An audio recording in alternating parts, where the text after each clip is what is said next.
اوكي بمجمر يا سلام كلكم نقعد لحن مساءكم قبل لومون كمتي لومود سومناوي سمينارنا حدش ارستي حدش قاشا حزنا لكم متسينا لنا مالتي كبر قاشانا لو مشيت استاذ احمد غيسي كوني حزوا غريب دولو ارستد ما منقصقاس نداغمه تنساي حزباو جنبار زبل ارستي حزولنا كقربي مالتي دقيمة نخلهم قاعد دحان مساكم ناولكو أستاذ أحمد غيسي أهلا وسهلا بك يا مرحب بك. طبعا أستاذ أحمد غيسي تدقاقامونا بزقزا متينيرو دارقا بزوح مسؤول من اللايون أدلاين درلو خينو أي سمعنن سلازي نحنا أبتي قداينا احنا أبتينا أبتينا يلو معلتي أرستي كمتي أقدمي زقلتسكو نسوغاني منقصقاس نداغمه تنساء حزباو جنبار كمايو انتايو بزعبو كوني مالتي ارستنا لومي قدميو جن عدل كهبون غويتو ام زخونه ملأختلو كم حلال فوز دلي غويتو ام سمعان تلقا غويتو ام اوكي غويتو ام من دعي رح يقول له مسلمني تفضل استاذ ابو بكر بالترحيب.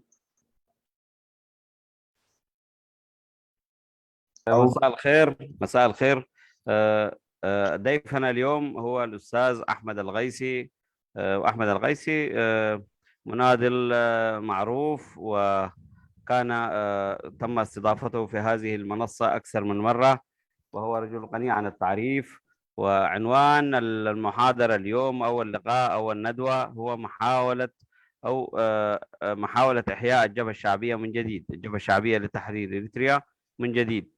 فتفضل أستاذ أحمد الغيسي. طيب لحظة بالله أستاذ أحمد، عشان الرسالة هذه اللي أرسلها قلت أمه كان حيقراها بنفسه، بس أرسل لي بالواتساب وعشان أقرأ لهم إياها.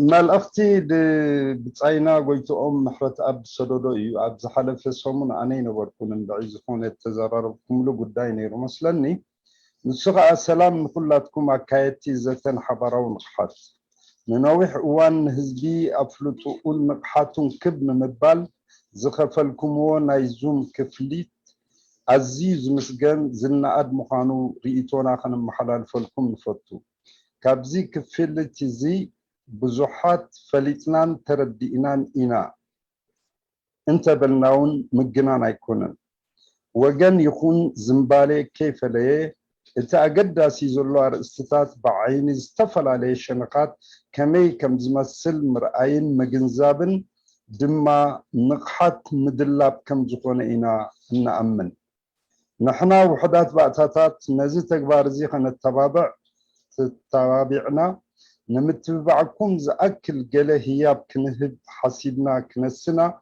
نقول توم نهياب كوتسو زخولون زداليون جن انت بسكفتا انت بحمقنا اي مالأنا يون سلازي كابتشعات سبات نايزي جزاز تواتسئي كم نايزن زناءات تكباراتكم ملكة كخون وحدوك يكون مبر كتابعكم كم زخونة بمئمان انه نبركت مدباتكم كتسالي كخون انا تبابعنا دقينا نمسجنكم يا تبل. أبو بكر إذا ترجمها بس باختصار.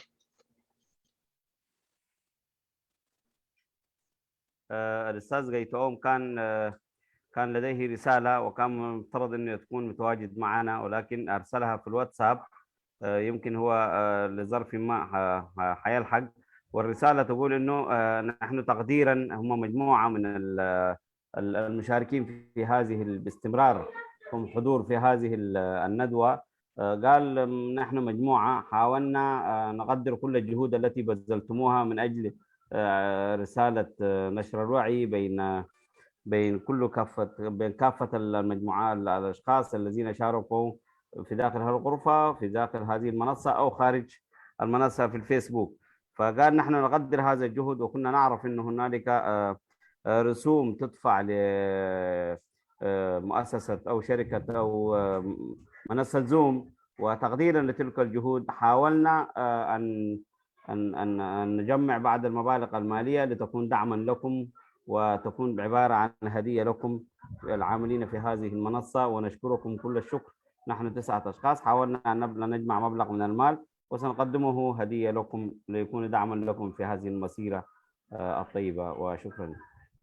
شكرا نحن بوجنا ناي بحكي كم من محضر ناي زيزتنا حبراون حات اللعون مسجانا نقرب لكم كم زعينة متبعون كلنا حجازي مقدميت مهون سبوا من زتابع سلزخونة بلبي نمسجنكم كلكم. Thank you غويتوم.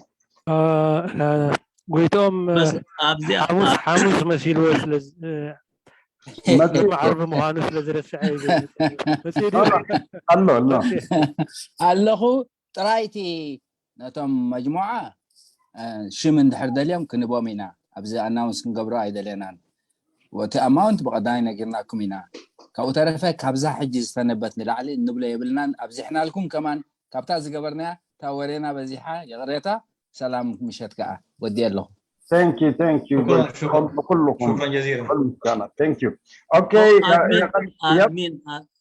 أنا محمد علي أنا وين مغنيات زخونة تاسدسي يعني ناي كلنا سلزخونة سخون كل صراحة الناس صراحكم وتخفليت بعلكم تسكموا تفكر الأي نبرد أنا حاولنا صلاح وين حدا جزيهم مليونير حجنا عاي وين بيني وين مستم شعات حوسون مني أنا وين مساهم الله أبتي.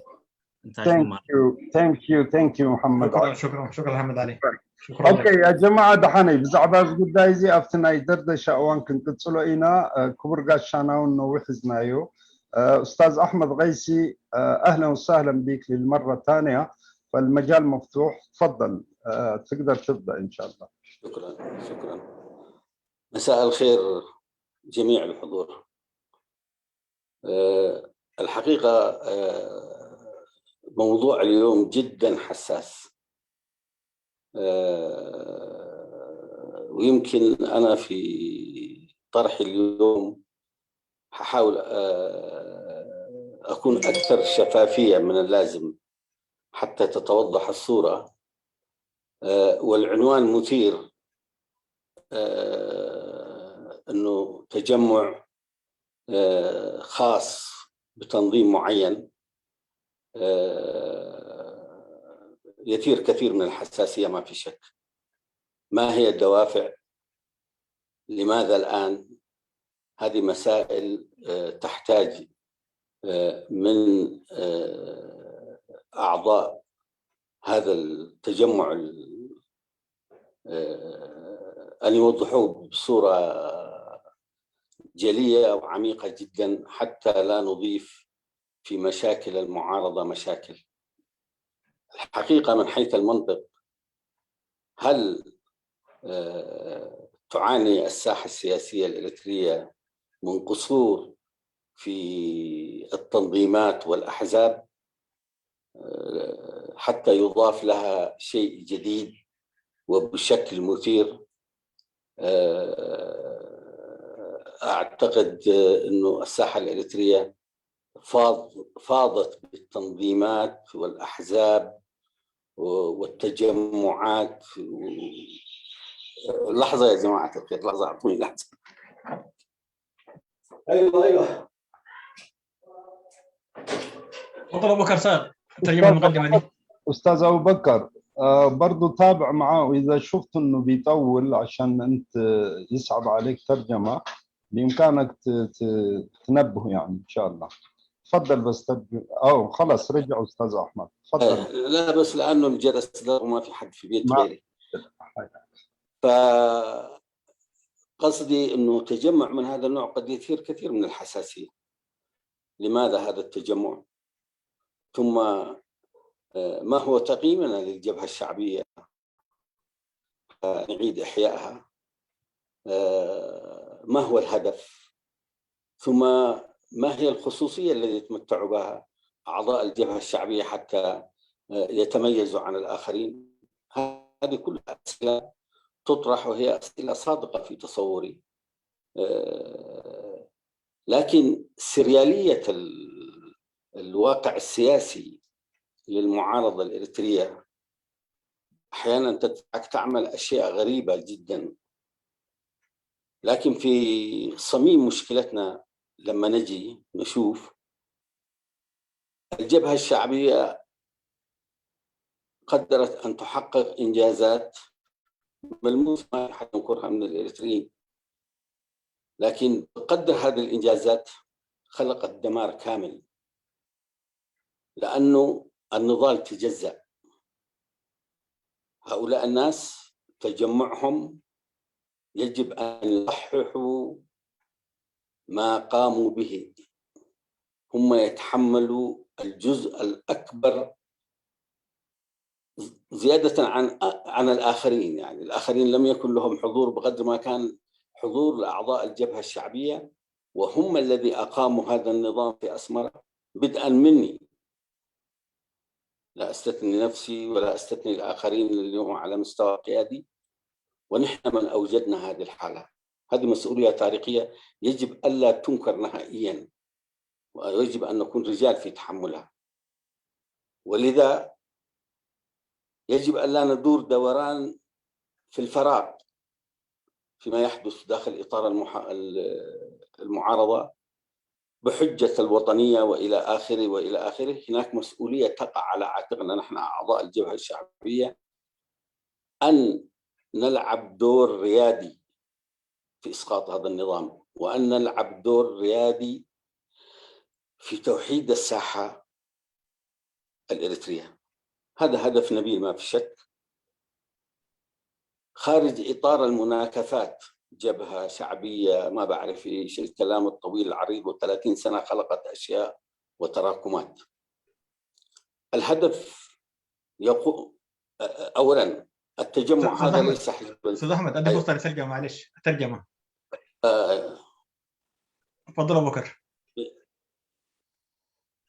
في حد تابعني ولا؟ أبو بكر صار. أستاذ أبو بكر موجود، ولا أنت تقدر تقدمها بالتقرينية وعربي إذا تبغى أستاذ أحمد؟ والله لأنه ذهني ماشي في ما يتبع، أنا ما أكتب تفضل أبو بكر. أبو بكر صار. على كل حال ناي لومي أرستنا بزعبة تنسائي داقمة تنسائي هزباو قنبر ناي بحكي تي أرستي تعلامة زقرميو متنياتو انتا عينت فيلين نتعلم يم أبالات هزباو قنبر لعلتي أم كالوت توديبهم سي زقاومو زلو كالق تسمع سلتخيلسي بعبي حلافنة تشكمو نزي من قصقاس زس بخمي جيروم يقربوه انتاي مالتي انتاي علامو تاقن نتبي خنتو كرلا زقب أنا سرعت تتخيلو دلو بسمرة أبوش تزين 3 عامت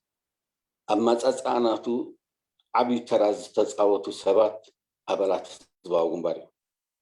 سلازي ألوتاو زتقس بزعبة نايزي سرعة زي أبوش 3 عامت نفس وكف أبال هزباو قنبار قالو إجام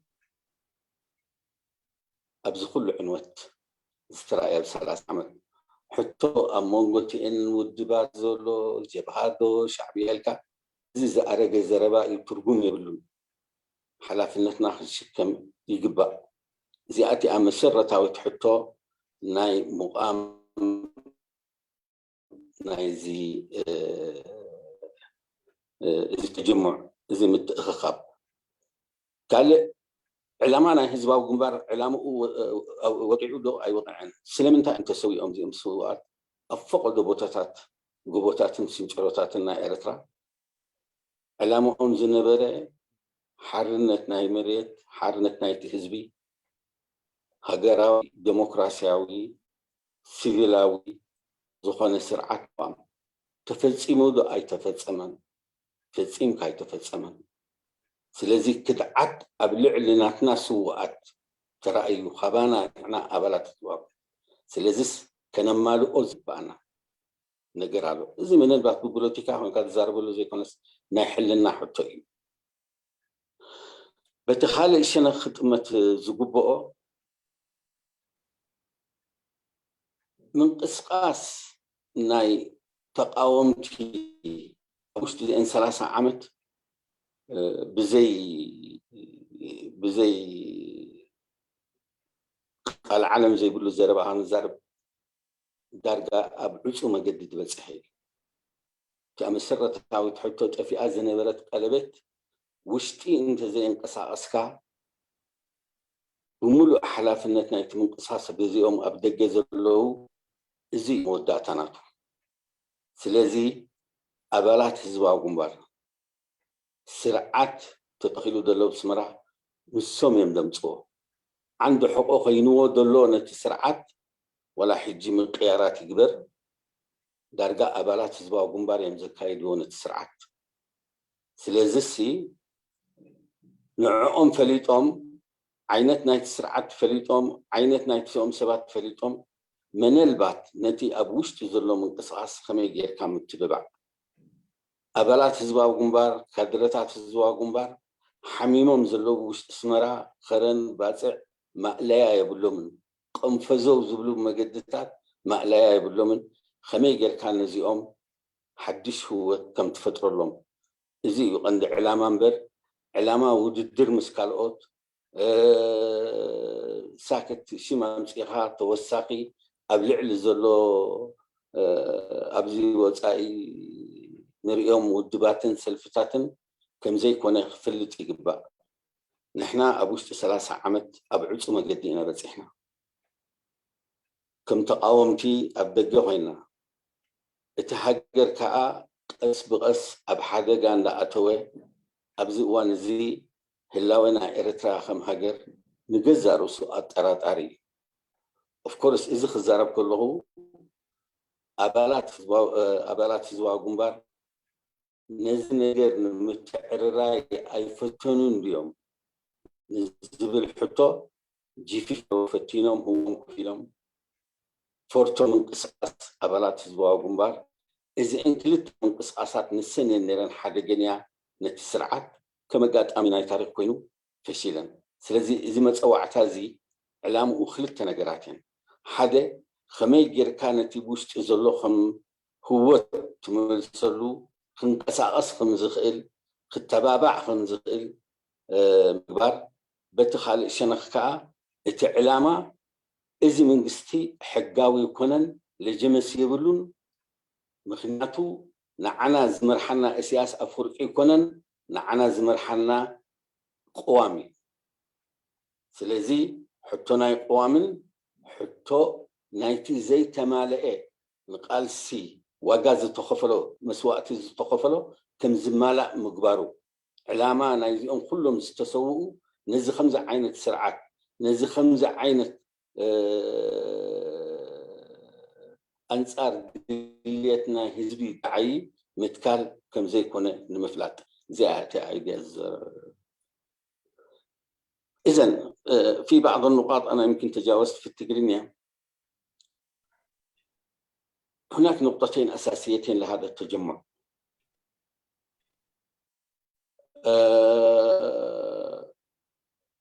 هذا التجمع يهدف كيف يمكن تحريك المياه الراكدة اللي موجودة في الداخل؟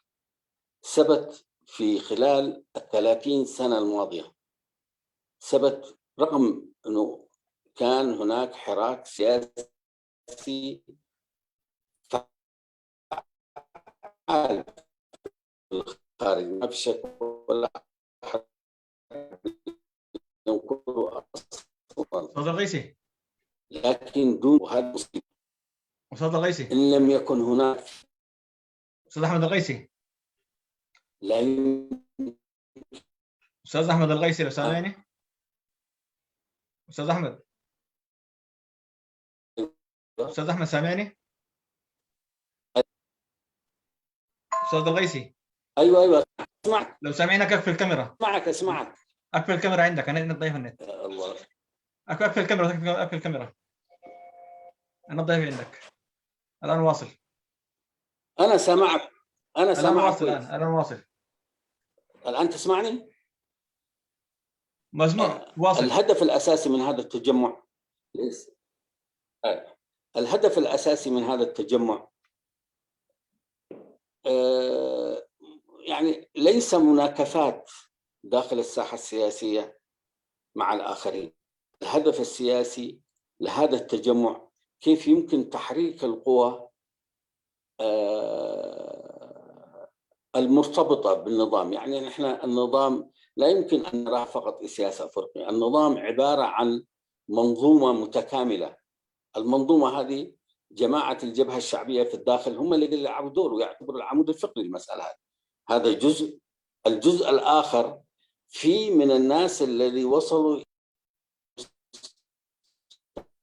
انهم قريبين على حافه ان يتمردوا على النظام، لكن لم يجدوا الاقرب الناس الذي كانوا يناضلوا معهم هم اللي يقدروا ان يحركوهم. لذا الهدف متوجه بالكامل الى الداخل بحيث يتم اذا تمكنوا هذا يتوقف على نضالاتهم، اذا تمكنوا من اعاده الثقه في انفسهم لهؤلاء الناس وان يحدث شيء. الشيء اللي يجب الا ننكره انه جرت محاولات من داخل اطار الجبهه الشعبيه لتغيير النظام. الاولى كانت حركه G15 وهذه فشلت، والثانيه كانت حركه الفورثو وهذه فشلت، وهذه اقدار وهذا تاريخ. اذا هل نستمر نقول ان هؤلاء فشلوا الى جانب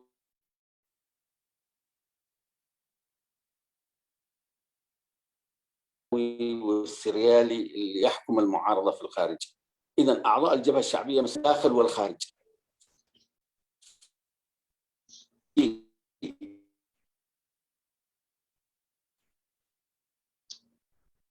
ዝኾነ ናይ ኔትወርክ ما يحدث من النظام السابق واهداف الناس الذي دفعوا فيه.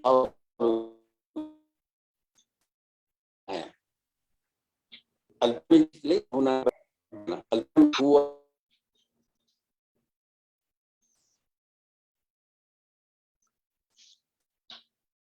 استاذ احمد شبكه ቆራረጽ አለው ምናልባት ቦታ انت غيرካ ገሌ عفوا يا جماعه تسمعوني؟ لا الشبكه يعني ما قاعد تصعد قاعد يقطع كلامك يعني. والله مشكله الشبكه هنا في البلد هذا، ايش نسوي؟ على كل حال حاول وقفني اذا ما يستمع على الاساس. الحين مسموع، يلا تفضل.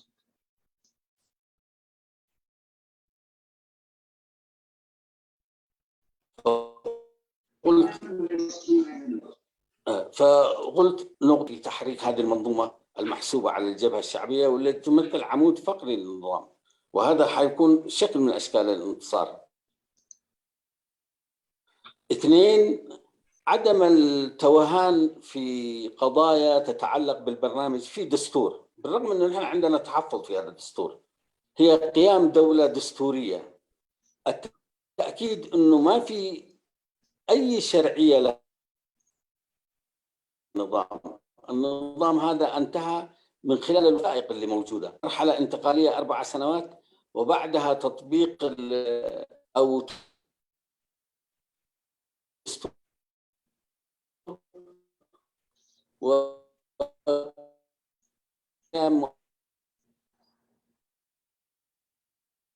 دولة. هذا ما اتفق عليه حسب هذه النقاط هي الأساس الذي من خلالها يتحرك هذا التجمع. لا يهدف لمنافسة الآخرين، لا يهدف إثارة قضايا تاريخية، لا يهدف إلى أي هدف معين، هدفه محدد: كيف الوصول إلى قلوب وعقول الناس اللي موجودة في الداخل، كيف خلق جسر ما بين الداخل والخارج. وهذا إذا حدث أنا في اعتقادي حيكون انتصار للمعارضة بالكامل، لأنه وصلنا إلى طريق مسدود والبلد على شفا انهيار. فإذا كان في سوء فهم فيما يتعلق لماذا هؤلاء الناس يتجمعوا، أنا حقيقة أتكلم عن نفسي، نحن أعضاء الجبهة الشعبية مثلا إذا في اختلاف 30 سنة لها تأثير. لا يمكن إعادة رجال الرجال اللي كانوا في الساحل إعادتهم من جديد. نحن تلوثنا كثير في الخارج، ومن أساء للجبهة الشعبية ليسوا الآخرين، يجب أن نعترف. من أساء للجبهة الشعبية هم أعضاء الجبهة الشعبية أنفسهم، يجب أن نعترف.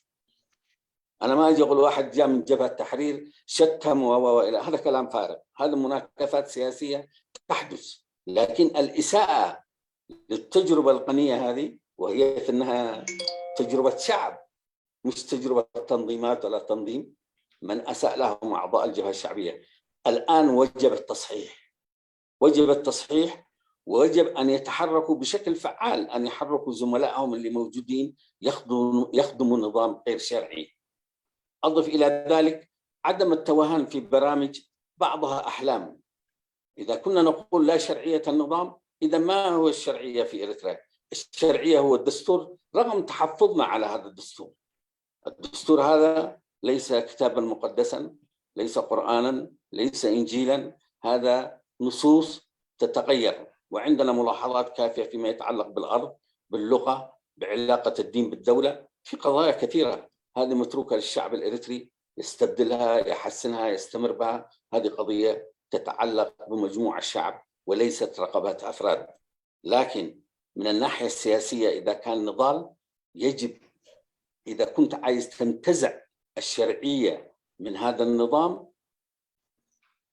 ليس أمامك إلا أن تطالب بدولة دستورية. وفعلا الشعب الإريتري حاول أن يكتب دستور، نقبله ولا ما نقبله، كيف أجا كيف انتهى هذا موضوع ثاني، هذا قابل للتصحيح وقابل للتحسين، ما عندنا أي مشكلة. لكن الآن في صراعنا هذه المسألة هي جوهر القضية.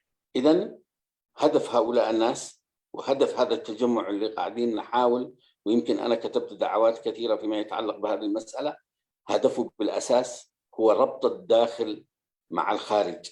وهم أعرف الناس بزملائهم اللي موجودين، أعرف الناس بمن موجودين في محاور الدولة، ومن هم الناس اللي يمثلوا على العمود الفقري لهذا النظام. أضف إلى ذلك استجابة لكل الناس الذين يعيشون في الداخل متأثرين. أنت عندك داخل قانون ستيشن ما لا يقل عن 8,000 أسرة، عندك في راديو مدينة لا يقل عن 4 إلى 5,000 أسرة. أنا أعتقد هذا المعسكرين الاثنين إذا تحرك كافي لإسقاط النظام. يجب أن نفهم الحقائق، كثير مننا ما يعرفوا الحقائق في الداخل كيف تمشي. عدم التواصل واحد من اللي خلق عندنا نوع من عجز في الخارج، وبدأنا نتوه في الويانة ونتوه في أي قضية، في أي انترفيو يعمل واحد يخلق لنا مشكلة. نحن أكبر من هذه القضايا، في عندنا أولويات يجب أن نركز عليها. هذا هو التوضيح العام اللي حبيت أن أنا أقدمه، ويمكن عن طريق سؤال وجواب تتوضح كثير من الصورة، وشكرا جزيلا. أستاذ أحمد، بس لو تترجم باقي كلام اللي قلته بالعربي ما موجود في الترجمة. تمام.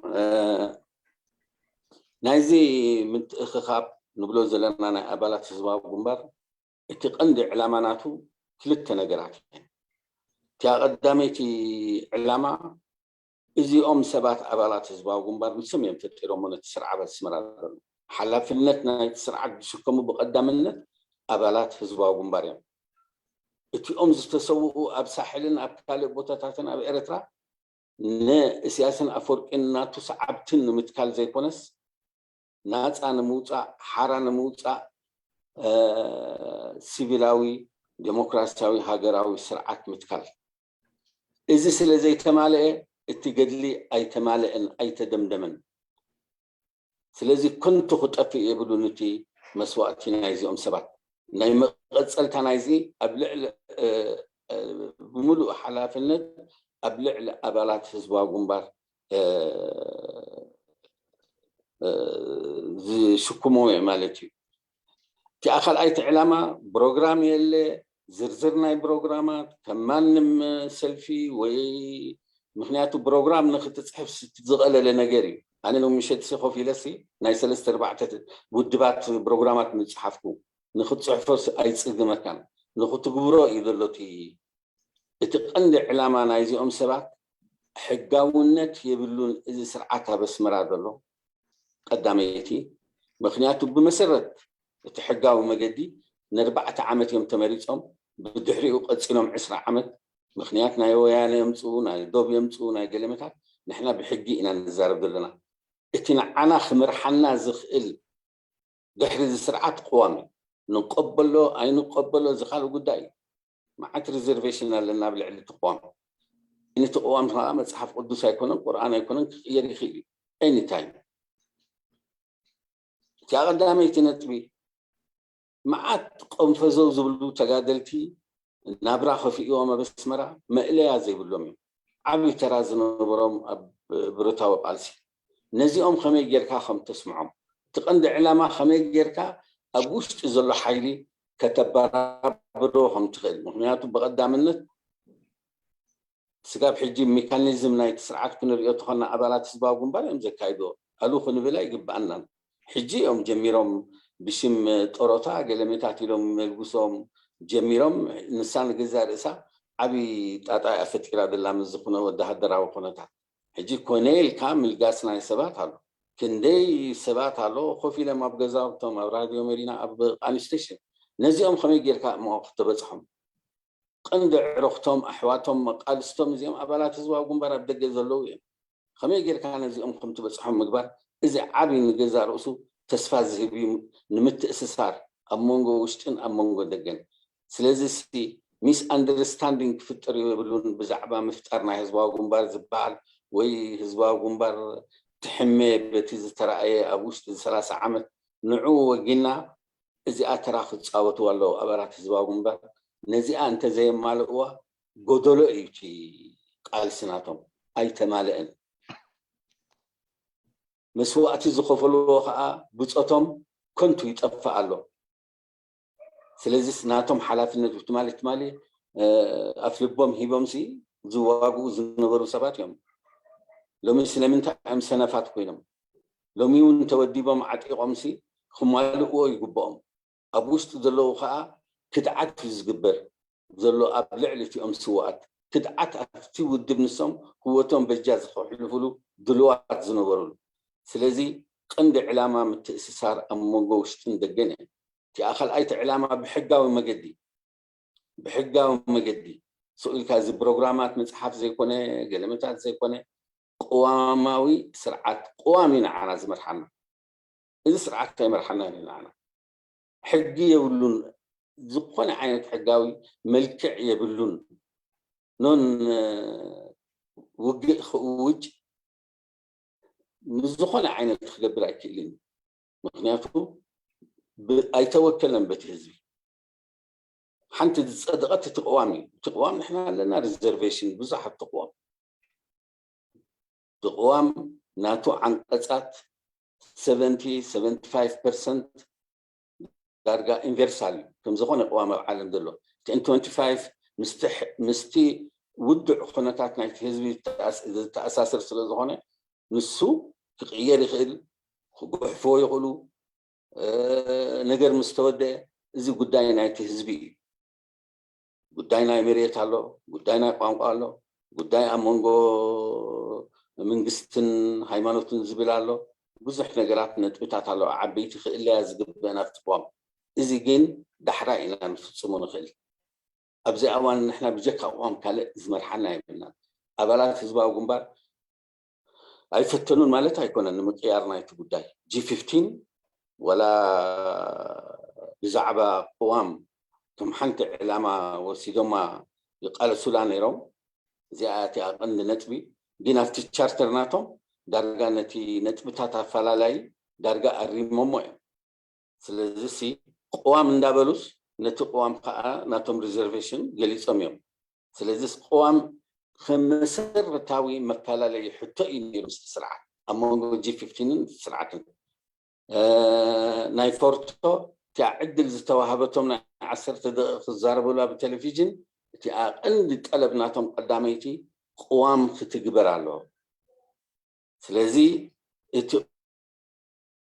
قوام نايم تجبر علامة أبزي خنوصل لنا سكوب شفت قال سناتنا خمي جيرنا نتأساسر أمونجو وشتين دقن خمي جيرنا تي أم بصوتنا زلوا وشتي نعم جوجياتكم زلوا خمس الرمو نتي خموس هو توم بلوتكاوي هو توم خمي جير كانوا خطب برابر ياتي علامة سلزي ميس أندرستاندينج في الطريق يقبون أدخل زي فعلينا جبهة شعبية دوغنتات زي نايتر في جزيد مثل فانتازيا أنس فانتازيا إزلو كله قال سنا حزب إرتراي جبهة بلو إنجليز بلو فرنسا بلو حزب إرتراي واجه زخبر للزنا سلزي زي تاريخي بارت نايت تاريخ باهي بلنا بارت نايت تاريخ سباهي بلنا زي كونس كله تاريخي إنته حزبي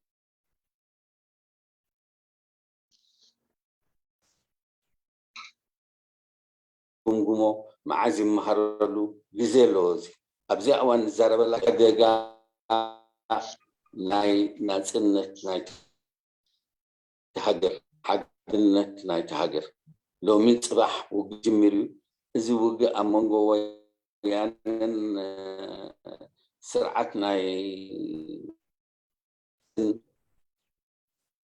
كعيمبر أبزي نشبلوتكس بدالو ناع تواهب دلو نزي نجر نخفت سما بأمريكا نويانا يوم إذا خدت حساس بنا يلا إذا نتنا تقاومي دنبز بحال درجة ناي فويس ملكي حزمبر أب أكشن أمريت درجة يلا دحز النجر بالسكف خا سلزسي هاجر خيط أفقت تقالات إفنا زقونت تكون على إدنا دلا مقالة ست قون كنفتنينا إزي يقع عندي تبغسون عايزي أنبسط بزعبة ناي أو جنبر بر علامة مقام نايز خمسة عينات متخا أنصار زي كم حالة دو بينهم زيهم يوم كل جزء جوجو عينات تنسيم كهم عينات سمعي كم زي اللي خفلت إجباء ودحانكم من البحث بحطوا ملسن زيادة يبرهون يعني شكرا استاذ احمد يا ريت بس كنا نحتاج بعد ايضاح يعني عن هذا الحراك متى اسس هذا الحراك وهل عملتم مؤتمر تاسيسي كيف هو يعني تحدثنا عنه شويه بزياده انا انتهي حتى تدلقوا نتي من قصقاس معس جميرو بخمي جميرو ابرسيون بوائي أكايدو ديو أنت يوسي قرب مبرهي بزعب أخت بنا أستاذ أحمد. أيوة. أستاذ أمينو. أيوة. إضافة لكلامك برضو يعني من هي أبرز الوجوه البارزة في قيادة الخارج المشاركة في الحراك هذا؟ ممتاز. هو برضو يعني برنامج العمل والوسائل. أنت وي بوليتيكاو بروجرام كمان كوفي لما صحف قالوا مليتي كم كمان يوز أنا زبالة مسيدني تحته I don't think سمعنا يغني له. لا نحن بزيادة أنا خبره مثلا نزيلهم مشت متيزلو بزعباز من قصقاس زي أفلطق هلو وأستاذ أحمد ون كابكيزي سوي مسانا زلو بزعباتي حراك كنفلق ندلي بزيادة شوية قرب مبرخ اختبرنا أستاذ أحمد تفضل.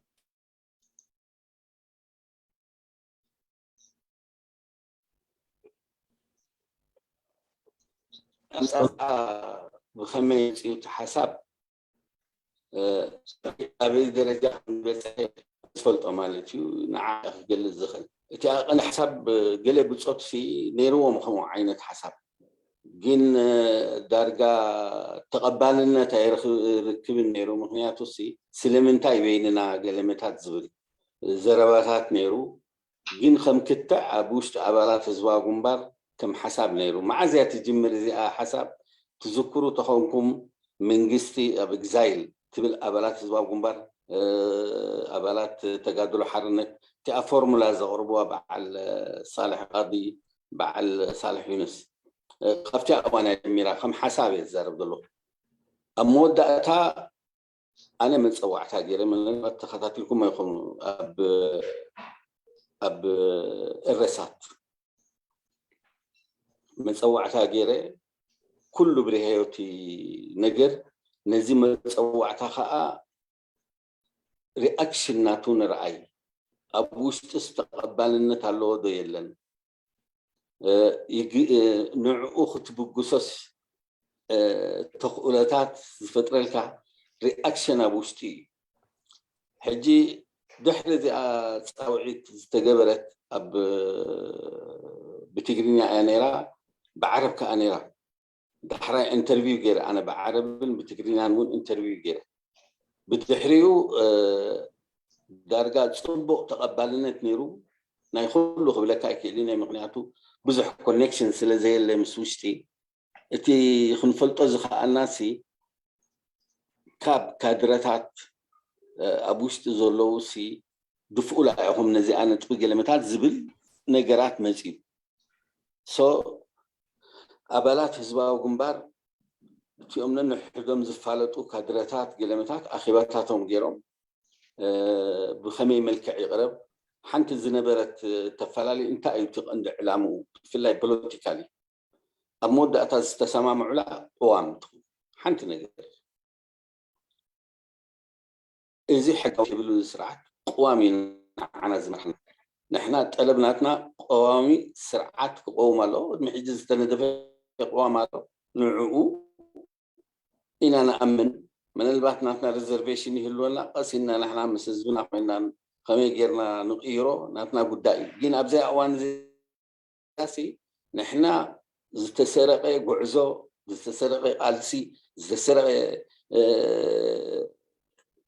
تضحيات انت يزبال سلازلو نعقو خمي غيرنا القسنا نتي حزب سلطان خم نركبو ايتق عند علامه بقى مسرت بزحاتها يكونن كم قلت لك نريد قلنا حنت اخيبا يذكرني انا استمالت أخيبا سقاب ثلاثة جين زدالو سبات بزعباتي صحوف بزعباتي نقرات نيروم سقاب شوعات سبات نعوم تواهبو متي إماميتات نخو قربو استيلاب زغربا وجويهم أفتي مواجد أخيبا خقبريو وجويهم متي قداي جين أنا مثلني تسميعاتي نقر كل سوي كتاتلانيرو حجي ميس أندرستاندينج تفتر يبلان بمباليو ناي جدا كنبره لنا نتنجر علامة ودير مستي أمثل فتات في أم قيمم زلو ويزي سوق كفانتازيا ناي شعبيان جبهان زبهال نجر زي حليفنا وقاخ فينا لوينا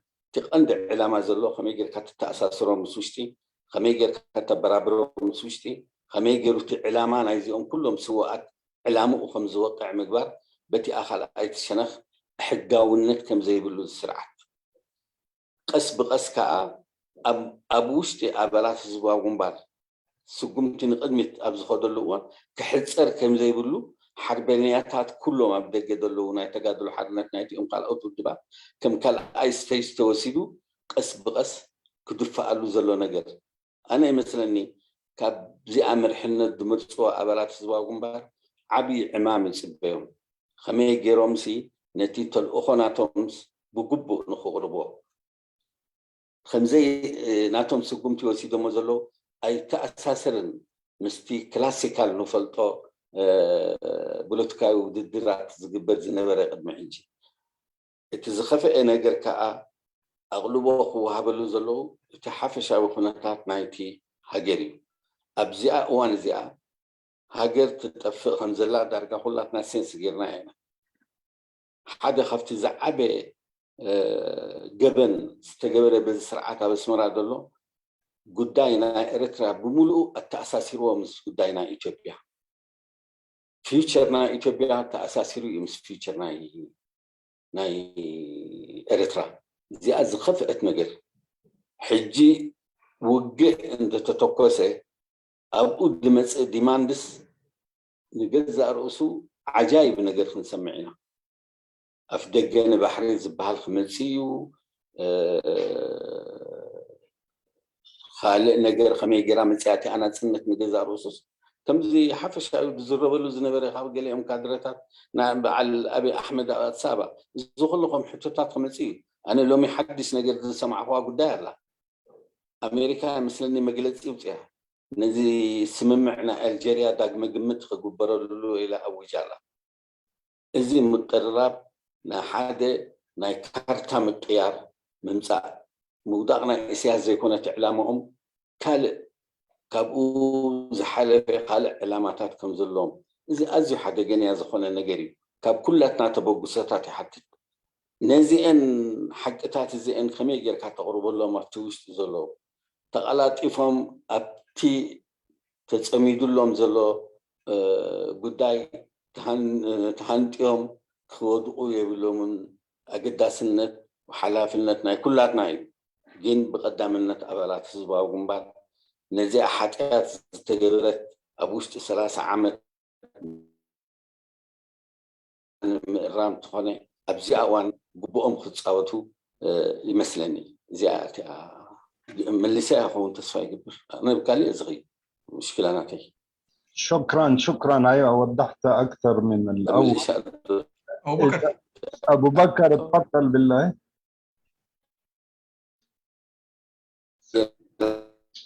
جميلة استاذ ابو بكر صاير تفضل.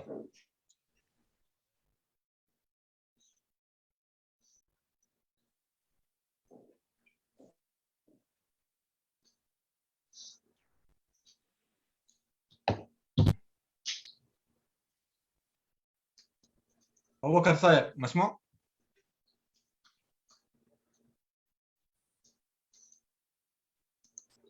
زاهر ما موجود ولا ما أبو بكر ما قاعد نسمعك إذا بتتكلم افتح المايك ثاني.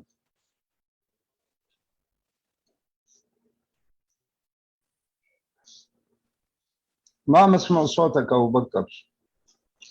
طيب ناب قويتهم كحلف يعني اسكي افتحوتات كنت تتصل بزيادة نتي تبرر دلينا قرات مكان بحطه غيرنا كان غربه. اوكي قويتهم تفضل. حراي يعني اللي الناس هاو كسل زغون كنا كي ود اخل ايدي من علي قريتها. ثانك يو. حدا بونت ناي بحقي اخبرت اب حو ايسي ناب قاسون سلازلني إساءة خوين خي سمع يقرأت حتى تليكم مالتي أيكم كن يخون مبرت حتوي أب إرترا ديفايسيف من مقالنايو كندس علينا ناتي تردو أب إرترا هزباو جنبار نهيك ناس عنت ولا يمسك كفنشال لنكلو بزا قات أمس أجام ديو أو بزا حين فعلان تاريخيو جنكا اتملكع ان حزبنا وصاين زهابه اسلاماي كستاناي وي متحت كبساي I don't mean انا خم يزرداني اتي جنرال كونتات كن حجي اذا خاب كونه امو حزباو جنبار اطفئو حزباو جنبار امصو كتبل كاب صنحكا تملسكم هجي حزباو جنبار لكم سررع كتغبرو كتتاخخبو امو جبان حزباو جنبار كنبحال اتو كل نزي حسب زمصالنا نسخنسو كما يسمعكم انتي زي رداكم كاب زغرمن نغري تاريخنا كلنا يو بتن ودبات باغوني كاب اي نبي زبصحاخاين سلازي اسن ميتانيان هيستوريان يصحفوا حج بحنسا اندو نسرح كند تبلو لو ما خا حزباو جنبار لو ما خا جبهه زي اب طفات غصو يمرح كوين ايسمعكنا بحقي بزح مبالكو جن يغني لي سلام مشتا. شكرا قويتهم. استاذ الامين موجود؟ الامين عبد الله. الامين ابو بكر ده رجع شو ابو بكر كده ايه بس يمكن كان برا ما استمع برضه ده دخل استاذ قرماي. استاذ ايوه امين. الامين اذا بس تترجمها بالعربي السؤال حق قويتهم. عدل مسحاني قويتهم كمل عدل دو مسحاب كان قويتهم كترجمه ايه الامين. اوكي خلاص يترجمها بنفسه غيسه برضه ممكن يقولها باختصار. لا هي الفكره أيوة. الفكره محصوره انتم يعني تعيدوا الفكره في تجمع الجبهه الشعبيه ونحن عندنا تاريخ سياسي، الخلافات بين الجبهة الشعبية وجبهة التحرير، يعني هذا الطرح هذا يعني ما يكرس هذا الخلاف اللي موجود. أنا أعتقد الفكرة بتاعتي ما وصلت. الفكرة ليس إحياء للتنظيم، القضية إنه أنا واحد من الناس اللي عندي قناعة تامة التاريخ لما يعيد نفسه يصبح مسخرة. القضية ليست إعادة الجبهة الشعبية، القصة إنه كيف تحمل الناس مسؤولياتهم. النظام اللي أجى هذا في أسمرة واللي خلق الإشكالية في 30 سنة، نحن من يتحمل مسؤوليته. كده عديل ما في. وأنا في الكلمة اللي ألغيتها فيما يتعلق بهذا الطرح قدمت اعتذار لكل الشعب الإريتري للأخطاء القاتلة اللي وقعنا فيها. هذا ليس عيبا. لذا القضية مش المناكفة السياسية بين جبهة التحرير والجبهة الشعبية، القضية أنه في التزامات أدبية وأخلاقية وسياسية تفرض على جماعة الجبهة الشعبية أن يصححوا المسيرة. حاولوا المرة الأولى عن طريق G15 وفشلوا، حاولوا عن طريق انقلاب بتاع فورتو وفشلوا. الآن يجب أن تكون كمان لهم محاولة وأن يلعبوا دور في تحريك الداخل. إذن المعنى مختلف والهدف مختلف. مساي كوينكا بلو أنا ونا سايز دلي مساي كوينكا بلو مش بينخا قلتهم شكرا ابتريتو دحرك يا ريتا يا عصوا مايك دحرك قلعوا قلد مستات من دامسك. تفضل أستاذ أحمد تقدر تكمل. لذا زي ما قاعد يقول قيتهم، لماذا لا تكون الدعوة للكل؟ نحن جربنا مسألة الوحدة الوطنية ووحدة التنظيمات، هذا ما في حاجة ما تجربت في إريتريا، ما في حاجة ما تجربت. لمعلوماتكم أنا يمكن دخلت المعارضة متأخر لكن فهمت أشياء من المعارضة. اليوم في المعارضة إذا كنا نقول 30 تنظيم معلن، في 30 تنظيم سري. لمعلوماتكم الحكومة الإريترية عندها تنظيمات معارضة تمولها زيادة كمان للمعلومة. نحن في وضع دقيق جدا، ما في داعي ندخل في قضية، أنا ما عايز أدخل في هذا المجال، لكن القضية أنه هؤلاء الناس يتحملوا مسؤولية ما جنوه من خلق هذا النظام وما سببوا من كوارث لهذا الشعب. القضية الثانية هو كيف تربط الداخل من الخارج. نحن قاعدين نشتغل سياسة مش إرضاء. إذا كنت تشتغل سياسة يجب أن تبحث عن تكتيكات توديك إلى استراتيجية معينة. أنا أشعر بخجل لما أقول والله العظيم يجتمعوا أعضاء الجبهة الشعبية لوحدهم. ليش هم إيش هم؟ سوبرمان أفضل من غيرهم؟ دفعوا أكثر؟ مش المعنى والغرض هذا. المعنى والغرض إنه هذه جماعتهم اللي في الداخل هم اللي يعتبروا منظومة يقف عليها النظام. يجب أن نكسر هذه المنظومة، يجب أن نوصل إلى داخل هذه المنظومة. هذا المقصود. النقطة الثانية في عامل أخلاقي، في عامل أخلاقي. أنت دفعت بشر، ناس ماتت، هذه لم الهدف اللي من أجل الناس هذه ماتوا لم يصل إلى الغاية بتاعتها، ونحن بقينا أحياء. من واجبنا أن نحن نوصل القصة إلى الهدف اللي كانوا يبتغوه هؤلاء الناس. هذا هو المعنى في قصة الجبهة الشعبية، ما عندها معنى آخر. وأنا في رأيي الناس يجب أن تكبر وعيها في المسألة هذه. هذا شغل سياسي، ما عندك أدوات تقدر تقدمها. ما أنا أتحدى أي تنظيم أي تجمع يقول لي عنده تأثير على مستوى الداخل. never ever، ما في. حتى المحاولة اللي نقوم بها أنا ما أدعي أنهم والله قد يأثروا، لأنه مقتنع تماما نوعية الرجال اللي ماتوا في الجبال واللي كانوا عايشين في الجبال مش هم الناس اللي موجودين الآن في الخارج.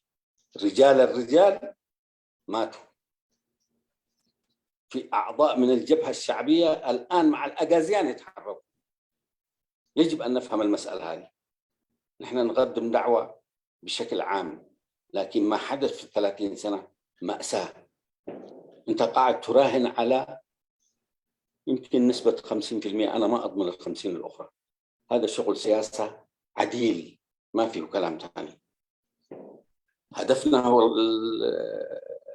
عدم شرعية هذا النظام، واللي يحكمنا هو الدستور. 2 كيف نخلق جسر ما بين الداخل والخارج، لأنه نحن في المعارضة بتاعتنا بكل أسف، وما كنت عايز أقول الكلام هذا، فشلنا. يجب أن نفهم أنه حجم الفشل بتاعتنا أوصلنا إلى مناورات سياسية أحيانا تشعر في داخلك أنك أنت كمان مش قابلها، لكن يجب أن تكون، لأنه تكتيك يجب أن تستخدمه كده. عديل الكلام. شكرا. شكرا أستاذ أحمد. قرمايا اللغة تكون كاس سمعك بتقرينيا مترجم كاوية الأمين. أهلا.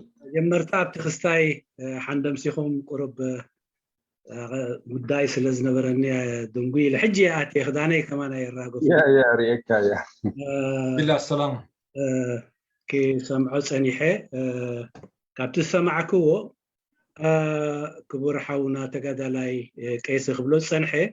إذن إحنا نقبرو زلنا نقرات هيوت نهزباو قمرار من بلاس آيتونا. انت داخم اخوينوين بتخال شنخوين اتيز حلفنايو تاريخ زباو قمبارن جبهان وين كالوت ودباتن زبل تاريخ نمد دقام ايكونن اذن تدا خمون نمقبارن تدا خوينو لا تسط راح يكون زخل كالسك خون ايكلن ግን احنا نزي سرعات زي تسكيمنايو ويون السرعات زي اب انقدعنا زمص سرعات ስለዝኾነ መስዋዕትና ዝመጽ ስርዓት ስለዝኾነ ታሪኻዊ ሓላፍነት ኣለና። ነዚ ታሪኻዊ ሓላፍነት እዚ ድማ ነዚ ስርዓት እዚ ካብ ስሩ ንምልጋስ እዩ እቲ ቀንዲ ዕላማ። እዚ ውን በቶም ዝፈተኑ ጀጋኑ ተፈቲኑ እዩ ብቀድም ኣቢሉ ብጉጅለ 15 ዝፍለጡ ከምኡ ናይ ፎርሶ ምንቅስቃስ لو قلنا احنا اتيناي من قصاص اب دغزلو ناي تقاومو رينايو لعلي 3 زخونو حبوات هلواتن وي غلوصاتن من قصاصات نرينا كوموين مستير ايكونن على زخنغركم ابز دم بتقاومو زنغزا ارسو اتي منغستي زمولو دم بتقاومو الله. ስለዚህ احنا مبقسينا كلت عبيت نطبطات الله نسنكا حدا مالت حلافنت كنسكم يقبأنا مالت السخاء إذا سرعات زي بأنا بيلو سلز مسا سلن فلتون أوشتوين بزح مالت زحمو مومن زساقيو بزخونتاتن زي سلزلو إذا تاريخاوي حلافنت نمسكاميو كالاي نحنا بوليتيكاينا كنسرح ندلدلنا بوليتيكا خا ناب عوت زبس حكا استراتيجي محنصاص حدا يخبتي قدامنت ايو نزين مفتار كاي تخندص عرنا. سلازي اذا خا بزحات توم جغانو تسويهم يوم بزحات وين ابز وان زي اوشت علونا. سلازي انتايتي اب علامانا خبس حنان السرعات من مسراق كنكتلو زلنا استراتيجي حدا مفتار متأسسار مستي وشتيو اذا متأسسار مش وشتي شرشو سلازي اللو نزين مفتار حدا كابت علاماتاتنا ايو كابت مبقس علامانا ايو قال ايد ما مورالوي حلافنت البرنا ازي مالت نتناصنت ممصان بزتخفلو بزحات جغانو سوءات علنا ግን ካእቲ ናይዞም ናይ መስዋዕቶም ዓላማ ስለዘይ ተረጋገፀ ናይ መስዋዕቶም ዓላማ ኣብ መወዳእቱ ስለዘይ በጽሐ ነዚ ናይ መስዋዕቶም ዓላማ ኣብ መወዳእቱ ንምብጻሕ እዩ ምስ ውድባት ምውድዳር ወይውን ደጊምና ጀብሃባ ሻዕቢያባ ዝብል ዘይኮነ እዚ ከብጽሐና ዝኽእል استراتيجيو ብምባል ኢና لومي ولاوين ابز دقه انا بزحتي ناي تقاومو ريئيه كله تي جيجناغن دحريت زقدفنايون وي تسوئن انت زي كونوا لوموين جينا كاب ابالات حزبا غنبار يوم انبلوم نغزا رسو ابز وان زي مس اغازيان زبل منقسقاسات وين كيترفه زلو نرينا. سلازي علامانا نزي زي حقاو سرعات ኣሊኻ ናይ ህዝቢ ኤርትራ ሓረርታን ናይ ህዝቢ ኤርትራ ድልየትን ናይ ህዝቢ ኤርትራ ተስፋታትን ንምርጋፅ እንተዘይኮይኑ ካልእ ዝኾነ ይኹን ዓላማ የብልናን። شكرا استاذ قرماي. استاذ احمد غيسي ابزي ክትገልጾ ጸናሕካ ልክዕ ከም ዕላማታት ናይዚ ምንቅስቃስ ዝውን ዝገለጽካዮ እቲ ኩብሪ ወይ ጅስር ኣብ መንጎ እቲ ደገን ውሽጥን ዘሎ ንምግባር ከምኡ እውን እቲ ቀዋማዊ ዝኾነት ሃገር ንምርግጋጽ ብዛዕባ እቲ ስርዓት ኣብ ኤርትራ ዘሎ ኣብ ልዕሊኡ ዘሎ እቲ መርገጽኹም ኩሉ ነገር ብንጹር ገሊጽካዮ ኣነ ዳርጋ ምስቲ ኩሉ ኣብቲ ናይ ተቃውሞ ደንብ ብዝተፈላለዩ ውድባት ዲፓርትታት ዝግለጽን ከም ዕላማ ተቐሚጡ ዘሎ ዝፍለ ኮይኑ ኣይረኸብኩን። ብተወሳኺ ኣባላት ህዝባዊ ግንባር ኣብዚ ናይ ተቃውሞ ደንብ ክሳብ ምንቅስቃሳት ይኹን ፓርቲታት ዝመርሑ ዓበይቲ ኣምባሳደራት ዝነበሩኹን ወይ ከዓ ኣብ መሪሕነት ደረጃ ናይ ህዝባዊ ግንባር ዝነበሩ ኣብ ኩሉን ውድባቱን ዝተፈላለዩ ኣባላት ህዝባዊ ግንባር ኣብ ኩሉ ፋሕ ኢሎም ዝቃለሱ ኣለዉ። ኣብዚ እዋን እዚ እዛ ህዝባዊ ግንባር ዝብል ዳግመ ትንሳኤ ምጅማራ ብኸመይ ክኸውን እዩ ውፅኢቱ? እቲ ካልእ ኣካል እውን ብጀብሃ ዝብል ዓይነት ክንቀሳቀስ ምድራኽ ድዩ ወይ ከዓ እንታይ ሳዕቤናት ከምፅእ ክእል እስኪ ብወገንካ እዚ ጉዳይ እዚ ስለምንታይ ነፍሲ ወከፍ ኣባል ህዝባዊ ግንባር ኣብ ዝተፈላለዩ ውድባት ኮይኑ ኣብ ዝቃለሰሉ ዘሎ ግዜ እቲ ዳግመ ትንሳኤ ስለምንታይ ትደልዩ? ነቲ ዘረባ ናሕو ምድጋም ከይኸውን እቲ ዕላማ ከምቲ ተሰማዕነት ኣብ እኩብ ተሰማዕነት ሃልይዎም ከመይ ገይሮም ክፀልይዎ ነቲ ኣብ ውሽጢ እቲ ኣቐንዲ ዕላማ ንሳያ እምበር ኣባላት ህዝባዊ ግንባር ፋሕ ኢሎም ዘለዉ እቲ ውድባት ጉድፎም ነቲ ውድባት ማለት ኣይኮነን። ኣባላት ናይቲ ኣነ ንገዛ ርእሰ ኣባል ናይ ሓደ ካብቲኦም ውድባት እየ ግን እዚኣስ ከም ታክቲካሊ ኣብዚ እዋን ተዓዪ እያ መሳርሒ ክንጥቀመላ ንኽእል ኢና ንምትንካፍ ናይዚ ስርዓት ስለ ዝኣመንኩ ኣነ ነብሰ ይዛረብ ዘሎ ዋይ ስለምንታይ ዘይትኸውን ስለዚ ኣነ ኣብቲ መጀመርያ ምንቅስቃስ እምበር ሰልፊ ኮነን ውድብ ኣይኮነን ሓለፋ ፍሉይ ንኣባላት ህዝባዊ ግንባር ኣይኮነን። ኣነ ኣሕመድ አልቀይሲ ነብሰይ ክሪኣ ተኾንኩ ዝፀልዎም ሰባት ኣባላት ህዝባዊ ግንባር ውሕዳት ኣይኮኑን ከም ቀይሲ ዝቕበሉን ኣይ ንመስፍን ተመሳሳሊ ንሃይለ ተመሳሳሊ ንኻልኦት ኣለዉ ብደረጃ ተራ ተጋደልቲ ኣለዎም ፅልዋ ኣብ ውሽጢ እቲኦም ተጋደልቲ ብውሽጢ ዘለዉ ልዕሊ እቲኦም ኣባላት መርሕነት ኢሎም ዝፅውዑ ንፈልጦ ኢና እዚ ከም ሓቂ ስለዚ ነዚ ስለምንታይ ኢና ዘይንጥቀመሉ that's the meaning ብዛዕባ መርሕነትን መርሕነትን ሓቲትካኒ ነርካ ስጋብ ሕጂ ዝገበሮ መርሕነት ይብሎም ገና ምትእኻብን ምድላው ናይቲ ምግልፅናቶም ገለሜታት እዮም ዘለዉ ምናልባት ድሕሪ ሕጂ ይውጀው ይኹኑ ካልኦት ካብዚኦም ዓበይቲ ሽማት መስፍን ኣሎ ድዩ ሃይለ ኣሎ ድዩ ኣከለ ኣሎ ድዩ ዝበሃል ስጋብ ሕጂ ብጀካይ ዝተረፉ ማእከሎት ካድረታት እዮም ሰብ የለን ግን ዘይተቐበሎ ሰባት ኣለዉ ከም ሓሳብ ንዓይ ዝተዛረቡኒ ሰባት ኣለዉ ስለምንታይ ከምዚ ካልእ ስምዒት ክትፈጥር እያ ሓድነት ናይ ገለ ያ ጀማዓት الخير ናትኩም መግለፂ እኳ እዩ ኣነ ስቲፎዘና ህዝባዊ ግንባርና ህዝባዊ ግንባር ክትመውት ይብላን ማለት ኣይኮንኩን እዚስ መሳርሒ ስለምንታይ ኢና ዘይንጥቀመሉ ሓደ ካብቲ ቀንዲ ቀይድታት ናትና ማኖቨሪንግ ዝበሃል ኣብ ውሽጢ ተቃልሲ ስጋብ ሕጂ ክንፈልጦ ይከኣልና ናይ ስርዓትና ኢሳያስ ኣነ ኣተሓዳ ቻሌንጅ ይገብር ናይ ብሓቂ ይፈልጦ ድዮም ሜካኒዝም ናይ ስርዓት እዚ ስርዓት እኳ ንኤርትራ ዝገቢሉ ዘይኮነስ ነቲኦም ጎረቤት እኳ ሓደገኛ ኮይኑ ሃው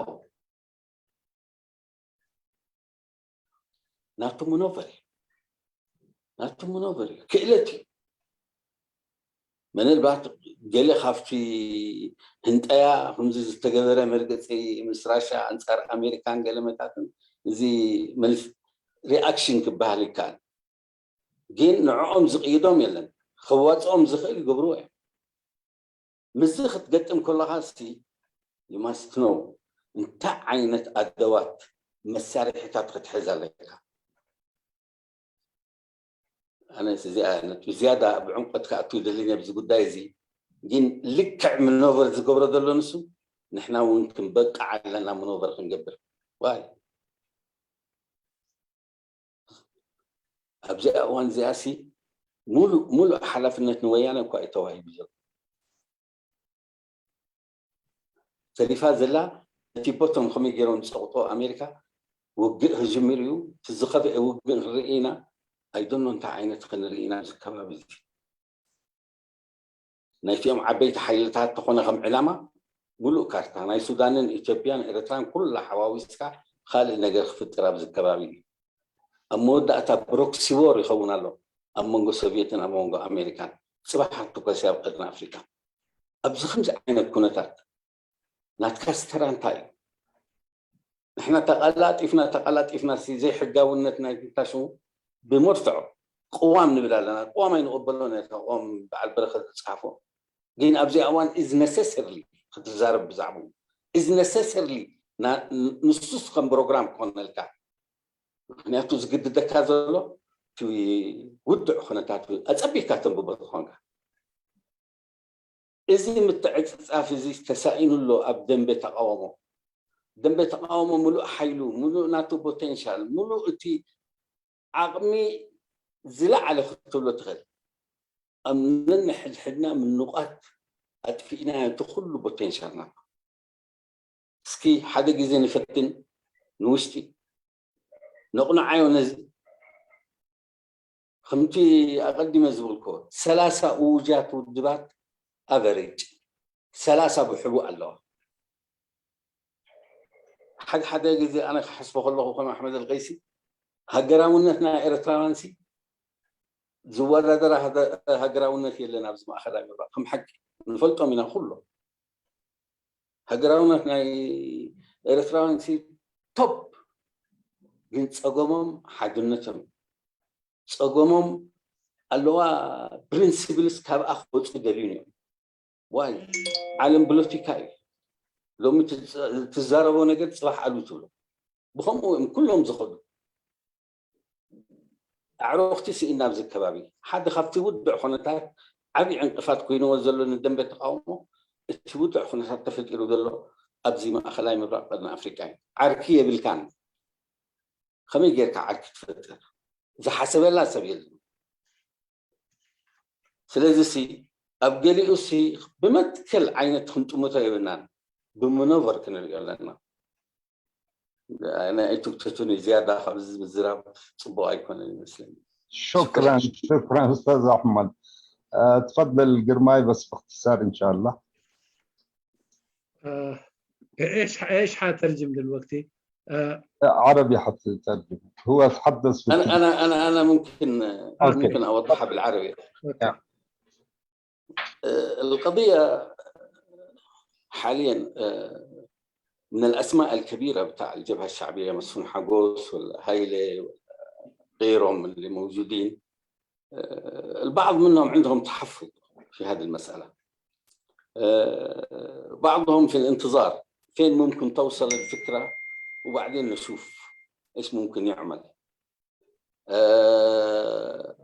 المبادرة أخذت من الكوادر الوسطية أصلا اللي كانت وهذه لها تأثير يمكن قد يكون لها تأثير أكثر من القيادات الجسر اللي نقول عليه ما بين الداخل والخارج أي واحد مننا بحكم أنه عايشنا بعضنا البعض عنده ناس مؤيدين ومريدين واللي يقدروه عنده كلمة مسموعة على مستوى الداخل خلونا في الفترة هذه نخلق الجسر من خلال هذا التأثير هذا هو الهدف لأنه المشكلة أنه كل الطرق جربت وإذا أجينا في الوطنية أنا أحمد القيسي أعرف اليمن أعرف السودان أعرف المنطقة هذه أعرفها كويس إذا أجينا في الوطنية الإريتريين عندهم استثناء وطنيين إلى أبعد حد رغم الانقسامات مسيحي مسلم قبائل ما بعرف إيش مناطق الوطنية موجودة لم تستقل هذه الوطنية استقلال جيد لم تستغل. المأساة أنه ما زلنا نختلف حتى في أبسط الأمور. يا أخي واحد عمل حركة، لماذا نحن لا نمتلك قدرة على المناورة؟ النظام قادر يناور، إلى اليوم معيشه مناورات، ولو أنه بعض ردود أفعال زي آخر تصويت إلى جانب روسيا مثلا. هو شايف أنه الأمريكيين هم اللي يمتلكوا الريموت. الحرب الإيثيوبية أقرب شيء في الحرب الإيثيوبية أنه الريموت كنترول كان أمريكي. عملوا ستوب، ويعني قالوا لهم أرجعوا إلى مناطقكم، هذا قالوا له ما تروح إلى مناطق التجراي، وعلشان يزودوا له شعبيته قالوا له أنت قود معارك، كلها أفلام. إذن الأمريكيين هم اللي يتحكموا 100%. الوحيد اللي عارضوه هو إسياس ووجوده إلى جانب الأمحرة في غرب تجراي. هو مش راضي يسمع لهذا لأنه عنده أجندة تتنافى مع القصة هذه. الآن خلقوا له تجراي بتاعتهم. تجراي الآن بشكل سري عندهم لقاءات مع أبي أحمد. أبي أحمد قد يتغير 180 درجة ضد إسياس، حتى على المستوى الشعبي. الآن في إثيوبيا إسياس مكروه. طيب إذا كان النظام عنده القدرة على المناورة، نحن في المعارضة ليش ما يكون عندنا قدرة على المناورة؟ ليش لما أنا أجي أخذ خطوة قد تخدم لمشروع سياسي معين، مش هدف في حد ذاته لكن تكتيكيا، لماذا نقوم كلنا دون دراسة ودون فهم نقوم نعارض على أساس أننا متمسكين بالمبادئ الوطنية؟ المبدأ الوطني شيء آخر، المناورة السياسية مفتوحة أصلا. الشيء المفقود داخل إطار المعارضة أنها حتى بعض التنظيمات بغض النظر عن حجمها ما عندها القدرة أو المساحة أنها تتحرك وتناور، لأنه ردود الأفعال على المستوى الشعبي قوي جدا، لأنه في تمسك بالوطنية تحت حجة الوطنية. إذا نحن نتعلم من النظام في أسمرة كيف نناور، كيف نتعبه علشانه. يعني أنا بالله هل أقبل، أنا ذكرت في كلامي قلت إعادة التاريخ هو مسخرة. التاريخ لا يكرر. لما أقول الجبهة الشعبية أنا ما قاعد أنادي الجبهة الشعبية بتاع الساحل، هذه انتهت الله يرحمها خلاص، بسيئاتها بحسناتها، هذه يدرسوها في مدارس، لا يمكن أن تعيد الشيء. جبهة التحرير نفس الشيء.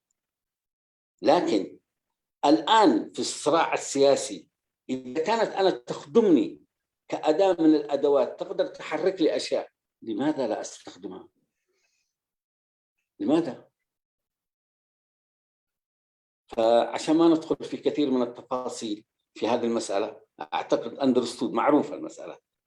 يجب أن نفهم أنه الآن اللي عندنا هذه الجماعة الجبهة الشعبية، أنا بيني وبينك أقول بصريح العبارة، أعضاء الجبهة الشعبية اللي موجودين في الخارج لا يمكن أن أقارنهم بجماعة الجبهة الشعبية اللي كانوا في الساحل. هذولاك انتهوا، هذولاك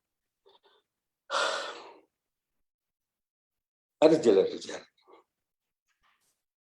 الآن داخل إطار الجبهة الشعبية أو من يحسب على الجبهة الشعبية شيء مذل، موجودين مع الأجازيان بعض منهم. هذا هبتتين طبتين اللي يسموه اللي يطلع لكم بفيديو كل مرة، هذا كان مقاتل عادي في حتة منا. اليوم عامل زعيم بتاع التقليمية كمان. قلت في كلامي في البداية من أساء للجبهة الشعبية في تجربتها هم أعضاء الجبهة الشعبية وليس الآخرين. نخلي المناكفات بين جبهة التحرير دول مسيحيين دول مسلمين كتجربة، من أساء لها هم أعضاء الجبهة الشعبية. والكلام هذا دائما أكرره أنا، ما تسلبطوا في الآخرين، أنتم مش ناس معصومين من الخطأ، أنتم تتحملوا المسؤولية. اليوم الجماعة اللي كنت أقول لهم تتحمل المسؤولية قاعد نقول يا جماعة تعالوا أعملوا حركة سياسية قد تفيدنا لكسر الجدار إلى الداخل. أنا أعتقد في السياسة كل شيء متاح ويجب أن نستغل هذه الفرص. وأنا في اعتقادي إذا قدروا يشتغلوا صحيح، أنا ما أضمن، أقولها بكل صراحة، مش واحد يجي يقول لي يا أخي فشلتم أنا ما أضمن، لكن محاولة إذا قدروا أن يشتغلوا بصورة صحيحة، أنا في اعتقادي قد يخرقوا الجدار هذا اللي حاجزه الراجل ونظامه من أجل دخول المعارضة بشكل فعلي وأن توجد لها جماهير في الداخل. هذا هو المقصود. يعني القصة كلها محصورة في هذه النقطة. شكرا. شكرا أستاذ أحمد. طيب في الأستاذ إسماعيل. أستاذ إسماعيل تفضل. اهلا السلام عليكم ومساء الخير. سلام يا حالة. اهلا وسهلا وكم يقنهم. والله النقطة بالنسبة لي يعني أنا أتكلم بروحي واضحة جدا. أنا يومين دول لما شفت العنوان شوية كنت كده يعني أشياء كثيرة بينت في راسي. يعني هل هو فعلا يعني إعادة إحياء الجبهة الشعبية هو، ولا حتى يعني المصطلحات يعني حراك أو حركة أو منقسقاس أو داقمية نسائي، كل الكلمات هذا كل الاستعارة هذا كانت خلقت لي مشكلة. حاسة الصورة واضحة جدا. يعني أنا إذا فهمت الصح يعني تابعت الصح، يعني العملية هذا يعني ما هي أكثر من العلاقات عامة منظمة. يعني أكثر من كده ما عندها أي شيء على حسب الشرح الوافي اللي سمعناه من المنادي أحمد. يعني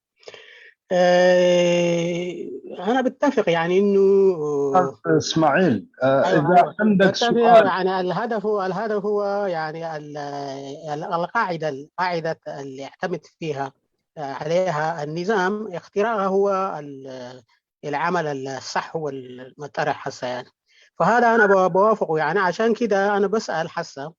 يعني أنا تابعت الجزمة، لكن أكثر المعارضة كانت من أعداء الجبهة الشعبية ذاتهم. يعني حسب قال الأخ أحمد اللي عاوز أسأله سؤال بسيط جدا، يعني مدى يعني توفقتوا يعني أقل شيء يعني في خلق كده قاعدة ولو بسيطة يعني في هذا الاتجاه هذا، لأنه مهم هو. يعني إلا يعني الناس تخترق الباور بيز بتاع النظام ما ممكن تغييره. يعني هذا كلام صحيح.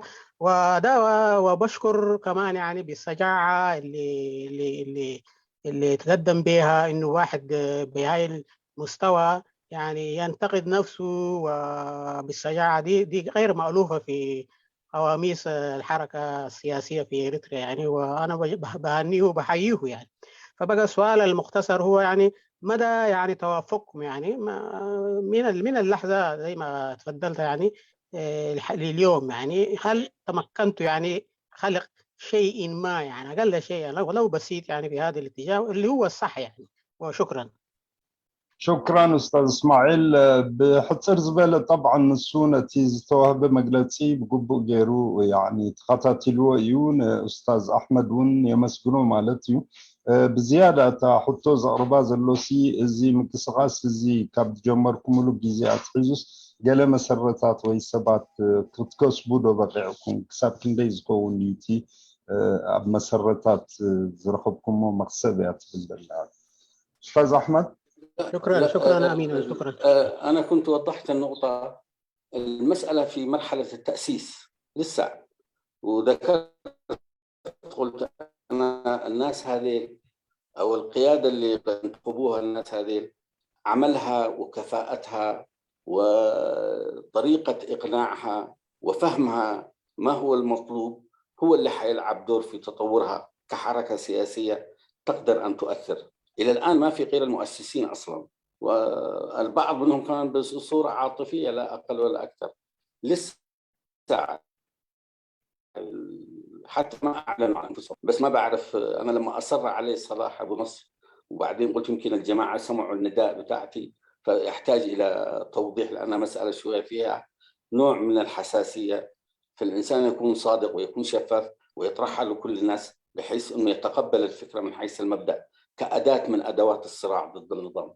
لحد الآن ما في، بس هذا يتوقف على مقدرة القيادة اللي حينتخبوها، يعني قدرة القيادة وإمكانيتها في الإقناع. لأنه هذا يعني أنا مش معقول أطرح تجمع للجبهة الشعبية ومقاتلينها وأهمل مقاتلين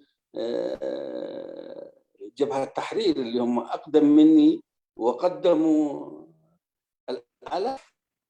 سمعنا هذا الامتياز يعطى لجماعة الجبهة الشعبية، هذه جدا حساسة. فإيش هو المقصود؟ إيش هو الهدف؟ هل هدف تكتيكي مقصود منه كذا زي ما وضحتها؟ فأنا في اعتقادي الناس لا تتعاطف معك إلا لما تفهم الحقيقة إيش بالضبط، وإلا أنت حتدخل ضمن خانة الإضافات بالنسبة للتجمعات اللي نشوفها في المعارضة. إيش عملت يعني؟ زي ما قال من اسمه زيادة في التقسيم قاعد تعمل.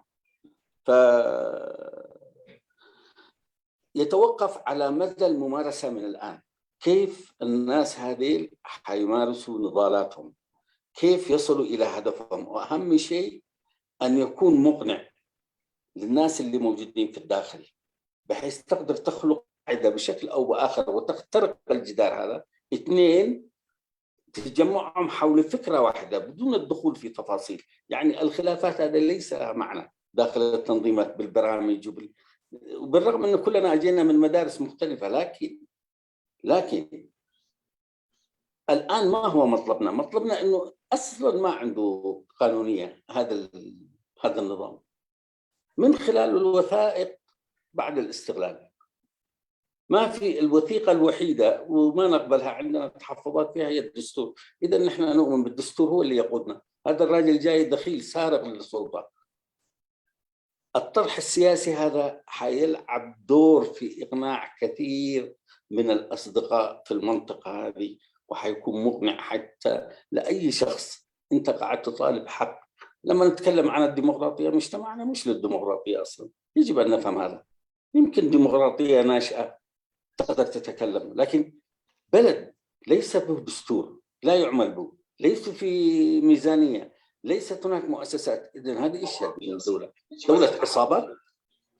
فهذا هو المقصود. أنا ما بعرف أطول كلام، أصبحت عفوا. بنبهك بعد كذا لأنه العدد كثير اللي رافعين أيديهم، وإن شاء الله بنبه. أتفضل جرماي. مجمرتا نحنا أب ممسرات إنا زلنا أب زم ممسرات كا كلهم أتوم أبزي بدايزي جبراويان كهم زخلو كدمعو زخلو إلا أن اليوم أكلات نعتهم من معجابيو كان دي في حساب تي مسارحي إزي يو تمسارحي أبصحنا زخل ويزي استراتيجي أب علامانا أبصحنا زخل نسخة مجمرتا تي أب هجرنا زلو سرعات بزخونه يكون حقاونت يبلون. سلازي إذا حقاونت زي بلو سرعات نملقاسو نازخ بلون كل خون جزع رسو نتينا يتحقق ناي تقدر حنا إسرات مكرو كدميز صنحنا تمكرو نعوب زي مسقاري إذا كله أب قمت ناتي سبات دما دحري بتي حزنا زلنا حساب دحرم عقابهم يؤتي وسيتن أد معنتن نايزي وسيدنا يدلنا تبقسو كمزن زخيل. نحنا أبز وانزي زلنا طلب إزي زلو سرعات زخونه يكون حقاونت يبلون. سلازي بحقاوي كتكالو نحنا دما نزي خربل انكلنا تي قداي ديمقراسي زبل وي ديمقراسي ناي ديمقراسي أمر. نحنا أبزبنا جينا أب مجمار زلنا إنا تقندي أب قداي حقاونت متكوار إيو حقاونت زي بلو مخان بحقاوي سرعات كافتك كم زقبو كم زلون نباريو نزد ما بقدامنت نتهم نازو قدايزي خجبرون تكبرتين عايزو قدايزي معتاتهم معقابن كموين نايز كبابينا حيلتاتن منقستاتن وين معقابيو بزي حقاونت نايزي سرعات زي. سلازي كله تسرحنا اب إذا سرعات زي حقاونت مخانون بحقاوي سرعاتن بجزءات حقي زجزاء سرعاتن نمتكا إيو. سلازي نبزي نزعق بتزي ازعق بتزي بقدام النت وإذا حساب زي بقدام النت أبت كل أسري كاب دحريو خا اتي كملون اتي خنوستو زلنا ሜካኒዝም ወይ ትግባሬ ነዚ ንምፍጣር እዩ ዝኸኣ ኩሉ ትምትዕስጣፍን እቲ ከምቲ ከብፅሓካ ዝኽእል ናብቲ ናይ መወዳእታ ዕላማኻ ከብፅሓካ ዝኽእል ናብቲ ናይ መወዳእታኻ ስትራቴጂ ከብፅሓካ ዝኽእል ንዕኡ ዘብፅሕ ንኡስ ስትራቴጂታት ከዓ ብተዓፃፀፍነት ኣብ ግብሪ ምውዓል እዩ شكرا استاذ احمد وشكرا استاذ قرماي. استاذ صلاح علي احمد تفضل. شكرا امين شكرا. انا مسموع ان شاء الله؟ مسموع. مسموع معلن؟ ايه مسموع استاذ صلاح. الو اوكي شكرا. انا سؤالي مباشر ايوه سؤالي مباشر لاستاذ احمد. اول استاذ احمد انا لا اشك في شجاعتك ويعني نقدك للذات وتصالحك مع النفس، لكن السؤال المباشر الاخ احمد من خلال السرد بتاعك، هل انت يعني الان ما تعتقد انك قاعد تحاضر في العنوان الخطا؟ لانه العنوان هنا حراك من اجل احياء الجبهه الشعبيه، وانت انتقدت تماما انه هذا ما احياء للجبهه الشعبيه، يعني حتى ذات نتحاور معاك يعني. اذا العنوان خطا وانت عملت اغرار، ما سمعناه هو اغرار تحمل المسؤوليه، اغرار الاخطاء اللي ارتكبت، فبالتالي قاعد تطرح مثلا الحلول. فما تعتقد انك لبيت مثلا الندوه في عنوان خاطئ؟ شكرا. والله هذه استاذ صلاح القضيه ما عرفنا نجيب لها. انا وصلاح لما كلمني قلنا ايش نعمل العنوان، فاجت فكره الاحياء، لانه لحد الان ما مسكوا عنوان بالضبط الجماعه. القضيه هي تجميع مقاتلي الجبهه الشعبيه، فما في تسميه ثانيه اصلا، بس ان شاء الله الفكره تكون واضحه. لما التسميه هذه اجت كذا بفعل صدف، حتى انا استفزتني بعين لما قراتها، قلت هذه تستفز الناس، طالما استفزتني حتستفز الاخرين كمان. عمليه احياء هو مساله مسخره. تحيي ايش؟ تحيي العظام وهي رميم، هذه قدره الله فقط مش قدرتنا احنا.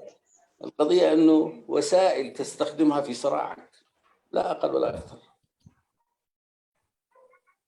يعني مثلا اعطي نموذج في جماعه من كوادر الجبهه الشعبيه جت زياره القاهره، فعملنا موعد في مكان والتقيت بهم حوالي 3 أنفار، كانوا مسافرين اشتغلوا في وزارات مختلفه.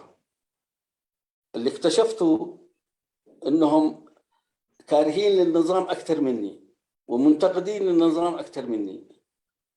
تخيل، هذه الجماعه شغالين داخل النظام. يعني معظم الحكايات اللي كنت اسمعها منهم والمرارات اللي كانت تقول الناس ماشيه فين، لكن ناس كبرت في السن، جابت اطفال تبحث عن امال، امور من هذا النوع. انما ما في القلوب. إذن انت هذه ثروه يجب ان تستقلها اذا كنت صارع. هنا تكمن الفكره. نترك الاسماء جانبا. والله العظيم انه كرههم للنظام نتيجه المعاناه اليوميه وكرههم للوضع اللي موجود اكثر مني بكثير. يعني انا قايد وفي وضع اخر، اترك قضيه ان احنا نمثل المقاومه ما ادري ايش، حتى المعلومات في عندنا قصور في الفهم، انما هذيلاك بتاعتهم هي معاناه يوميه. فهذه هي القصه. انت كيف تقدر تخلق جسور مع الناس هذه اذا كنت تبحث عن تغيير؟ لا يمكن ان تهمل الناس هذه، ابحث عن طرق. هذا الفكره تكمن هنا استاذ صلاح. شكرا استاذ احمد. وصار موضح دحين، لسه لم تؤسس وما زال. الو استاذ امين، سامع صوتي يا ربي؟ استاذ امين. ايوه مسموع ابو بكر. الو ايوه دحين مسموع صوتك. يلا مرحبا، الصوت رجع. ممتاز. خلاص انا كنت قاعد احاول اصلح في الكمبيوتر. مرحبا. بارك الله فيك. اوكي. قرماي عدلك بكاش و تي حتى وين حتصيريو تملس وين حتصيري نيرو صبو تحطو ناي مني حتى تزنبره صالح علي احمد تي ارستن مزي حج يختبلو زنبركا تغاراچاوي دو ايكونن مخنياتو انا ارستم سر يكون غزارسو بتعمي حرخرخ زبلكا ارستنيرو مخنياتو سلازي مزي زغلصكا يكون في الصم استي زي مساسلن زي راخبن كوينو رخيبه يو سلازي كوم اودو اي رداكان ويكم دو اي راكان لك ممهر تقادلاي احمد قيسي خبلو صنحي هو انا ون تي ارستي مساكاتي ناي زغزا مس ابو ناصر كزاربلون كلخو مالت بيناي إلكا نتاع استمرار شجر نيرو جنب زخانة تاع استمراريس بدحريون بزح السايب بلن تي أرستي بزح يحبسن جن كوينو تيز تباهل جن كم تي زي رئيخايو إيو نحنا تي أوشت زلوا بفلاي تتوسخي ملسناتي وزي أوشت زلوا بالجزاء رسو أبزين إحنا قبل على 9 زلوا بدرجة حلافنتن بدرجة دبلوماسين كالوت زسرحون أكلات أبالات نان جزارسو كابتي قبل علينا زلو بدجزل لنا زل سبات مخنياتو خا معلتاوي بتي جوهرتي سلزلون سلزتبسون لعلسلهم لعلسلنا يوجن كا بعد ما يزدفوا أبز وان زوين أبكال كيدوم كال نجارات كجبرو زي بزح أيتصبن كوينو جن زي أتوم كللتي سبات أيكونون مسؤوم كوين كا مسرح مسؤوم كوين كا قال نجار مقبر بتعمي أدلاي يلو أبز حلفة كميات مجزء يعني مسلسته أكلات نايتي أجناب مستسرع عزب اللو أبالات زباقون بارز نبرو أبز تراخبنايون أبز تزارربنايون أبز عللنايون مالت قريتهم الأم متسرعت كلقس اللو نايزبل الرأيومنا التحساس بؤمن بحق العلينا أيو السوخة معلتاوي اتناتو قبل عليه هزبي يخون قبل عليتي كله قبل عليهم يخون زوردو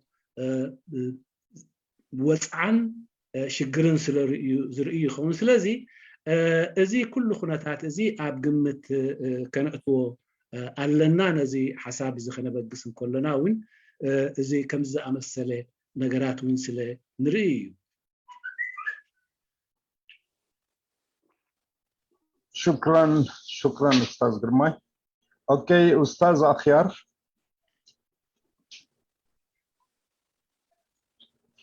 السلام عليكم. عليكم السلام ورحمه. تحياتي لكم اخ امين. يا هلا. للحضور والاستاذ احمد.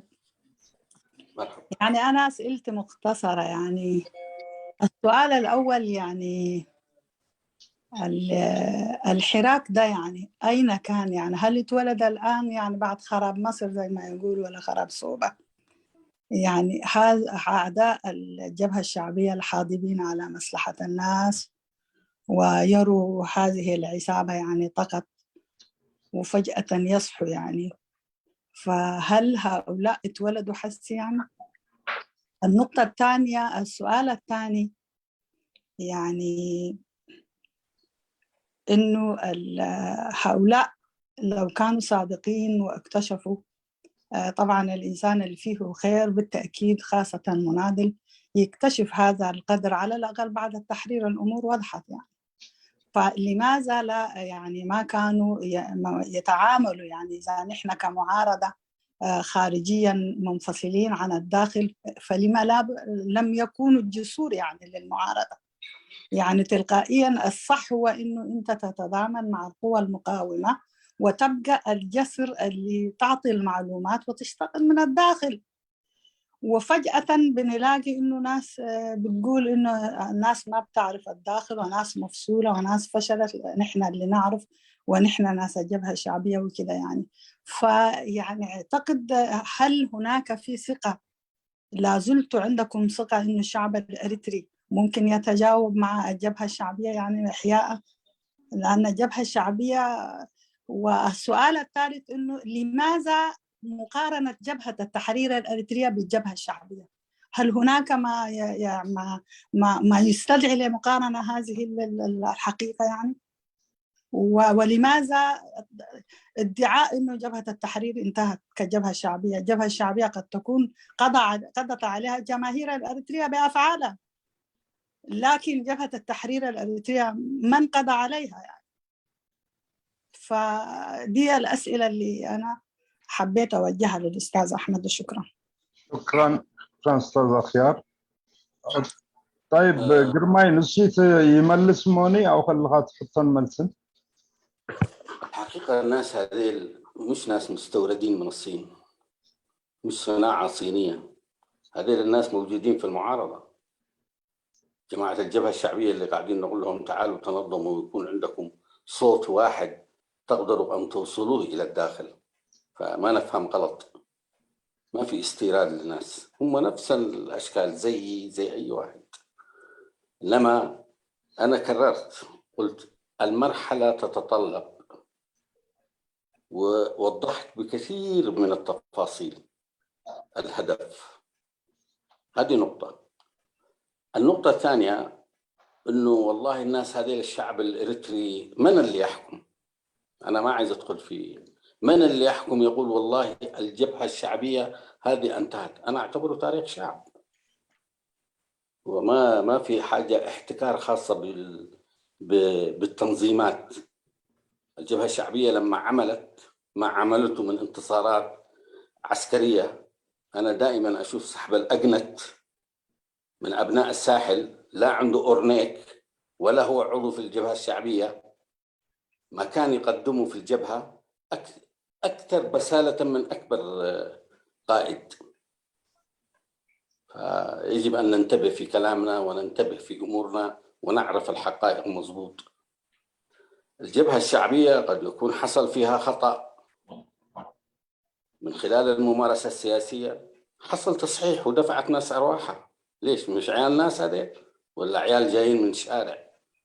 قيادات قدمت رقابها، قدمت رؤوسها، أعدمت، سواء كان ود علي سواء كان جماعة الجي 15.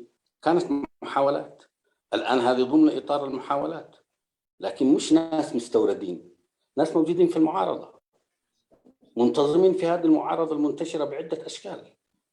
القضية أنه في دافع سياسي في هذه المرحلة يمكن قد يخدم. انتهينا، ما عندها لا بالخلافات ولا بعدين قصة جبهة التحرير وقصة الجبهة الشعبية. أنا في اعتقادي ما في شيء ينسب لهذه التنظيمات بعيد عن الشعب الإريتري. هذه التنظيمات ما نزلت من السماء، هذه التنظيمات هي إفراز لواقع وتركيبة الشعب الإريتري. فيجب أن ننتبه، هذه التنظيمات لم تصنع في الخارج، هي جت من داخل إطار الشعب الإريتري نفسه. قوة مسيحية كانت تكون معظمها الجبهة الشعبية، هذا صحيح، لمرحلة معينة.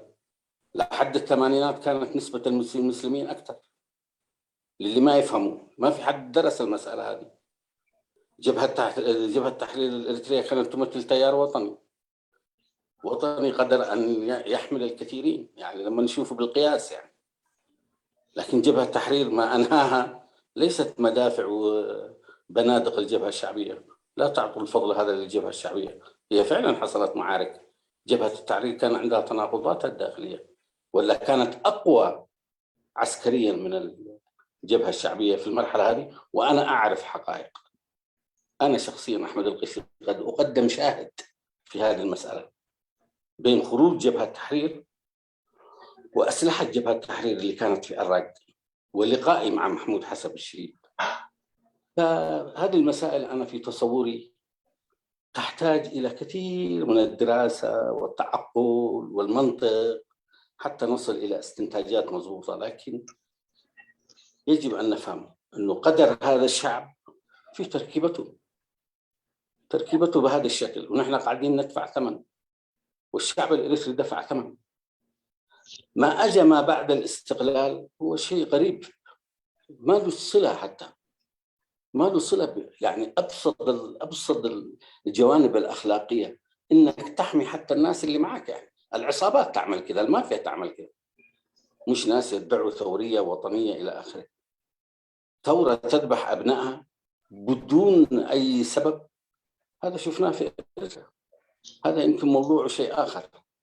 فنخرج من المنطق اللي حكمنا لفترات طويلة وندخل إلى منطق ما هو المطلوب في هذه المرحلة، لأن القضية كبرت وأصبحت أكثر تعقيدا، وما أصبحت بيدنا كمان إن احنا نتحكم فيها. هذه للتاريخ أقولها، وبكرة يمكن تبدأ المعارك وحنشوف بلاوي. شكرا. شكرا أستاذ أحمد. تفضل قرمي.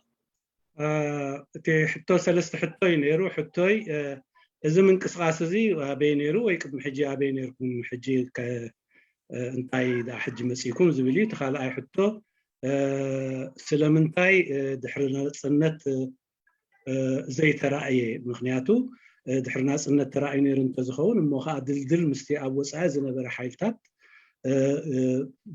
فتيركم نيركم انت زخونو زي كله اي ترأين سالساي تي موددار تقادلو حرنيت إرتران جبهان سلامنتاي ادلي تقادلو حرنيت إرترا غزار ساكاب ميدا إرترا تستاي كتف انكلا تي مخنيات انتاي نيرو زبلي نيرو أنا بالممهر زوم استقصم زلخو كلهم ويزوم نزارب لهم زلنا كاب دجز مصو وي كاب كال هاجر زمصو وي كاب تشاينا زمصو سبات يكونوا زياتهم إرتراويان إيوم أبتي زنفر تاريخاوي كنتات انت داخينو منيو زفرد انتايو ترخيبو إزين غزارسو ني ناي تاريخ فردن ناي حزب فردن زقدف كوينو اتي حقي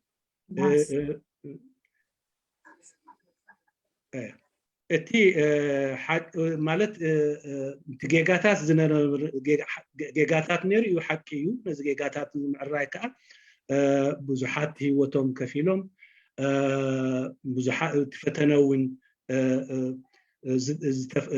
قتلوا فتنات من تخونه كم تزرعنا هيوتهم يوم كفيلهم لهم سلازي نحنا حجي ابز وان زي هاجرنا اب قرانا من قدس لذلا بوليتيكاو تبغسو አሎ ወይ ተበለካው ተበተጉሶ ክንወስታ አሎና ቢዕወታይ ዕወትን ካል ጉዳይ ኮይኑ ግን ብዘይ ዝኾነ ወዓል ሕደር ክንወስዶ ዘለና ተበጉዞ እዩ ውድባት ኤርትራ ኩላተን ህዝባው ግንባር ይኹኑ ጀብሃ ይኹኑ ገዛር ሶ እዚኦም ስራሓት ናይ ህዝቢ ኤርትራ ወይ ውፅኢት ናይ ቃልሲ ህዝቢ ኤርትራ እዮም ብኻልእ ሸነኹ ዊን ኣብ ሓደ ዝተወሰነ እዋን ወይ ድሕሪ ሰማንያታት ኣብ ህዝባው ግንባር بزحي ناي كريستيان انتدا لعل قصر نيرو نغزا عرسو قدم سمانياتات زنبرون كومو اي نغرن جن بزعبا ناي تقادلو حارنت إرترا زقاتمي وين بتام ناي تقادلو حارنت إرترا زقاتمي وشتاو كنوتات انت زي كوينو تقادلو حارنت إرترا بزخونا يخون مدافع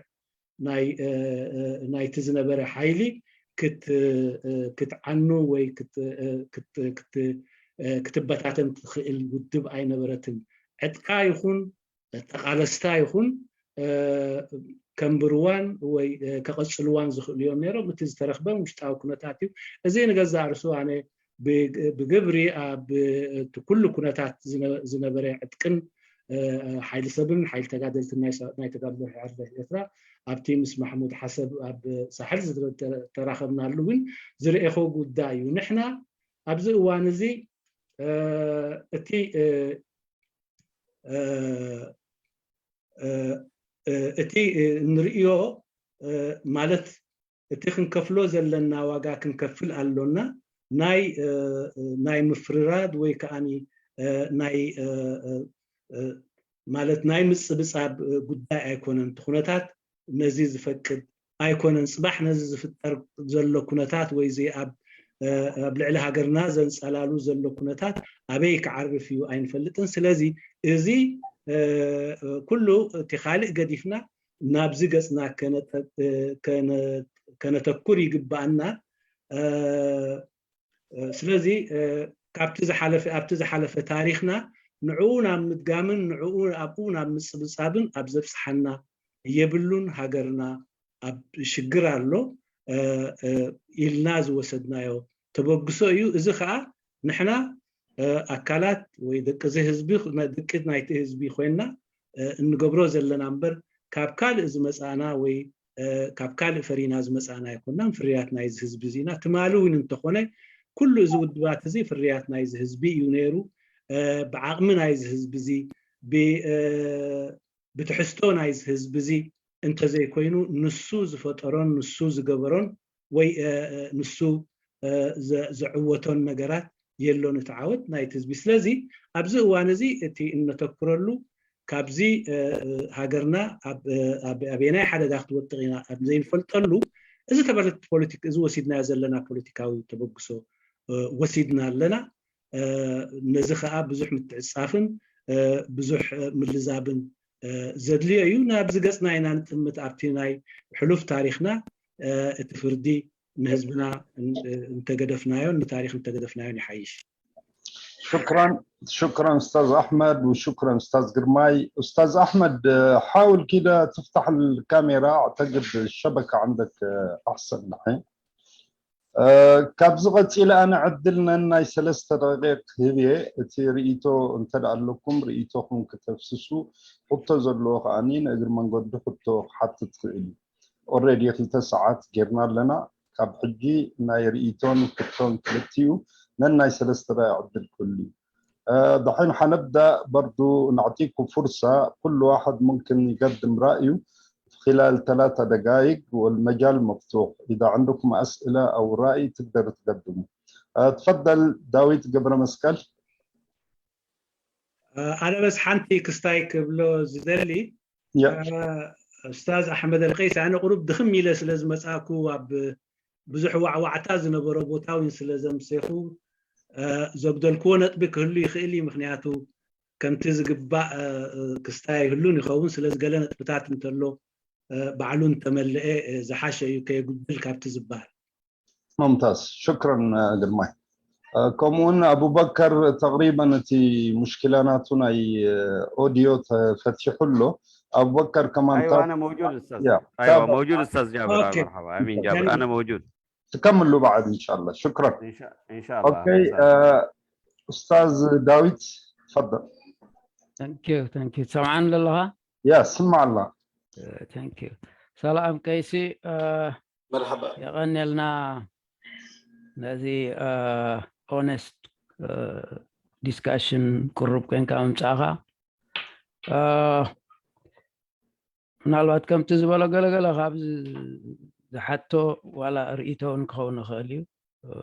Again, I have a couple of questions.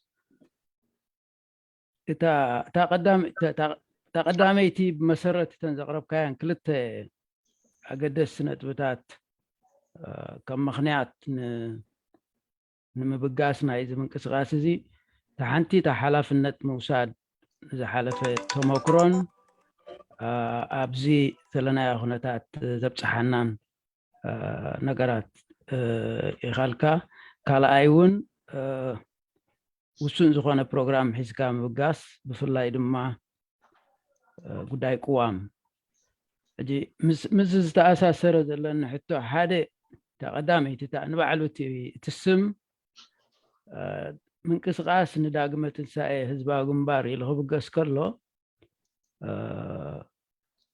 درودو نبعلو ابتي زلنا ناي مقال شجراتي اتو يلن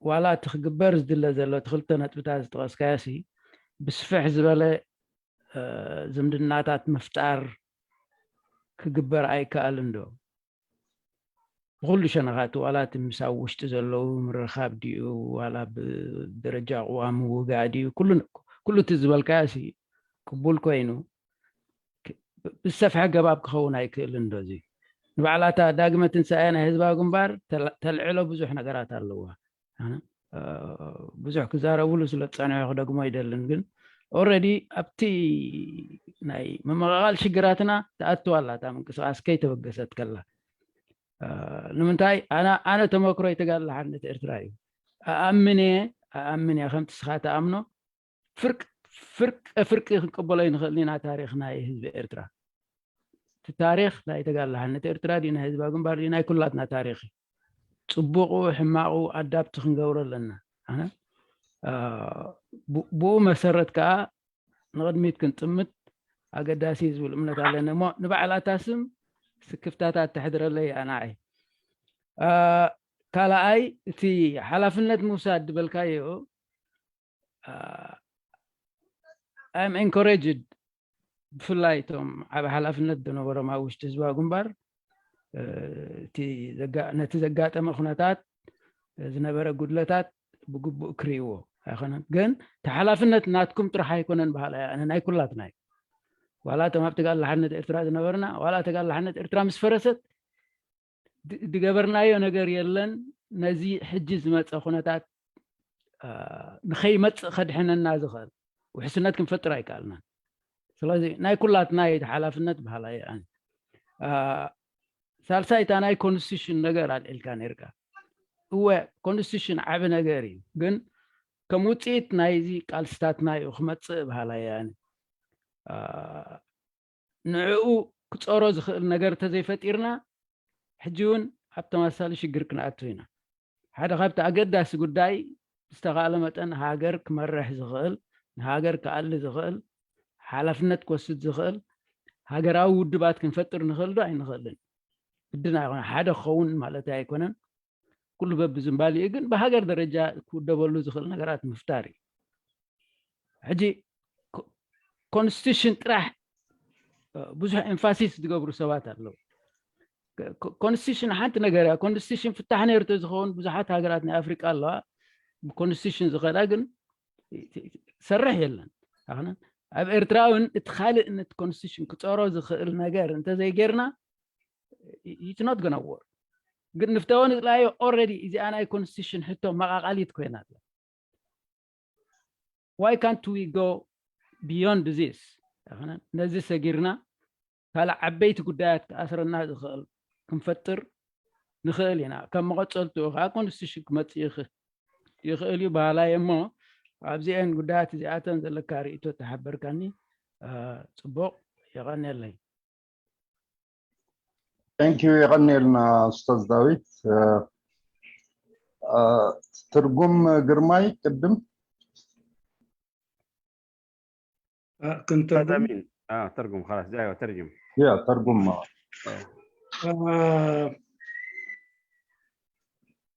أولا أشكر الأستاذ المناضل أحمد الغيثي على الصراحة المتناهية ومسألة أخذ المسؤولية للأوضاع التي وصلنا إليها شيء جيد ولكن إحياء الجبهة الشعبية أو حسب ما ورد في العنوان ألا يمكن أن يكون حالة استقطاب بمعنى آخر أي إحياء الجبهة الشعبية والآخر أيضا يحيي تنظيم آخر ولكن نحن في مسألة التاريخ يجب أن نكون متسامحين مع التاريخ يعني مع تاريخ الشعب الإريتري أو نضالات الشعب الإريتري هذا هو شيء جيد أيضا وأنا أرى وافقك في هذه المسألة وأيضا وافق الرأي حتى نحن في الجبهة يعني لم نعمل بعد ما وصلنا إلى ما وصلنا إليه لم نتحرك لعمل شيء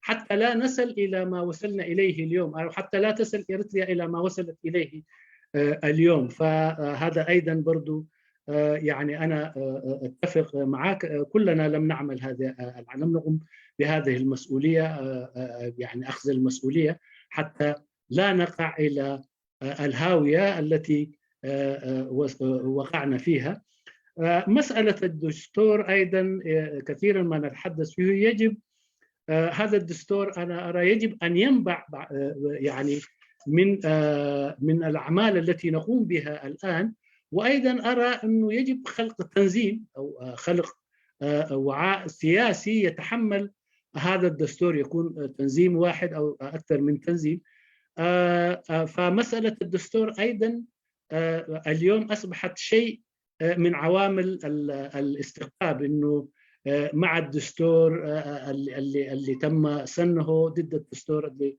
تم يعني سنه. فبالتالي هي هذه مجمل النقاط التي ذكرها. وأيضا الأستاذ المناضل أحمد قيسي هو يعني إدراكه واسع في اللغة التجرينجة، يكون ما نقص مني يكون فهمها، ففي الإجابة أيضا ممكن أن نوضح أكثر. شكرا جرماي. أستاذ أحمد افتح المايك. تفضل. أيوه. أنا شفت إن بتاع الزغرب كان يقبلني كلن حدا تشم بروفوك زقبر عينتي بسم بوقع كوال زقولت لأن أبزل نزي السمينار نادمت أنا يا حسابي أنا نصلاحني جين أكتوالي تعلمس فلوتي أبالات فزوا وجنبار مترنا فنجلن يوتقن دعلامة جين خمتي أزول كوس إذا متأخر مودة أنت إعلامه خمتي تقولت كوي زون أزيق قبولي بخلو خمس زرقاء زرقاء من البعث زي رئيتو زي بقمة أتيوس نتي أم حوات السناداتي قرب لهم يخلي يخالي مور زخنا عينة شم مدلاي بروفوك زي قبر الكاس حساب مغرامبر أنا سون تردي أتني رقم جمرة رقم الكام مغرابسي زفلالي ينبر زتأخذ بايكونن حجي من البات بزحات فخيسوم يغون علامة أسنتا زي أبزعباتي أشيمي بزعبانا يقوام كونترفنشن نقرأ إذا سرعات إذا بسمرات اللوسي حقاوي يكون حجيس مرتعونات كاسي حقاوي يكون مخنيات كونستيشن سلوزولوي كونستيشن تنديفوس قريبو تبايتوس أصدقوه نزي كونستيشن أفتناتهم كومودينو تيومس دربيهم أو يقعدهم ياتي أمقت حجيس زي حقاوي الكاس نتسرعات ناتكا أرجومنت نختحيل سي جدا نتكتل على لكاتكم نتي كونستيشن أنا نجزء رئيسي بخاك خلنا نزارب ناتري أقبلون يبوا مسرات كونستيشن الجواب بخمي جيرو أنت تصحيفوا بقو نقدر فتي إمبرسال نجرات سي نورمال ونرادة ده جين قال له حدا نجرات مستي نايت حبر سبت أساسي الرب زقبه مسؤول كل سب مستاف مغنياتوس حتى يبلون بخم دحرام مودة أتا كونستيشن أنا خمتي أتقصكوا نمسارحي كأحتم صح نمسارحي نتي موجودنا كذا حجاوي نمبال أفتي بوليتيكال كامبين تجبره بتحريه قدامنا يتهزبي سرعات وديعو نتي كونستيشن أفتي أبو حفت غيد ناتو كونستيشن يجبر حد صار مجدي كل سب حبر خرادة ده قالوا زغير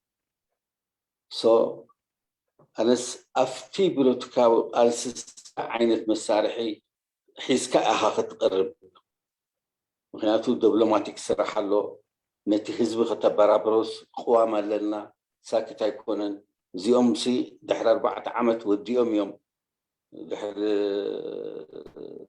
شحن ساعات 9 قلن ودحر 4 عامات مساقاقري تباهلا سقاب حجي سنة 4 عامات وسيدنا لنا ولا خلي وسيدنا لنا زيوم بزي حقي يوم ننقص أسويل تاخذ ما قلت كل خاصة ما تكأ تاخذ أوروبا تغير سي بوليتيكالي دبلوماتيكالي زي حطنا يتقوى من برا ناس ما يتقوى مسي بزح ركعت عيكونا زي قوام زي سمو داتاس بوتوس أفتقوا حافي توديات هنا. شكرا أستاذ أحمد. نتفضل جرماي. أنا أيضا أتفق معك أنه الاسم هو يعني تم اختياره على عجل، وأنا أيضا حسيت بنفس الإحساس الذي انتاب كل الناس، ولكن قد يكون وضح من خلال الفكرة التي طرحت. وأما اختيار اسم أفضل يكون واضح، ويمكن في فرص أخرى أو في تناول الموضوع هذا في مجال آخر قد لا نختار هذا الاسم. فأنا أوافقك هذه المسألة.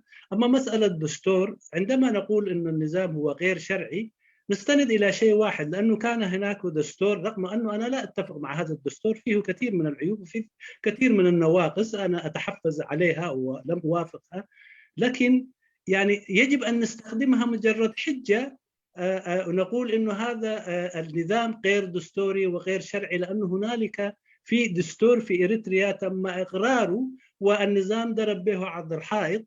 فبالتالي نحن نستخدم هذه الحجة يعني على مستوى الداخل والخارج. أيضا نحن عندما نتكلم مع يعني مع جهات خارجية في المسائل وفي حراكنا الدبلوماسي، عندما نقول يعني هذا النظام غير شرعي يجب أن نقول أنه هو غير شرعي لأنه هنالك في دستور تم إقراره والنظام لم يعمل به، فبالتالي هو اختطف هذه الدولة. وهذه طبعا تكون يعني تكون حجة لديك يعني وحجة سياسية.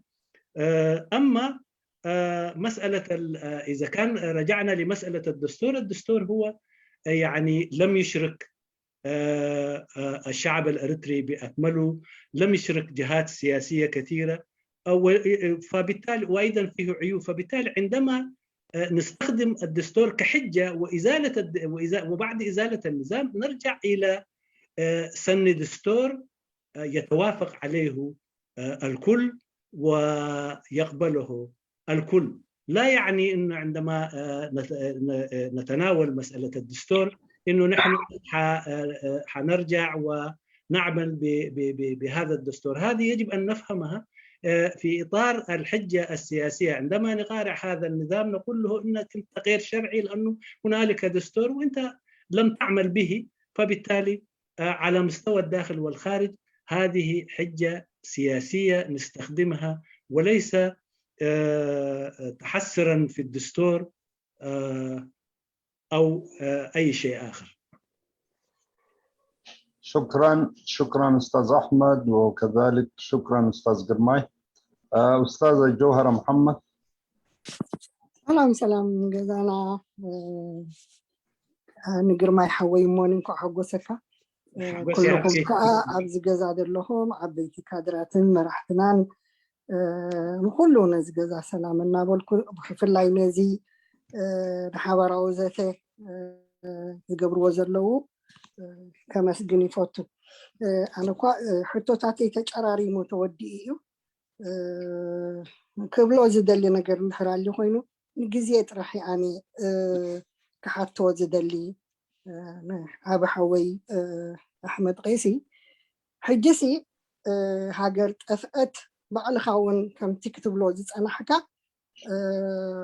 بزي بأمريكا قالوتي الله بزي قالوا خوين الله الكاخت الزارب سنة أنا ونسمعي كحجاز إن حكوينه حزب تجري بإرترا فنتقنا بإرترا جرنا إنا رأي بقيت كانوا بسحلون الزبل وستاتون يسمع له كابتي كونغرس يعني أمريكا مالتيو لذي هاجرنا بتعمي حما كنكات أنسالالي والله حجي بوشتي بدقة حدش من قسقاس اشتي من قسقاس قال إذا أتوم سي حجسي عدلي هبونادو يمسلك كبر حوي معناته هاجرنا أبيلا انتبه له جزء بوشتي هون بدقة بس حالا جزء أي حلوان لقاتشهم كلهم تزاري وملون كلنا سنبيدونا مجمرت إيدي حاف مبلش كمان لسه أميرة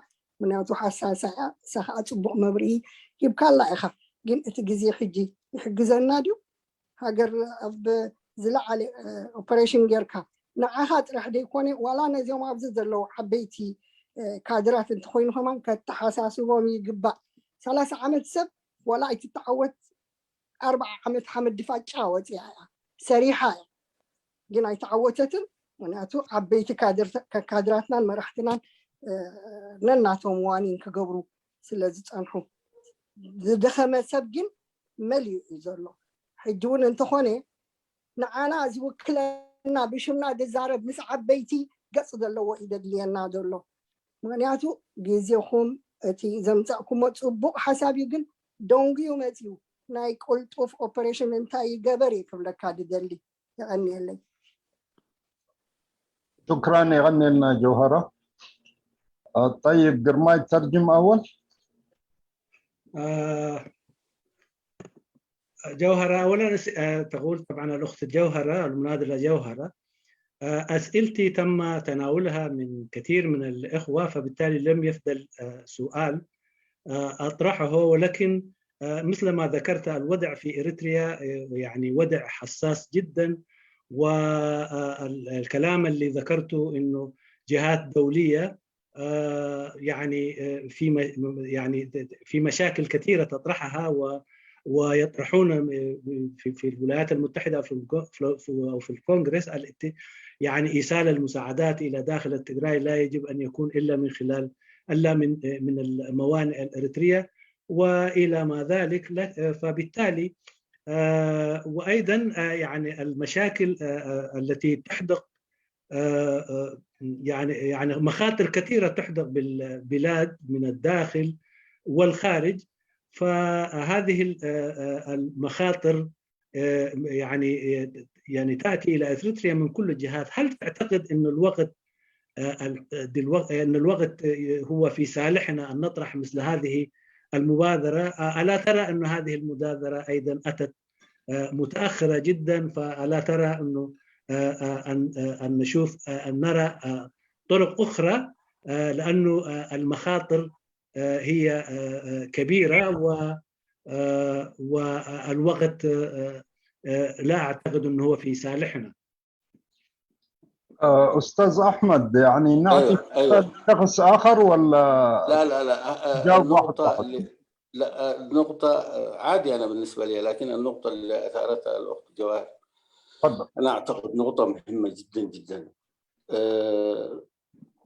بزعبة زين الزرابل نحن عندنا إعلامنا سمينار الزاميدنا خلنا مسزيز كايد زلو حفش زتقالات في خناتات مونغو إريتران إثيوبيان وعندي مونغو تيغراين إريتران فتح يكونون أملسي يكونون زت أساسرون يلن عبوزس نتي قالسي نحنا الدنبي الحوارب وخمين يسرع انت عين التكتيك نتكام قدمتات النادم أنا حسابات في الجن إذا خناتات أزو حدا جنا يعني أزو حدا جنا حجي انت خدبر على نسبة الحق تصبغ تقاطعمي أو ذكرى ذكرتني رسعي يعني أنا سخمد مثلني نزو خناتات تفتكروا ذلو لومي صباح تتكوس تكون زبل زرابات على مسؤول قداينا إريتران إثيوبيان يكونن زيهم بروكسيهم تقندي كوا من زي أوكرين ذلو تفتكروا بدرجة عالم زكاية ذلو من قصاصاتي تمرقت وسيدو سرعات حلو حلفو ولا والدهادرات لؤخات سديدون السوفيت اللو روسيا علاماتات اللو زي ببوليتيكا خنبب كله زي another thing مدبر أي بحري مدبر والدهادرة ومدبر مهاب نراشاز بالزربة سمم معتقيرو يزرب حجس حدا جن يا أخوي زيهم عبيت حرام زندا مثلا لو بعرب حرام عبيت خب أسفلوس منتلسي محبئي أتدلين برافت كبابي خوفايت بلن جنس أجمعات ناسي تسرعاتي ولا نتحرمز منتل خنوسس نتحرمز قواقو إذا تنزلوا أنا هم مثلا توسع أنا ستوسيد anyway إزي كم في ناي تقاوموا زب أنت خبر على زبان معو بسنكنا توفح أبمت من البعض قال يوم ديبارتمنت ستيت ديبارتمنت كنا من رخيبنا مسترجل رخيبنا إذا كله كلام فارغ أنا أبحنقول يا أتون تقند سقوم تخو سد زلوا بزقوان زخونة إرتراوي حكين ياخدوا قالوا زقبا هاجراوي جباء نزين كلن ودبات سلفتات civil organizations خجبرالو تقالات يفهم بقعة زخون مرحلة بشم حزب إرتات الزارب إذا خاء خمي جركا تدحين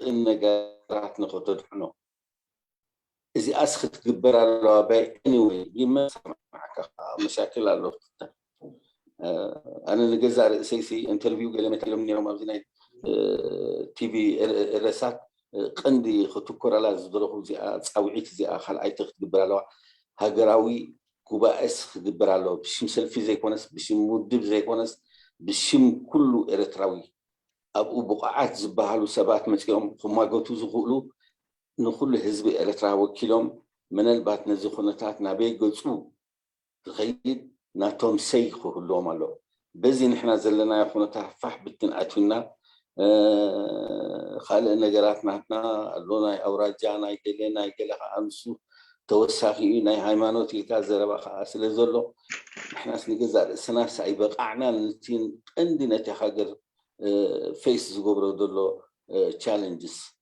so أنا بزي أقعد أمي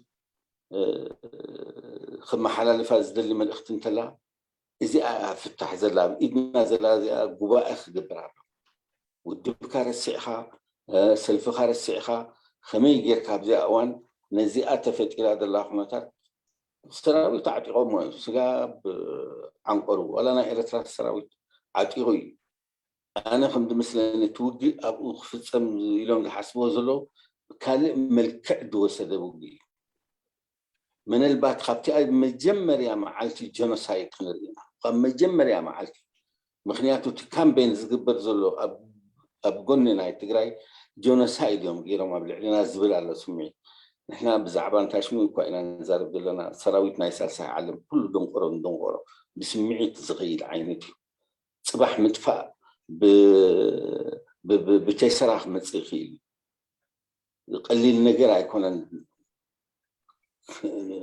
نعنا خقاتمنا زغل سلازي بشم حزب إرترا خزارب دقفنا يملو انتهي زغو أبدقى دلوسي قليل قلصري كنا نايرتان أبز حلفة شديش تورحسي نسودان من إسي زهادو معسر شوعة تشحل كبس قليل قلصري كنا قحقي حاوكا تعدي السبية بالله إذا خالق الاسفي جن قندي إذي لومي صباح يجمر يخون نبي قلصري زخيد دحر أجندتات هذا ناتنا قد حجي أوتوماتيكالي مسنا إثيوبيا استأساسري انتهي فيوتشرنا إثيوبيا رومون لكابتي ما بعرف إيش بتي كله ناتو ديمان دالو ولا حجي تعركنا تمونغو أبي أحمد السياسي أب حماق يبتح الدولة صباح وقت تمز أبي أحمد خنقسا أسايخيليني معناته أنا در أجندة مسؤول بيولوجيكي لهم زغربونا جرام شح كيلومتر بجماعة بحر حس كاس زي تتقام كالوسي 9 مليون إثيوبيا السر بزي بحري بزي أوتلت قنوع خمزي هنا خمو عين الزرابات أجيدهم كزرابو الجميع قال له أجندات من المخ ما قلت لك السياس يدوز بعين فتح تايقنا سجاب the last والدهدر خواجاي ولا تعنو هاجر بملئتها خموي يردوي تنقر مودة أتاس بوتايبل سلازي مسؤول ملو حزب خطف زين جزار أصل خما قلت له زجب بأسي إذا دم بتقاومي دم بتقاوم خما قلت له أفو مليء جين حد ترنا في خبر له بقعات لنا مرحتي مهرات لنا أب كل في المهرات لنا سلازي أنا سنتاي بتصبيهم دلوس الجرمن جن بتي أعظمها 25 وأنا إنس أوان زي أنا بلازم لنا بزعبنا عندنا السيمينارنا مفتوحة تايكونتي إذا نقال سنة إن نزار ولا تقندي قلنا إذا خنا تعدلنا أنا بيجيك سيا مفتوحة خالي لأن زي أبو هوتس تقبل زلوا أبو دا أنت صباح إلى تفقت أنت ترجموا نايتي سيلفي ولا نايتي ودي بالكا مصوع وده أساسي تو يونايتد نيشن هالو قلمتات هالو أوكرين نخلاتنا مهراتنا يونايتد نيشن اللي قوامي بوردرس اللي السلام عليكم زي دحر خلعي وقع علم زي تحنسسه بمولو داقما قمت خبروا لي سلازي أخلا سلسة علم سقيطة سلازي إذا يدرو خناتنا علم بدرجة عالمية زارب دلنا قات أمزخلسي نحن سبع من أنتي نقول له حدنتنا نحن مش مناخ زاربو زخلو سبعة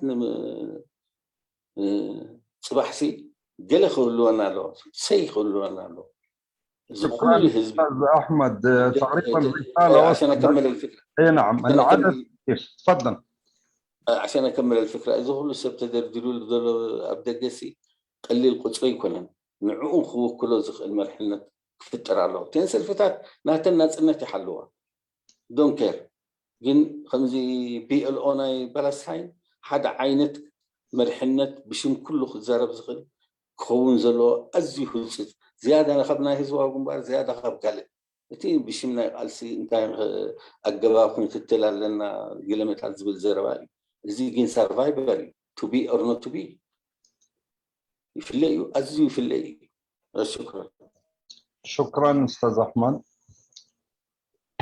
قرماي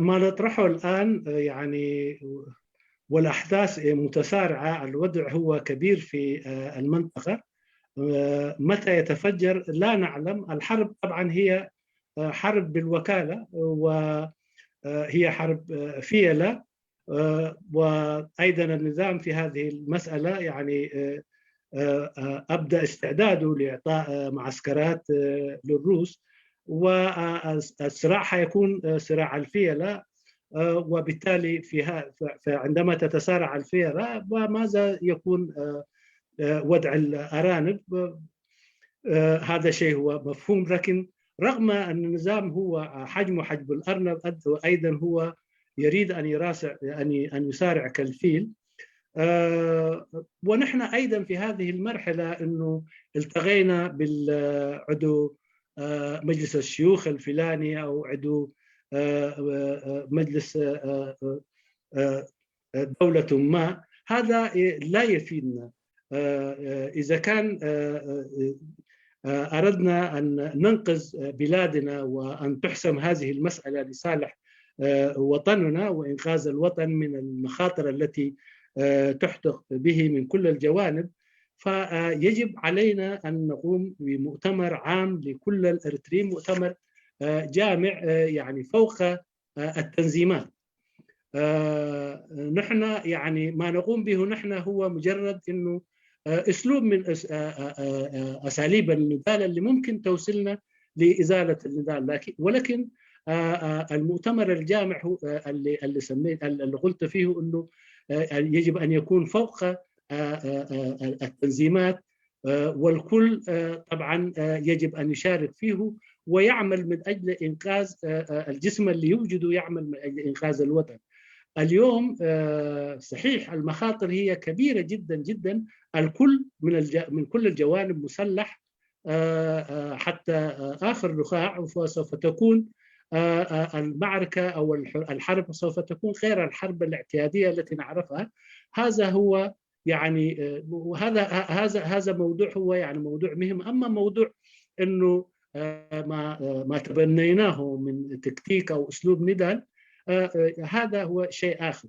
وضعنا اليوم أصبح يعني وضع إريتريا اليوم أصبح مربوط بوضع إثيوبيا والخلاف بين أبي أحمد والنظام في إريتريا أيضا هذا موجود غير خفي. وأيضا بدأوا الإثيوبيون يتحدثون أنه يعني 1000 مليون نسمة من الإثيوبيين أن يكونوا دون منفذ بحري. ماذا يعني هذا الكلام؟ هذا الكلام يعني أنه إريتريا هي في خطر. فبالتالي ومن يتحدث عن هذه المسألة؟ لأن النظام لا يهم أن يتحدث في هذه المسألة. النظام إذا كان جاءت الحرب يعني ممكن هو عنده الاستعداد يحارب حتى آخر إريتري، لكن يجب المدافع أن يكون هو من موجود من المعارضة في الخارج، وأن يقوم بطرح يعني بعقد مؤتمر جامع لكل الإريتريين. والكيانات التنظيمية اللي موجودة تحتفظ بكياناتها. ولكن اليوم ما يجب أن نفعله هو إنه المخرج هو إنه أن يكون في جسم واحد يدافع عن إريتريا وعن الشعب الإريتري، لأنه كل الاتجاهات التي تتسارع لا دخل لها في إريتريا. فبالتالي ولا يهمها إريتريا إن ذهبت. ولكن نحن قبل أن نفقد إريتريا يجب أن نبادر. المبادرة أن تكون إن إيجاد عقد مؤتمر عام لكل الإريتريين. وما نطرحه نحن هو يعني اسلوب من اسلوب النضال او التكتيك من التكتيكات التي يجب ان نتبعها لازاله النظام. ولكن الشيء اللي يجب ان يكون هو اليوم الاريتريين الموجودين في الخارج يجب ان يعودوا مؤتمرهم ويكون لهم جسم واحد يدافع عن مصالح اريتريا، بعيدا عن المصالح التنظيميه او مصالح الحزبيه او مصالح فئويه اخرى. هذا هو المخرج. شكرا جرماي. اوكي، تفضل استاذ داوود تولد برهان. راي يغني لي اغربتي يمسجن. سلامك احمد كيسي. مرحبا. انكع كمزي الرقبنا بحكيتي امرناي زبا جنبار كم تقادلتن حفاش ودباتن بفلا حفاش ودبات سلازبلغو زي من كسغاس داغماي تنسى زبل وانو زحلوي مس غزيك خيد زغل مبغسي دهسسا زتغورو اي مسلنن. سلازي كرم زلو خويني يسمعني بس دما عود كخون منتي اتزغرم حمد كيسي مساخا كم تعيات ابتسخا تكايدو سيمينارات تعيات مسلو كيدوم زكايدو سبات اللو بسم تقادلتنا يقدم لو مجن نتي قالسي تحت هاجرونت كوينوم نابنت كم تزبل كايو مبالو حماق جن كبال كاسل زلو صواعتا ناي مسفون يكون ناي هايلا خمس بالكايو مسفون بزوم جلزي أتوم زدمين زتهارمن زسلمن كم مقانمتن لومي نعم سوم كنا نتنسى يختبلن كلها كساب كندي يسقم كم مقانو بترفسو حفاش ودباتو ونفلتو تكبارات الله. سلازي زياتهم تنساخ قبرها زي كونسي زستموها أقبات كله خمس غير. داويت نابنت كابزي زبولو حدا صبغ نجر لومي أدليس سبات كم هاجراونت بحريان بدهسان بمصنعتن زخون نجر كجبر كم زكال فليتكا حدش مصنعتي حدش دهسا كجبر كم زكال انت زحسب اتزلع عقمتات كم زلات كايغون محداس لنبرنت مستر نهزوا جنبال سيرو خنكاسا زغل عينت تكبر يدللو إذا عينت زيتن سامبر بسم تقادلتن بسم نباراتن تقبرو عود كخون كم زي كل الرأي كايو أبزو وانزي نتقبر إساس حليفو كوكوارز غل تقبر بمصنعة خكال كاليو يتي وتهدروا عينت بتبسحي زلو تكنولوجي بمهازنت نايتم نبارات تقادلتي ህዝቢ ክንዲ ኩሉ ገንዘብ ክኸውን ይኽእል እዩ ከዋፅእ ይኽእል እዩ ኣብ ልዕሊ ዩክሬን ከይተረፉ ዕሉማት ብገንዘብ ዝሽየጡ ወታደራት የሳትፉ ኣለዉ ነዚ ሳልሳይ ክፍለ ዓለም ንበዓል ኢሳያስ ይኹን ንበዓል አብይ ብሂወቱ ዝሕዝ ተግባር ክግበር ዝከኣል ክንሱ ኣብዚታት ኣተሓሳስባ ክንዋፈር ወይ ክትዋፈሩ ክሳብ ክንደይ ሰናይ ምኾነ እዛ ዝዳሕራይ ዝበልካያ ፅቡቅ ሓሳብ ንምውክልና ንህዝቢ ኤርትራ ህፁፅ ባይቶ ክፅዋዕን ክግበርን ተደላይነት ኣለዎ ብከምኡ ምጉስጓስካ ብከምኡ ምፅዋዕካ ኣገዳስነት ኣለዎ ብከምኡ ክንከይድ ኣገዳስነት እዩ ካብዚ ሓለፈ ግን ከምዚ ገለ ኣሕዋት ክብልዎ ዝፀንሑ ሎሚ ስም ሒዝካ ምንቅስቃስ መወዳድርቲ ናይቲ ዘሎ ዳኣ እምበሪ ብልጫ ሒዙ ቅፅበታዊ ቅያ ክሰርሕ ዝኽእል ተግባር ኣይክህሉን ኮይኑ ይረኣየኒ ንኣብነት ቅድሚ 23 ዓመት ንኢሳያስ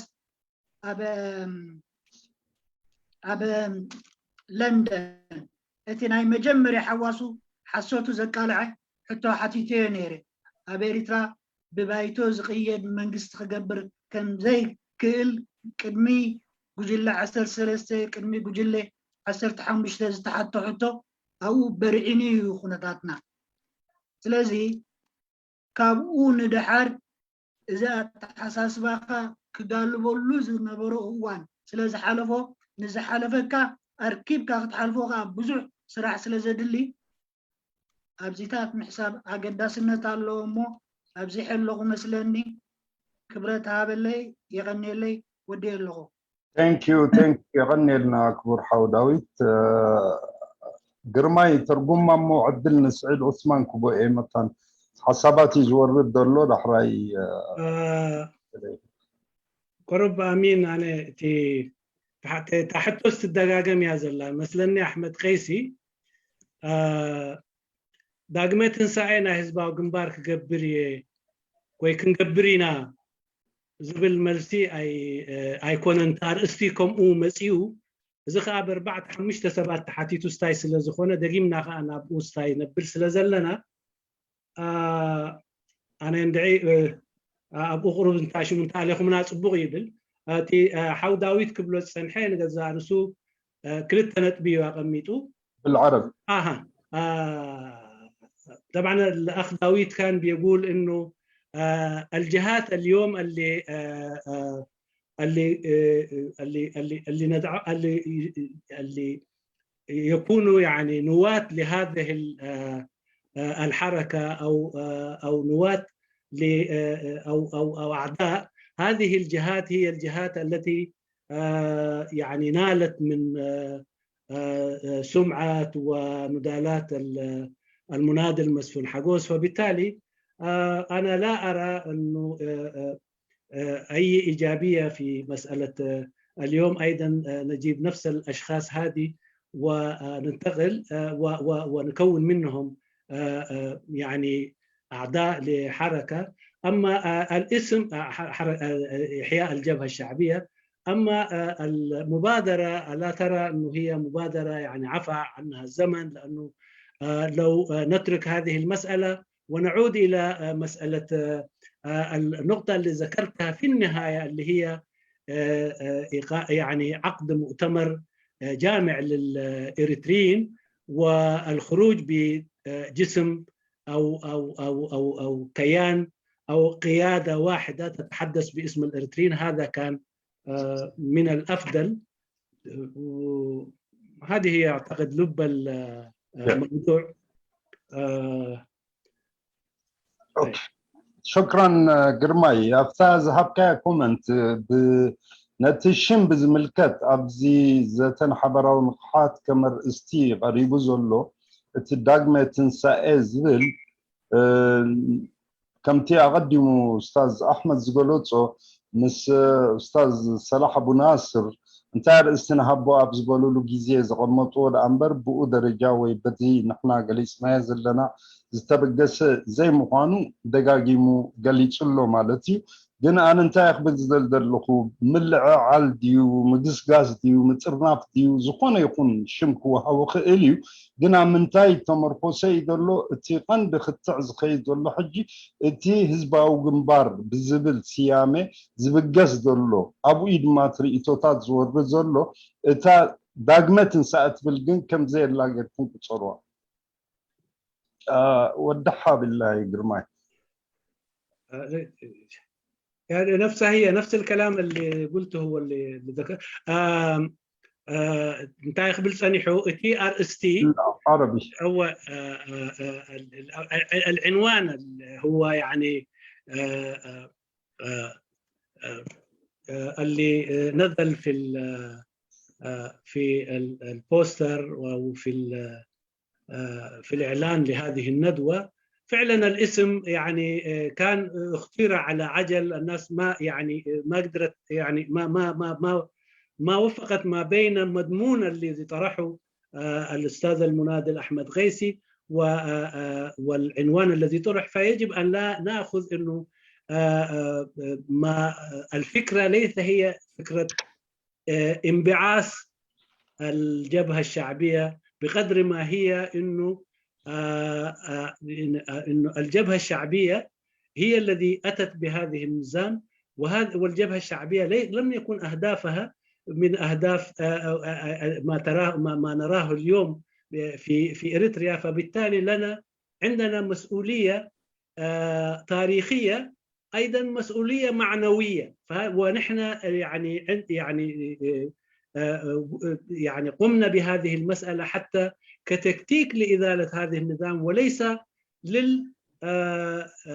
للمنافسة مع جسم أو مع جهات سياسية أخرى موجودة في الساحة هذا هو الموضوع فبالتالي يجب أن نأخذ حسب ما ذكره الأستاذ المناضل أحمد الغيثي إنه من الفكرة التي طرحها نناقش هذه الفكرة ولا نناقش العنوان الذي طرحت به وممكن أن تطرح بعنوان آخر أفضل من هذا في فرص أخرى أو في منصات أخرى شكرا جرماي أستاذ سعيد عثمان أبو بكر موجود أبو بكر أبو بكر ممكن موجود أنا في الشبكة اليوم الشبكة سيئة لكن الآن موجود أنا أوكي أكثر مرة موجود افتح عم جرماي أنا موجود أستاذ جرماي تابع دحين أستاذ أبو بكر تفضل أستاذ سعيد السلام عليكم عليكم السلام ورحمة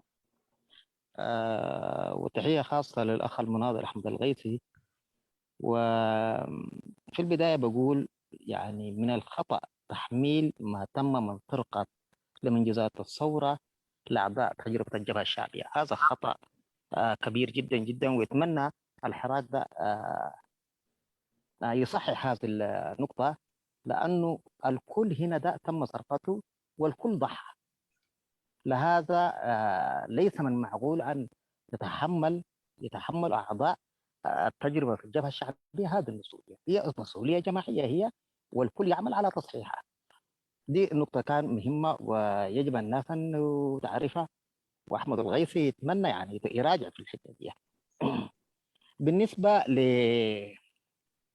لما جرى بعد الاستقلال وما جرى من سرقة لأهداف والجبهة الشعبية يجب تصحيحها من الجميع يعني أنت إذا خطيت الآن بالنسبة بس أعضاء الجبهة الشعبية هم اللي بيصحوا في الحتة دي بحكم أنه عندهم ارتباط في الداخل ده حيولد برضو نفس الإشكال بتاعت الجبهة والجبهة الشعبية بالنسبة لمرتكزاتكم أنتوا قلتوا يعني ما عندنا أوراق عديناها لكن نحن نرتكز على تفعيل الدستور إذا النظام أعلن أنه حيفعل الدستور الحراك بتاعكم ده حيكون الوضع بتاعه شنو؟ هل ينتهي بانتهاء إعلان النظام عن تفعيل هذا الدستور؟ بالنسبة للصراع الموجود في تيغراي ودولة إريتريا هذا الصراع الكل يعلمه يعني ما هو صراع بتاع حدود ونحن قاعدين ننادي إنه الصراع بتاع تغيير خارطة سياسية، فيه تغيير لخارطة سياسية. قبل كده أحمد الغيث أنا كنت برى في كثير من تصريحاتك تماهي مع الطرح بتاعت الوياني. الآن يمكن قد اتضحت عندكم الرؤية وتأكدتم أنه الطرح ده هو طرح أمريكي لبحث منافذ وتغيير خارطة في المنطقة، تغيير الخارطة في المنطقة. وده اللي نحن كنا قاعدين نقول عليه السيادة الوطنية، لأنه ما صراع بتاعت نظام ولا صراعات بتاعت حدود.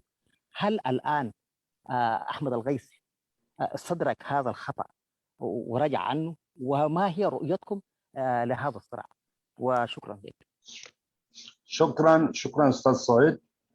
ابو بكر تفضل. ايوه استاذ سعيد مجمر يافلوي سلام تاني تقادلاي احمد القيسي يبلالو مبلكالاي اتي استاذ القيسي زبلو نحن ابالات حزباو جنبار اتي زتقبري دحرنا تصنت من جيجاتات نحن هنا نشكمو إلكا جن اتقداي أبالات حزباو جنبار نبينهم شكمو أيقونن يبلالو تا حلافنات نخلات كل حزب إريتراك شكما زقبويو مخنياتو اتي ناي أبالات حزباو جنبار زقبروز نبري دحرنا تصنت نابنات سنة أبتيح نايب لالو اتخلايتي حتى أمتي وزلو دحرينات سنة تقبر جيجاتات كل بارتات كل حزبي كل سلفتات كشكم زقبويو اتي زقبر ناي لوتي نمتعيز حسبتا كله بوبو وغنوك حسب له زقبويو كله سبتراناتو كتصاوت له بتانا قوام زبالكايا نحن قوامنا تمركزنا كنا العلينا مخنيات وتي منقستي حقاونا زي بلو إيدكا إزي قداينا قوام تا منقستي حجين إحنا تقوام كنا تقبروينا انتيلو تا حتى زل عالكمات ودي أمالتي كما يهم تروازي أخاي بلالو بزعبان أي زي مانغو إريتران مانغو تقراي زلو منقستي إريتران مانغو تقراي زلو كينات قدمنا يدوب بينات أيقونن زي ناي بوليتيكايو زي تودع زي تحنطط نجارات أبتبارك وعلم يو تباهيلو زي سرح زلو قد محجي كل جزء تي نسخات قبل زنبركا بشنخ ناي كمتي ناي رئيت ناي ويانا يخاطر يقف زلا خايف معنا نيرو مخنياتو تي قداي ناي دوب زي دوب أيقونن حجيجن أبتاع نحنا أبتاع تبهال زنبرت بتاع حجي زبط زلو كاب أمريكا يكون ويا كاب كالي تجراي ناي جدا نب بيرترا من قدي دو بيرترا كتحجز يا زقبا زبل زلو نحنا نبنينا قداينا يلو لاونات يو قداي دو بايكونن قداينا يبوليتيكا يكونن تي زهن زلو نغارات يلو لاونات بيرترا كتم كفيو نبنينا ابتا مسمر نحنا زبل زنبرنا اوريدي رومي نابو مسانا يخز الله تي جيغا تي زبحال زنبر حجي قرب انتاشمو غير كالو بتانا يدوب ايكونن تقداي نايلو لاون تيريترايو تحسب زلو خاك مريتنا ناب تجراي من قدك خفتيهم حسبوا زلو ايلو استاذ تفضل استاذ احمد الرئيس. شكرا تفضل استاذ احمد. والله اذا كنت تتبعت بتسلسل الاسئله اولا يصفق للقرار تكون مسؤوليته أقل. المسؤولية هي تتحملها الجبهة الشعبية. ما حدث في 30 سنة أنا حأجد حين أحمل مين يعني. الناس كانت مبسوطة أستاذ أحمد قفل الفيديو. تجاوب. يدعك الشبكة. الصوت. إيه الصوت ضعيف أستاذ أحمد. قفل الفيديو. الصوت متقطع عشان كده لو قفل الفيديو يكون اوضح. تمام. ما رفض يقفل كمان هذا. انا بس. ايوه. فمسألة بدون مجاملة. الجبهة الشعبية تتحمل المسؤولية باعتبارها هي اللي ماسكة السلطة وهي اللي تصنع القرار. الآخرين كانوا يصفقوا كانوا يعملوا كل واحد كان عنده دوافع. يمكن أصحاب النوايا الطيبة كانوا أكثر في المسألة هذه فنكون دقيقين أنا في تصوري. هذا فيما يتعلق فيما يتعلق أنه والله أنتم وضعتم الدستور كهدف، احتمال أنه النظام يستخدم الدستور. أنا ما أعتقد، ما حأقول نبني على لو حدث. النظام في هذه المرحلة ما عنده الوقت حتى عشان يذكر حاجة اسمها دستور. الموضوع اختلاف، نحن نتكلم عن الصراع بيننا وبينه، لكن الواقع السياسي الآن لما نشوفه في إريتريا يتجاوز هذا ما نطرحه فيما يتعلق بالدستور وما الدستور. بعدين المسألة كانت واضحة يعني بالنسبة للنظام والسياسة، أنهم أصحاب مشاريع سياسية يعني ما يتوقفوا عند الدستور، وهذا واحد من الإشكاليات. في قضية أنه والله القيسي في فترة من الفترات كان أقرب إلى وجهة نظر الويان. شوف، أنا في عندنا مشكلة نحن في المسائل السياسية. أول ما بدأ الحرب ودخول الجيش الإريتري إلى تيغراي، هذا الخطأ التاريخي اللي عمل، هذا الخطأ التاريخي اللي عمل لا يمكن أن الواحد يقف ويدافع عن مغامرة قام بها النظام. في هذيك المرحلة الصورة كانت تختلف، إنه صورة اعتداء بشكل مباشر. ما يعني إثيوبيا يعني إثيوبيا، نحن ما لناش دخل.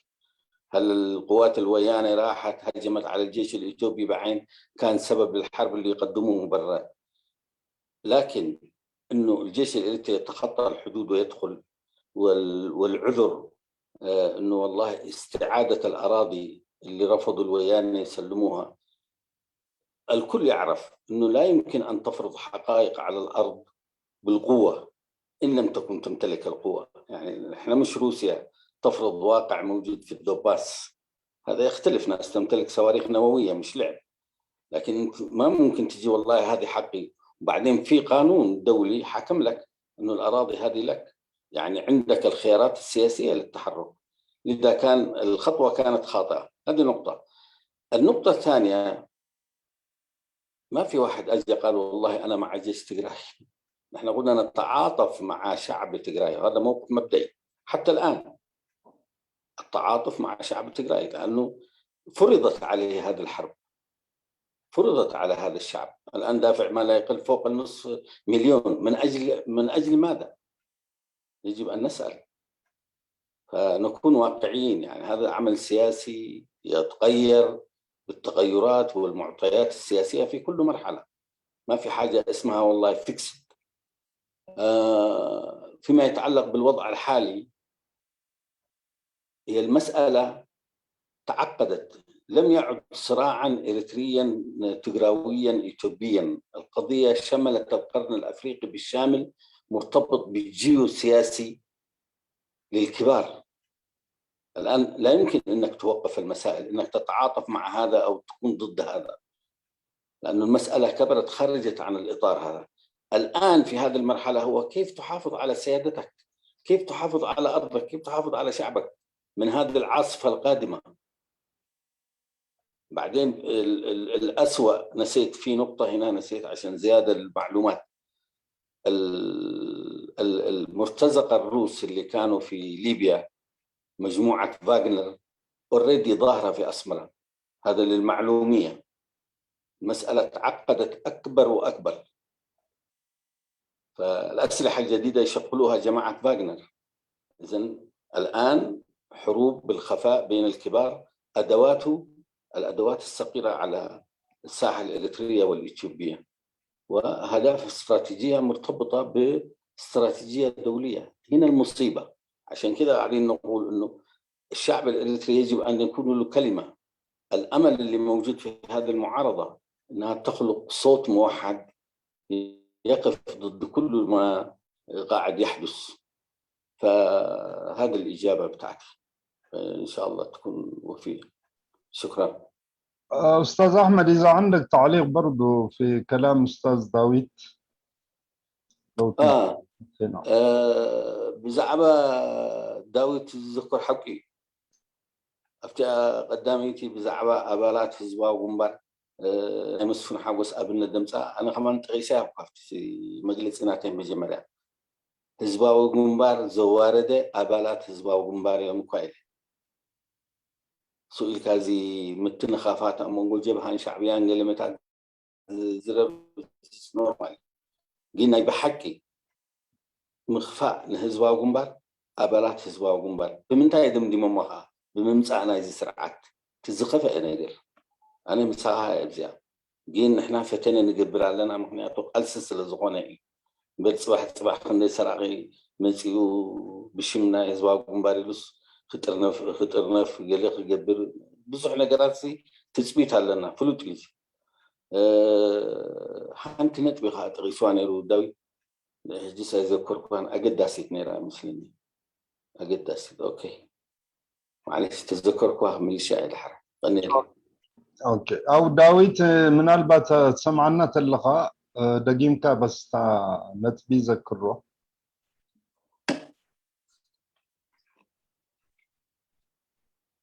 اوكي اوكي داويت فتا مايك عراي كبرت هابلي عندنا بحقي حلوتي مدرخ كبر أحمد كيسي انت أقداسيت مزمارة انت يا لومي يدلينا لو كيا أمرو إرتراون جنزب إرتراون زقورو بدهسسا أدليت سبات أكيمكا جنزب كم زواصا غيركا زدلي سراويت غيركا مرامو غمان نساس أركيبكا محلافو نلومو زي كونن ماسك خوني مو كم أمورات كان نايكالوت نحوس كان خون نخل بعلاية حفاش كم حفاش سمعين تمرحين نبر بكل تستافي خون هيكلي ياز قبرو ما هستسبات كله خلو بقوم نمسرح يكالمو أبزح حسب الناس بالنيرة أحمد كيسي يغني لي قمون عليت مدرخ يغني لي ثانك يو يغني لنا حو داويت تفضل استاذ احمد صب الله داويت قياس يدلينا له صدم كو ايترخي هجنا ابنت خنيركا بزعبانا يوم انتخاباتنا ابالات حزبا وجنبار فتنا نقبر قلمتات لأنه مسفون أما خيرين له قال بقال ذهبني مسفون سي مسؤول كايتت كم حزبا وجنبار زواردا أبالات حزبا وجنبار سلزسي أبز خمسة عين الدرجة أنا وديانا جين حنت نجر على أمون تاويت سبزو حيستبه للان من البعث أنا بتزلني بوتا بتزلني كونكشن بزحات يوم سايز الراحو أنا من إسي إريتراس نجزء رسوق يعني متخابات زقبرو زلو زي من إسي قليل نجر نعوم خطر نفهم زخيل كويس ساي قليل نجر يكونن زقبرو زلو أدناغي نجرات يوم زقبرو زلو جين تمكرو إلي قلم إلي قربات يوم نزخونه نزي سرعتي بزخون يخبدوه تمالي بكايرو زرخوبكم من إسانيرو يجرما كائناتهم درجانا يتمرتي يجرما كائناتهم قرب النت نمسواتي خمزيهم حيس كانون إرترا حاراتو نتي ملو أكبابي أخطو سلازيس أنس عبي حلا في النت نخلهم كادرتات أبالات حزبا وجنبار أبالات ناي تغادر حرن أبالات ناي وناس أزنو زيهم سي نزيهم سبات خمي جرام كم تبصحهم خبر الله كي إلاتات أبستفعل ليه ميدان ايتمرتي كي إلاتات قربات أبكاي بينهم مساي سمون بحسب خوفينا زي قلناتهم زوسدوا خب إيرش كاب عد إنجليز نعات أنتينهم يمسكم نخسوه زين جزار رأسو تسفاهي بكار أنس منتاح السنيرة دون قرأي سياس صلاته فلتو من اللوز كارحيج صلاته نايب حكي سأن ترنافي سأن كايدا سأن ممرح ينبر إذ يوم كان تاريخ مسقبرو أو لعلة تاريخ استزرعه زي تسفاته بكا إن شاء الله أسفحنا نزارب له نزنقر مخنياتو برتع زغنا عينة من قصاص كايد اللو بزي الإنسي خميل غير كاكتور نفون ساعة 90 دلا زي أخ تمالا يعني جدا كتمالا له شكرا أستاذ أحمد. تفضل. ترجمها بالعربي هذه. أنت ترجمها طيب. إيه نعم. لأن قرماي شايفه تعبان جاي من مسافة باين عليه. تفضل. بالنسبة فيما يتعلق بأعضاء من الجبهة الشعبية وصلوا إلى الحضيض في تصرفاتهم وفي سلوكياتهم السياسية، يعني إلى درجة أنه بعضهم باقين ثورة مضادة، مش كارهين للتجربة، ثورة مضادة. أنا صادفتني لما كنت أتكلم مع مسهم في أنه ضروري العملية هذه أن تعمل تكتيكيا، لأنه يجب أن نكسر الجدار هذا اللي موجود كحاجز بيننا وبين الداخل. الفكرة من حيث المبدأ قبلها، لكن كان يقول أنت تعتمد على مين؟ من أساءوا إلى تجربة الشعبية هم أعضاء الجبهة الشعبية أنفسهم، ما في حد أساء من خارج الجبهة الشعبية للجبهة الشعبية نفسها. فالمراهنة حتكون مراهنة خاطئة. هذا كانت وجهة نظر وحقيقة للأمانة وللتاريخ. لكن إذا وصلتم إلى مستوى نحن مستعدين نعمل معكم. هذا كان كلامه. فالكلام اللي كان يجيبه داوود كلام صح، كلام صح. إنما أحيانا تشوف ما عندك خياراتك ضيقة، فتدخل مقامرة من هذا النوع.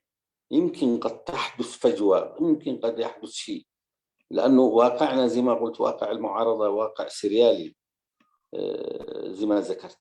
بالنسبة للنقطة الأخيرة اللي ذكرها داود، إنه المطلوب إنه في إمكانيات، المطلوب إنه هناك يكون في رمز قيادة تقدر تلهم الناس، ولا في هناك استعداد للتقديم الغالي والنفيس وإلى آخره. هذه الحقيقة موجودة ما في شك، لكن هذه الحقيقة فيما يناقضها أنا تجربتي الشخصية. يعني لما مشيت القاهرة الآن التقيت بالشباب الإريتريين، في شيء غريب يحدث في الشباب هذه، إمكانيات ضخمة، درجات تعليم عالية جدا.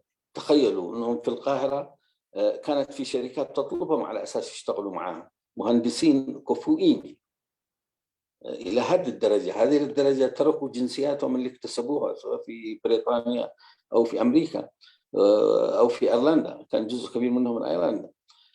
هذه اللي يبحثوا عن الشهادة. حتى وصلت أنا إلى قناعة أنه والله العظيم السيد إسياس هذا ما قادر يفهم أعداؤه، هذا المغفل. إذا كان هذا الصنف من الرجال هم أعداؤه، هذا ما عنده مكان أنه يعيش في هذه الحياة نهائيا. لكن كيف تنظم الناس هذه؟ كيف تنظمهم مع الواقع بتاعتنا السيء اللي قاعدين نتحرك فيه؟ هذا هو السؤال. نحن يجب بقدر الإمكان أن نركز أنه هناك في جوانب إيجابية كبيرة في المقاومة هذه. في شباب مستعد يدفع، تارك كل المغريات اللي موجودة في هذه الدنيا مقابل أن يضحي. هذا يعطيك إلهام أنك تعمل، يعطيك معنويات أن تعمل. فأنا أعتقد في خطوة متقدمة إن شاء الله الواحد يسعى لها يعني، ونترك هذه الصراعات السخيفة اللي تحدث بيننا، ما عندها معنى. نحن أمام تحدي صارخ وكبير، وجود إريتريا وعدمه، بمعنى ما دفعناه على مدى 60 سنة قابل أن يتبخر في لحظة إذا حدث شيء، لأن المؤامرة كبيرة والصراع على مستوى الدول الكبرى وعلى مستوى أقليم فيه قوة وازنة. وشكرا. شكرا أستاذ أحمد. تفضل أبو بكر.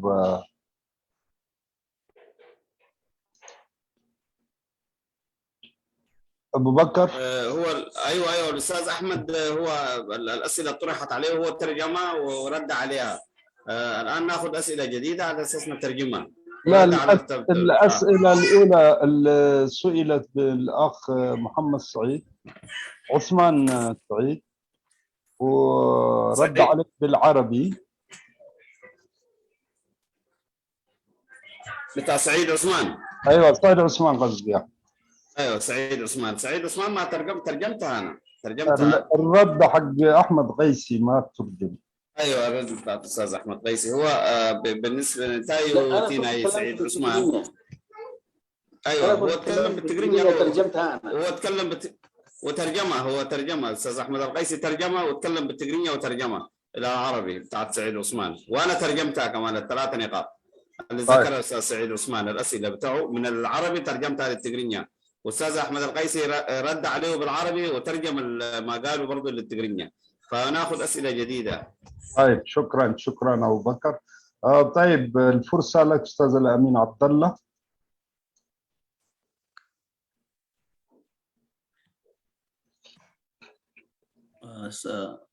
شكرا.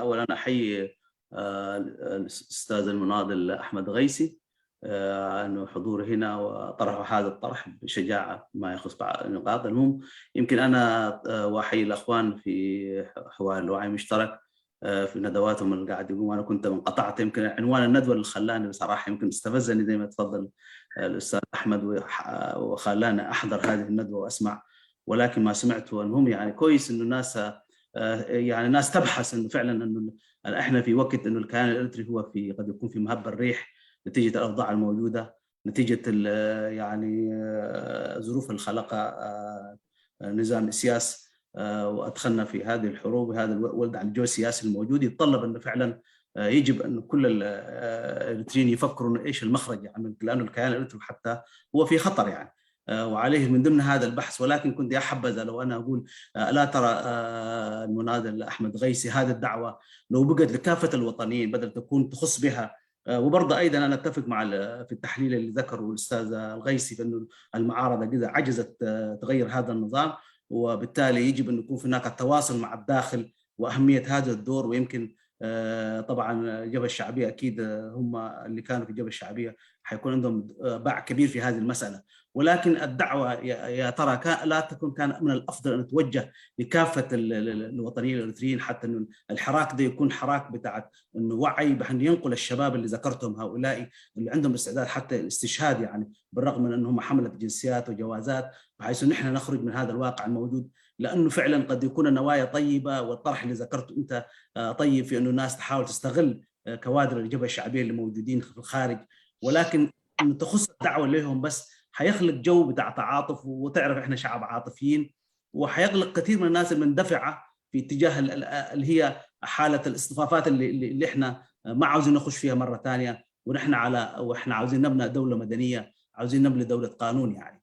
فالا تعتقد انه، وبرضه انا بقول كلام ده في وقت الان بعد انه الفكره احسن هي رهاسات تاعت فكره موجوده وعليه انا، لكن اشكرك في شجاعتك، ولكن حبست انه هذا النداء يكون تنادي كافه الوطنيين الاريتريين بان هم الناس، لانه فعلا حتى لو رجعنا شويه وذكرت هذه طبعا انه الفكره جات من خلال انه عندما طرحت موضوع الحكومه في المنفى اللي هم طرحوها الاخوان انه يكون بين تجربه الجبهه الشعبيه، ودي ده حتى لم تجد اي اقبال يعني، وكان كثير من الناس يمكن الوضع اللي خلقته في الفيسبوك وفي الماس ميديا شفته بنفسك يعني. بالتالي ايضا هذه الدعوه يا حبذا لو ان تكون تتوجه، الا ترى انه كان افضل تتوجه لكافه الوطنيين، وفعلا الاستفاده من القيادات والكوادر الجبهه الشعبيه سواء كان في الخارج او داخل التواصل معهم. هذه فكره فعلا جديره بالاهتمام، وايضا يجب زي ما ذكرت ان احنا يجب ان نكون في نوع من زي ما يقولوا متعاطف يعني، يكون عندنا مثلا كإريتريين احنا كإريتريين دائما ما متعودين كسياسيين نحاول نستخدم ونحاول نراوغ في مسائل دي بحيث احنا نقدر نلقى منفذ يعني وكذا. يمكن هذه برضو شيء جدير بالاهتمام يعني. واشكرك على شجاعتك والبحث انه فعلا في مخرج من الواقع الموجود، لكن اتمنى واقول طبعا الفكره في بداياتها، وبالتالي اتمنى ان تاخذ منحى النداء لكافه الوطنيين حتى البحث في انهاء هذه الازمه اللي ادخلنا فيها، هذا النفق المظلم اللي ادخلنا فيه هذا النظام يعني. شكرا استاذ الامين. تفضل ابو بكر. استاذ الامين انتاي زبلزلو بزعبا مجمريا تي قلوصنات تي تبعت انا استاذ احمد القيسي بزعبا تي قداي ناي تي ار اس تي ناي بحقي انا نسوي التبابيعني مخنياته انتاي تي حدش ናይ ህዝባዊ ግንባር ዝበሃል ዘሎ እቲ ኣርእስቲ ኣተባቢዓትኒ ሎሚ ትሳተፍ ነዊሕ ግዜ ኣይተሳተፍኩን ኣብዚ መድረክ እዚ ይብል ኣሎ ግን እቲ ዝረኸብክዎ ሓበሬታ ፅቡቅ እዩ ነይሩ ግን ኣነ እቲ ዝብላ ዘለኹ ሕጂ ንምንታይ ኣባላት ህዝባዊ ግንባር ጥራይ ኢልኩም ንምንታይ ነቶም ሃገራውያን ዘሳትፍ ኩሉ ሃገራውያን ኤርትራውያን ዘሳትፍ ባይታ ብዛዕባኡ ዘይንዛረብ እቲ ትብሉ ዘለኻ ሕጂ መንእስያት ረኺበይ ብዙሕ መንእስያት ኣሎ ትብል ኢኻ ዘለኻ እቲ ብዛዕባ ሽም ህዝባዊ ግንባር ተላዒሉ ዘሎ ነዚ ጉዳይ እዚ ከይዓግዱ ብዛዕባኡ ብዙሕ እንታ ሓሲብና ይሓይሽ ይብል ናይ ፅላል ናይ ሃገራውያን ኩሉ ሃገራውያን ዘሳትፍ ፅላል انت مريضنا يحيش يقول على الاستاذ الامين. استاذ الامين لو في شيء نقص في الترجمه بعلاقه بتقرينيا تبلوت كلمه. الامين انت ምናልባት ኩሉ ግዜ እቲ ህዝብና ስምዒታዊ እዩ ስለዚ እስኻ ዝበልካያ استاذ قيسي ሓሳባት ፈልጦ ካብ ምንታይ ከም ተበገስካ ይርዳእኒ እዩ ግን እንታይ ዳት ህዝብና ስምዒታዊ ስለ ዝኾነ ካልኦት ኣብዚ ጉዳይ ዝዓሲሎም ንምናይባት ካብቲ ናቱ ዓላማኡ ክስሕቶ ስለ ዝኽእሉ ብዝያዳ እንተ ኣብቲ ካብ ህዝባዊ ግንባር ምባል ንሕና እቲ ዘሎ ኩሉ ናይ ህዝባ ኣብ ደገ ይኹን ኣብ ውሽጢ ዘሎ ናይ እቲ ደገ ምስ ውፅእ ምስ ትእስሳሩ ከምኡ ተኸከባት ናይ መራሕቲ ኣብ ደገ ዘለዉ ካድራት ህዝባዊ ግንባር ንዓኣቶም ምጥቃም ዝፅቡቕ እዩ ከም ሓሳብ ከም መሽሙ ኣድማዕ ክኸውን ይኽእል እዩ ነቲ ዘሎ እዚ ቃልሲ ዘድልና ቃልሲ ግን ከዓ እቲኦም መንእሰያት ምሎም ዘለና እቲ ዘሎ ኦልሬዲ ተሓይሉ ከም ዝበል ኣሎ እዩ ግን ስለ ዘሎ ከመይ ጌርና ተሃጋር ንምንታይ እዚ ጉዳይ እዚ እቲ ህዝብና ብስምዒት ስለ ዝዓስሎ እቲ ካልእ ሰብ ኣብቲ ቅድሚ ሕጂ እቲ ናይ ፖላራይዝ ሕብረተሰብና ዝገበሮ ህዝቢ ሻዕብያን ህዝባዊ ግንባርን ጀብሃን ከምኡታት ኣብኡ ስለ ዝእትወና ብዝያዳ እቲ እንተ ዳግመ ርእይቶ ይግበረሉ ተፃዋዕት ህዝባዊ ግንባር ዘይኮነ ዝኾነ ሃገራውያን ነዚ ጉዳይ እዚ ብዕቱብ ሰባት ሰሪሖም እቲ ለውጢ ዝመፃሉ ኣተሓሳሰባ እንተ ሰሪሕናሉ ዝሓሸ መስለኒ ኣይመስለካን ዶ ያተኣታናታ ይሕቶ ثانك يو شكرا استاذ الامين. استاذ احمد اعطيك فرصه تمام شخص افضل يعني عشان ما تنسى. لو ارد على السؤال على طول يكون افضل. ايه كده افضل صح. الحقيقه كلامك واقعي جدا يعني اذا كان الموضوع بهذا الشكل يجب توسيع قاعده هذا التجمع بحيث يشمل كل الوطنيين. الاشكاليه يعني ما هو الهدف؟ في النهايه انت حتكون رقم مضاف الى جانب هذه التنظيمات والاحزاب اللي موجوده. الهدف من قصه هذه مقاتلي الجبهه الشعبيه هو كيفيه الوصول الى الداخل، نكون صريحين يعني عبر استخدام الجانب العاطفي والارتباطات المختلفه، كيف يمكن ان تفتح جسر عبر هؤلاء الناس. العمليه مش حتستمر، هي عباره عن حركه انه تقدر ان تصل الى الكوادر اللي يمثلوا العمود الفقري للنظام. من جانب اخر طرح قضيه الدستور قبوله مع كل علاته وبلاويه هو كيفيه ادخال النظام في زاويه سياسيه. فعبر هذين الهدفين هو التجمع اصبح ضروره وليس خلق كيان. بالنسبه للشباب يعني انا اقول لك بصريح العباره في هذه المناسبه انا ما شفت زي الشباب اللي قلت فيه. شباب ما تتوقعهم. اشكاليتهم هو في كيفيه قياده هؤلاء الشباب، وفي اعتقادي انهم ظلموا من النظام بطبيعه الحال، وظلموا من المعارضه انها ما قادره تستوعبهم.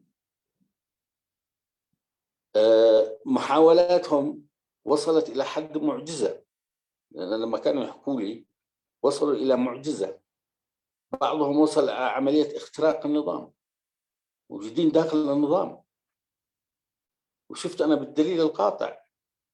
في بعضهم عشان ما نطلع لهم اسرار كمان عندهم محاولات انه يعملوا معسكرات او اماكن اقامه دائمه عباره عن قواعد في شرق السودان. يعني ناس اجوا من اوروبا، عاشوا فترات في اوروبا او امريكا او الى اخره، يعملوا هذه في ضوء الواقع السياسي والامني المعقد انهم قادرين يتحركوا. طبعا في شيء عمل من اجلهم الى اخره، هذا موضوع اخر، لكن انت عشان تدمجهم ضمن اطار محاولاتك الثانيه هذه اللي ذكرتها فيما يتعلق بموضوع السيمينار بتاعتنا، القضيه انه نحن مش مفتقرين الى قاعده اجتماعيه. انا اليوم اقدر اكد بشكل قاطع انه الشعب الاريتري بالكامل هو معارض. القاعده الشعبيه غير معدومه، يكفيك اللي موجود في السودان اذا كنا نتكلم من هذه الزاويه، بغض النظر عن انقسامهم وبلاويهم والاشياء اللي نعرفها. رغم هذا القاعده الاجتماعيه المطالبه بالتغيير في اريتريا قد تصل 99.9%. انا متاكد من القصه هذه. لكن عندك مشكله قياده، عندك واقع سياسي معقد، عندك واقع اقليمي معقد، عندك الاختراقات اللي يحاول يعملها النظام. هذه المسائل طبعا موجوده. فخياراتنا في هذه المرحله انا اشوفها انه لو قدرنا نحن نخترق جدار الحاجز اللي موجود الى الداخل، وتحديدا المقصود به من يعملون مع النظام تحديدا، ثم ننتقل الى النقطه الثانيه وهي كيف تقدر ان تخلق حركه تستوعب هذا الكم الهائل من الشباب اللي جاهز للتغيير، فلنسميه التغيير. أنا حتى إلى درجة تواصلي مع جماعة أكل إنه بالطريقة هذه اللي قاعدين تعملوها ما حتمشوا ولا خطوة إلى الأمام. حتقدروا تقلبوا الناس وإلى آخره، تنظموهم أوكي، لكن أن تقودوا حركة سياسية ذات بعد عندها أهداف محددة وتقدر أن تخترق هذا الواقع السياسي محليا وأقليميا، أنتم بحاجة إلى أن تشقوا طريق آخر. لأنه أنا لاحظت أنه من هذه الشباب عندهم حالة يأس من المعارضة ككل، يعني المعارضة عجزت عن استيعاب هذا الكفاءات هذه. فأنا أعتقد هي مرحلة دقيقة جدا بالنسبة لنا، يعني وتحاول أنك تتلمس طريقك بصورة صحيحة، وقد لا نلحق بكل هذا، لأنه الوضع السياسي والعسكري على الأرض كمان ينبئ بكارثة.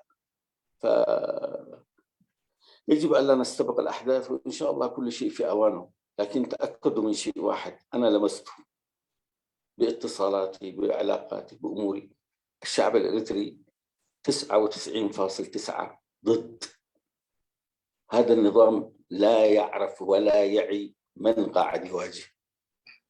هذا في حد ذاته انتصار. مع كل سلبياتنا وقضايانا قدرنا أن نصل إلى نقطة تقدر تقول إن هذا النظام فاني فاني فاني منتهي. لكن في خوف آخر كمان تحمله معك، هو الفراغ السياسي اللي ممكن أن يخلق بعد سقوط هذا النظام، وهذه في حد ذاتها مشكلة كبيرة يجب على الشباب الواعي أن يتداركها. مطلوب مش فقط إسقاط النظام، هذا النظام أيضا سوف يخلق فراغ سياسي، وبتركيبتنا والعقد اللي نحملها من تجربتنا السياسية كل هذه المسائل تدخل في الاعتبار.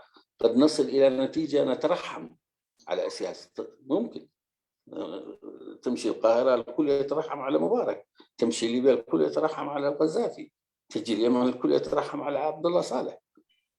هذه مآسي العالم الثالث، لأنه فقدوا الوجهة، فقدوا البوصلة. نحن ما نفقد البوصلة، وأول من يجب أن يعي هذه الحقائق هي المعارضة وقيادتها، يجب أن تعي هذه الحقائق. شكرا. أو أنا مشيت بعيد كثير، سوري.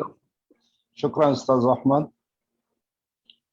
عبد الله أبو بكر.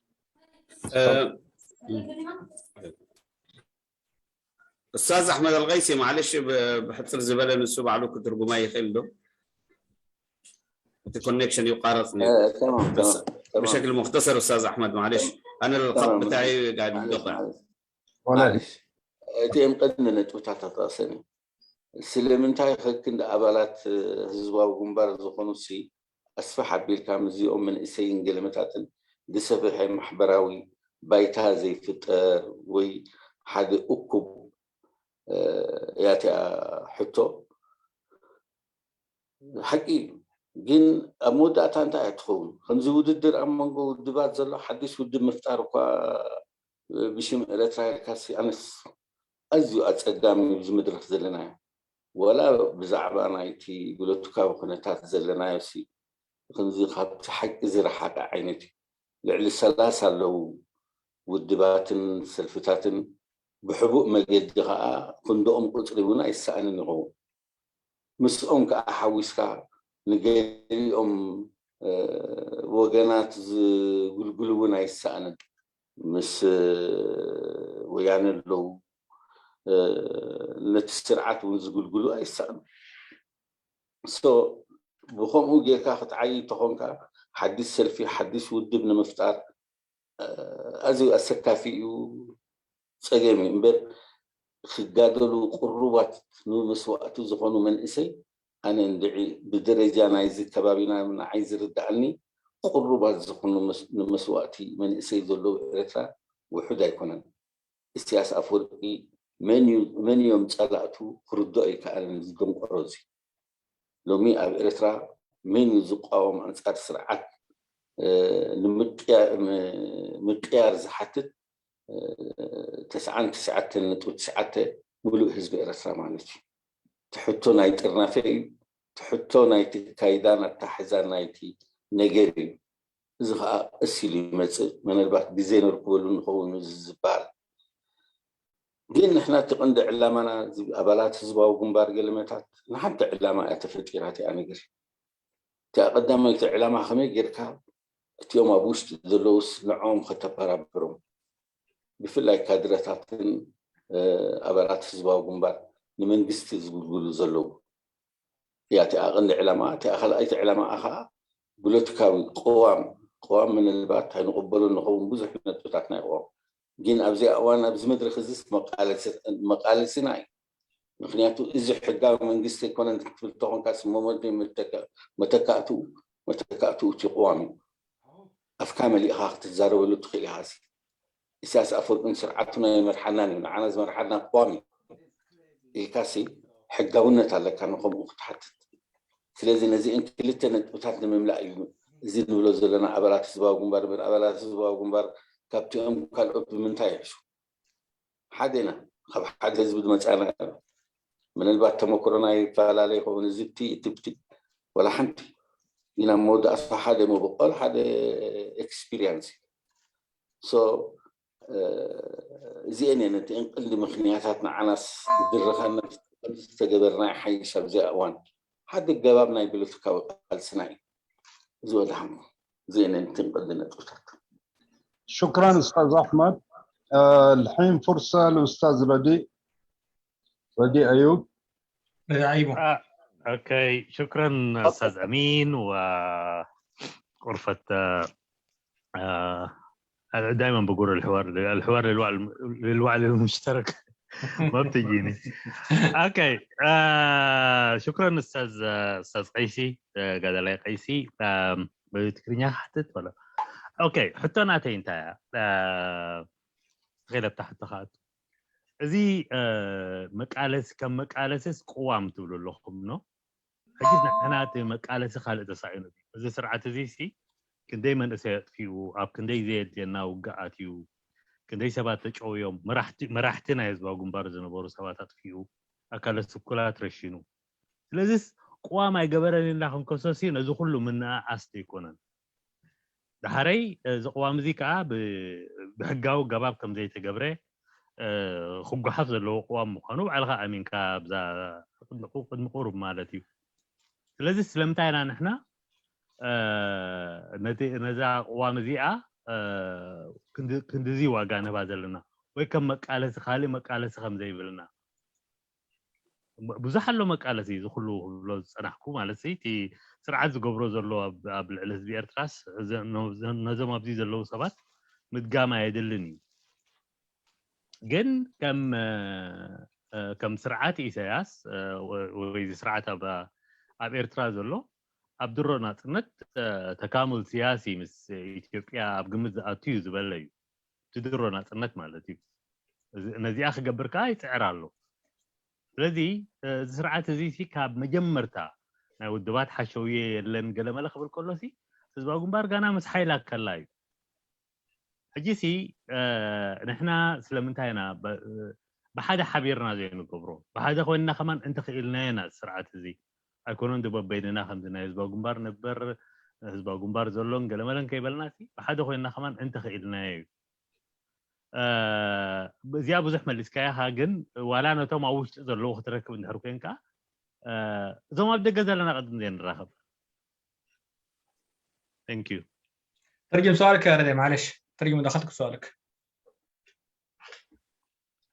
ردي طيب اوكي شكرا استاذ غيثي ومنصه الحوار للوعي المشترك طيب انا سؤالي يعني الدستور هل في داعي يعني انه الناس تستخدم الدستور كوسيله نضال مع انتهاكات النظام ده يعني كثيره وكلنا عارفينها يعني الاختفاء القسري التشريد القتل يعني ما في حاجه النظام ده ما عمله في اريتريا فليه يعني الدستور والدستور ده اصلا هو دستور غير قانوني جزء كبير من المجتمع الاريتري ما شارك فيه وحتى الناس اللي شاركت ما شاركت في سياق الدستور يعني ما ممكن الناس تشارك وتطلع بدستور زي ده يعني الشعب الاريتري ما ممكن يطلع بدستور زي ده فايش معنى يعني الدستور ده خاتينه في الواجهه ما عندنا آلاف الحاجات ثانيه ممكن تخلينا نناضل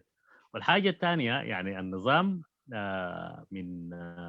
من البدايه قال تكامل سياسي مع اثيوبيا وركبنا خبدوب نلعليو و30 سنه شغال في المشروع ده وقال انا ودبات حشويه يلن في 91 وده كمان لما الجبهه الشعبيه كانت لسه بقوتها يعني كيف هسه حيجي الحل بنفس الفهم اللي كان في بدايه التسعينات وشكرا شكرا لك استاذ احمد الجزء الثاني قال انه اذا كان المساله بس هو التواصل مع الداخل ليه نحن في الخارج ما نتواصل اولا مع بعض نعم شكرا لك استاذ صالح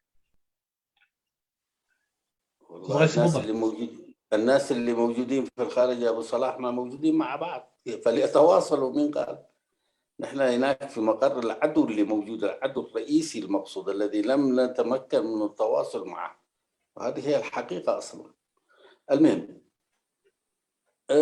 هو في أسباب كثيرة تقدر تجيبها غير الدستور مليان لكن لو كان العالم هذا عادل هذا العالم غير عادل هذا عالم كذاب عايز تقنع العالم كان حيشوف الشباب الإريتري اللي يقرأ واللي يهرب واللي يموت في الصحراء إذا كنا حنجيب من هذه العواطف لكن العالم هذا ما يشتغل بعواطفه يجب أن ننتبه للقضية هذه نحن كإريتريين ممكن قضيتنا مش الدستور قضيتنا أن الشعب هذا كيف يخرج من محنته اللي عاش 30 سنة وعندنا من القصص ما يكفي وما يبكي وما يحزن وما يعمل في داخلنا ممكن لكن هذا العالم مش من النوع اللي يسمع هذا عالم انعدمت فيه العدالة يجب أن تناول سياسة ويجب أن تلعب سياسة أنا هذا أعتقد كافي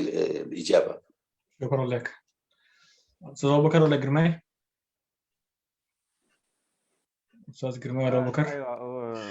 أوكي وانتايو بحث الزبالة زبلو زنبر تقادل أحمد الغيسي እቲ ትብሉ ዘለኻ ናይ ቅዋም ብዙሕ ጭርሖታት እዩ ዘሎ ክነልዕሉ ዘንኽእል ነዚ ስርዓት እዚ ክንመክቱ ግን እዚኣ ዝነብረላ ዘለና ዓለም ብሕፅር ዝበለ ነቲ ዝተበደለ ህዝቢ ኣይትሕግዝን እያ ምክንያቱ ብዙሕ ነገራት እዩ እቲ ንስኻ ዝንበልካዮ ዝገሊፅካዮ ዝነበርካ ናይ ብሓቂ ክለዓል ዘግብኡ እዩ ግን ኣብ መንጎ እቲ ሕብረተሰብና ክነልዕሉ ንኽእል ሰብ ሕብረተሰብና ክሰምዑ ዝፈልጡ ነገራት ስለ ዝኾነ ክሰምዑ ክድግፉ ይኽእል ግን ኣብ ዓለም እዚ ጉዳይ እዚ ኣልዒና ዝሰምዓና ወይ ዝድግፈና ሰብ ስለዘየለ ንሕና ብታ ናይ ቅዋም ኢና ቅዋም ዘይብላ ሃገር ቅዋም ኢና ንድሊ ዘለና ሃገር ክንምስል እንተኮይና ቅዋም ኩሉ ኣለዎ ቅዋም ብዘይ ቅዋም ዝኾነ ጥፈት ክትገብር ስለዘይትኽእል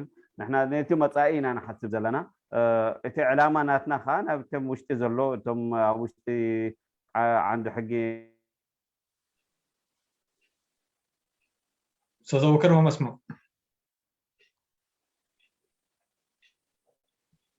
استاذ قرمي. استاذ احمد. اوكي راح احمد. معلش انا بالنسبه ايوه طلع ايوه الشبكه شمسيه. اوكي انا الشبكه طلعت ورجعت. ايوه فبشكل تي زبلو زلنا بحصر زبله نحن تي بزح يوتي كلعل ذكال قلنا احنا بتا قوام كن ممكن سلازنخل عالم كتسمعنا سلازنخل نتانا قوام العلنا ينزلنا علامنا خا وش تزلو كادراتن حضرت منغستن تي وش تزلو نابهم مبتحيو تعلمنا نحن بدق زلنا كن سمع معنا خل زعقتنا وي زخل الناس بيلن يلو استاذ. شكرا أنا لك. عندي إضافة ملاحظة صغيرة إضافة لهذا الكلام. تفضل. في موقف أعتقد منتشر في اليوتيوب، بنت إريتريا أعتقد من الجهوبة مشت أمريكا من اللي سمحوا لها لزيارة البيت الأبيض مقابلة ترامب. إذا مرت عليكم المسألة هذه ممكن واحد يدورها في اليوتيوب. فالبنت تحكي لترامب انه سجنوها داخل كونتينر وعملوا فيها كذا وسووا فيها كذا.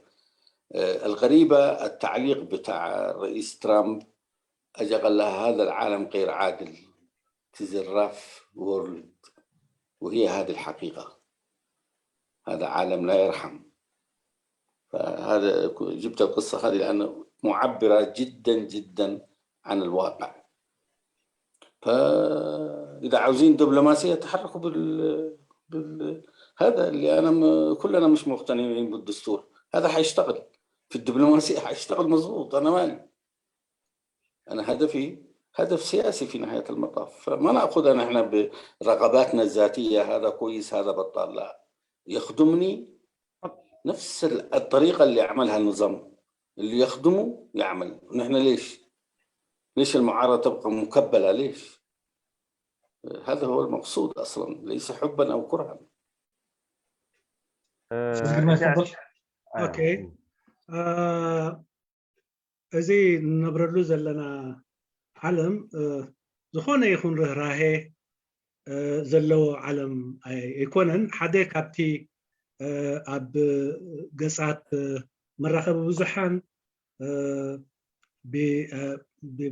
ማለት ان زرخبكو وي نرخبو قليلو حنت قال كاب جهوفا امنتي جهوفا نترام ترخيبا بزعبا زقاطما كونتات كتقلصلون كلها اب كونتينر تاثيرا خمس نبرت كوتا كله تي رهراي زي بلو اب العلو الدسب كجبر زي قال نجر تغيرو اب العليلا اب زغلصتلو ملسن ايترام ز عالم زي رهرو هايكونن ز عالم زي ማለት بصبوق ناي سبات ወይ ዝሐስብ ኣይኮነን ኢሉ መልስዋ። ስለዚ ንሕና ንብሎ ዘለና ብዛዕባ ቅዋም እቲ ቅዋም ኣብቲ ዲፕሎማሲያዊ መዳይነት ቃልስና የገልግለና ካብ ኮነ ንምንታይ ንሕና ንእሰር ከምቲ እቲ ቅዋም ከምቲ እቲ ስርዓት ዝጋላበጥ ዘሎ ኣብቲ ኣህጉራዊ ሕብረተሰብ ሕጋውነት ከም ዘለዎ ንኸርኢ ንሕና ድማ ነቲ ቅዋም تقيسنا حقاونت كم زي بلو بتيتي هقراو حبرتسب زردو قانقوا نزارب مالتنا ينبر تحلقتنا يتقوامنا تقوام كان تدبر مالتنا ايكونن وين التقوام سلازي تكبروا ينا نقالسو زلنا مالت ايكونن جن نحنا اتي هقراو حبرتسب ويتعلم بتز سمعون بتز فلطون قانقوا كنزاربو يواصانا خاص لنبل زلنا نمبر اتقوام زي نقبلون عقابيتات زلنا صباح سرعات مسكدوين اقدم ابيلو كسحلفه مرسوين قيسوان يرو نخال غزي تحجزنا بزبل نتسرعات مثل قسنا از قوام زي قداينا ايكونن كل حبرتسب إرترا زي السما معلون وعلنا كل زخونة قوام كنا دفينا بوخا عينا خن كيد مبر بز قوام زي كنا كيد يلون عم تقدم جليس وسلزنا بري متان تداعي متحطو خي مسك حجزنا خبز بلي ودي له. شكرا لك. صلاح أحمد. شكرا صلاح. أنا أخي أحمد المناضل أحمد القيسي ربما حأسألك سؤال حقيقة يرتكز على متابعتي الدقيقة لهذا الحراك. يعني أنا على مقربة ومتابعة على المشاورات التي تتم فعلا بين عناصر الجبهة الشعبية، وفي نفس ما اقترحت أنت وأنا قاعد أتابعه. فسؤالي لكن حيكون على أيضا مقاربة لمتابعة أخرى لتجربة أخرى. كنت لصيق ومتابع للتمهيد الأولي لتكوين نطفة المنتدى الإريتري للحوار مدرخ، يعني ابتداء من أول اجتماع للتفاكر في بروكسل، وأيضا مع بدايات يعني إعلان عن المنتدى في المؤتمر الصحفي اللي تم في لندن في فبراير 2014. وبكل صراحة يعني حتى تابعت كل رعاية المنتدى لورش العمل والتقريب ما بين القوى السياسية في كينيا، وأيضا يمكن حتى التقاء قيادات المنتدى مع في 2016 أيضا مع القيادة الأثيوبية في أديس أبابا. والفكرة الآن والفكرة بتاع تجربة المنتدى من حيث المرجعية هي كلها كانت أيضا تتركز على قيادات وصفوة وكوادر عليا من الجبهة الشعبية، حتى على مستوى وزراء أو على مستوى سفراء أو على مستوى فعلا قيادات تنفيذية في داخل الحزب الحاكم اليوم. والأهداف كانت نفس الأهداف، يعني أهداف بتاع إنه يكون في تواصل مع الداخل وتيسير الخارج مع الداخل، وبالذات يعني إحداث ضمانات لبعض الجنرالات أو بعض القيادات العسكرية فعلا الأيدت الفكرة إنه كيف المنتدى يقدر يعني يوفر لها ضمانات مع الغرف بتاعت الدول الخارجية في إحداث التغيير الداخلي. وبرضه الهدف إنه خلق مظلة وطنية ديمقراطية جامعة، إنه فكرة تقدر تمثل المعارضة الإريترية والصوت الإريتري وبحيث إنه ما يحدث فراغ. أيضا ده كان برضو الهدف، ومن ضمن الأهداف برضو كان في مسألة الدستور. لكن أنا دار أقول سؤالي، ألا تعتقد إنه هذه الفكرة الآن الموجودة لسه في رحم المجموعة نفسها وأنا قاعد أتابعها، ألا تعتبرها إن هي مقامرة أخرى من فكرة يعني مدرخ؟ وهل فعلا الأخ أحمد قيمت فشل يعني المنتدى الإريتري للحوار، يعني فشل مدرخ، وبالتالي الآن شفتوا في عوامل تنجح الفكرة بنسخة ثانية أو بطبعة ثانية؟ لأنه يعني أنا قاعد أقول أشوف تكرار، وهذا السؤال بالمناسبة طرحته لهذا التواصل قاعد يحصل، وأنا مقرب من هذا التواصل قاعد يحصل، ويمكن قد لا يخفى عليك أخي أحمد يعني، وأنا فعلا متابعة. لكن شيء واحد، أنت الوحيد الشفاف يا أبو أحمد، أنت الوحيد الصريح اللي بتتكلم بصوت عالي وهنا. أما كل الناس اللي قاعد تتشاور بالمناسبة ما زال موجودة في عقلية الانعزال بتاع الجبهة الشعبية للأسف الشديد. شكرا. شكرا لك. أستاذ قرمي. أيوة. حطونا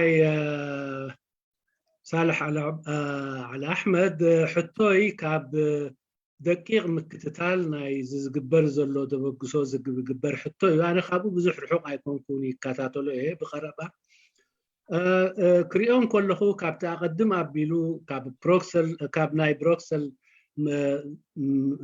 قبائي ومسرات ناي مدرخ جميرو سقابة بكل تشحن 10 شدشتوين زتقبر وورك مالت وورك شوبس تحطوا درجة نزيز مثل كلهم اتهم نتحطوا زلعلو وينتي تبقسوا أبالاتنا يتبقسوا زنبرو ላዕለዎት ካድራት ናይቲ ናይ ኣብ ህዝባዊ ግንባርን ከምኡውን ኣብቲ መንግስትን ዝነበሩ እዩ ስለዚ ከምኡ እውን እቲ ሎሚ እውን እንተሪኢኽዎ እዚ መወከሲታትኩም ካብቲ ናይ መድረክ ተበግሶ ብዙሕ ዝፍለ ኣይኮነን ንሶም ንገዛ ርሱ ጉዳይ ቅዋም የርእዩ ጉዳይ ነቲ መንግስቲ ናይ ምልዋጥ ወይ ነቶም ኣብቲ ውሽጢ ዘለው ሰበስልጣን ይኹኑ ወይ መራሕቲ ወታደራውያን መራሕቲ ክህልዎም ዝኽእል ውሕስነት ብዛዕባ ኩሉ እዚ ዝዛረብ ዝነበረ እዩ ስለዚ እዚ ንገዛ ርሱ ኣብ ዝኾነ ይኹን ነገር ኣይበፅሐን ስለዚ ብተመሳሳሊ መወከሲታት ወይ ብተመሳሳሊ ድሕረ ባይታ ተበጊስኩም ነዚ ሎሚ እትወስድዎ ዘለኹም ተበግሶ ኸ ምጥላዕ ዶ ኣይከውንን ምክንያቱ ዋላ እውን ኣነ ምስቶም ካልኦት ኣባላት ኣብዚ ጉዳይ ዝነጥፉ ወይ ኣብዚ ጉዳይ ዘለው ይራኸብ እየ እቲ ስምዒታት ኩሉ ግዜ እቲ ንስኻ ዝበልካዮን እቲ ከም ሕቶ ክቐርብ ዝፀንሐ በዚ ካልእ ህዝባዊ ግንባር እንደገና ንምልዓል ወይ ንትንሳኤ ህዝባዊ ግንባር ምስራሕን ዝብል ኣብ ውሽጦም ትሪኦ ኢኻ ቀይሲ ብግሉፅ ክዛረብ እንተደኣ ኮይነ ንስኻ ጥራይኻ ብክፉት ብግሉፅ ነዚ ጉዳይ እዚ ትገልፆ ዘለኻ ስለዚ እዚ ንገዛ ርሱ ካብቲ ቅድሚ ሕጂ ዝነበረ ናይ መድረክ ዘበገሶም ዕላማታት እንታይ ብምንታይ ይፍለ شكرا استاذ جرماي تفضل استاذ احمد الحقيقه يمكن الشيء المشترك بين التجربتين هذه التجربه والتجربه بتاع المنتدى ولا الفورم انه العناصر بتاع الجبهه الشعبيه هي اللي قائمه بالمبادرات انما ما في اوجه تشابه نهائيا ما في اوجه تشابه بين الاثنين القصه بتاع المنتدى انا ما حضرت في بروكسل بتاعتهم انا اللي فهمته انه في تجمع بهذا الشكل ومطلوب مني والى اخره في نيروبي بالصدفه التقينا انا ودكتور اسفاو فطرح لي الفكره كانت في منتهى البساطه عاوزين نعمل محور قادر ان يجمع هذا الشتات الإريتري كمعارضة إلى آخره أوكي ما في أي مشكلة فعلى هذا الأساس بدأت الفكرة وتطورت العملية وبني هالة كبيرة بالنسبة للمنتدى بسبب العمل الإعلامي يعني الناس اللي مسكوا الإعلام بتاعهم الإذاعة كانوا ناس محترفين جدا فقدروا أن يعطوا صورة أنا في تصوري وأنا واحد منهم اللي كان يكتب في الإذاعة وكنت مسؤول عن القسم العربي فيها إنه بنينا شيء وهمي بينما حقائق الأمور كانت حاجة ثانية والسبب الرئيسي إنه نظرتنا من الناحية الاستراتيجية ما هو مطلوب من هذا التنظيم الفكرة اللي كانت موجودة عند الناس اللي كانوا قيادة مين هم أسفا وعند برهان هايلي وشنقر هم هذول اللي كانوا أصحاب الفكرة وأعتقد كان عندهم علاقات خارجية جيدة جدا هذه كانت فكرتهم قائمة على أساس أن يجمعوا التنظيمات ففي الاجتماع الثاني طرحت لهم أنا وجهة نظري بصريح العبارة فكرة الوحدة الوطنية بالمفهوم اللي نعرفها وحدة التنظيمات هذه عملية عجزوا فيها كل القيادات التقليدية صبح حاول عبد الله إدريس حاول عمر حاول من اللي مش يعني ما في واحد تقدر تقول عليه والله لم يحاول يمكن تختلف وجهات النظر في المحاولة والطرح ولكن كل هذه المحاولات فشلت فأنتم لو تمسكوا خط معين هو كيفية بناء تنظيم قوي وتستقلوا هذه الكفاءات اللي موجودة معكم وتحاولوا بقدر الإمكان أن تمدوا إلى الداخل من الناحية الثانية بحكم أن عندكم الإمكانيات تقدروا أن تجمعوا هذا الشتات اللي موجود في الخارج فهنا عند هذه النقطة كان الخلاف. فأنا شخصيا حصرت نفسي في العمل الإعلامي وما عدت أناقش سياسة معهم لحد ما هم موجودين. يبدو لي أنهم وصلوا إلى طريق مسدود في القصة هذه وتفككت المسألة. يعني العملية بمنتهى البساطة.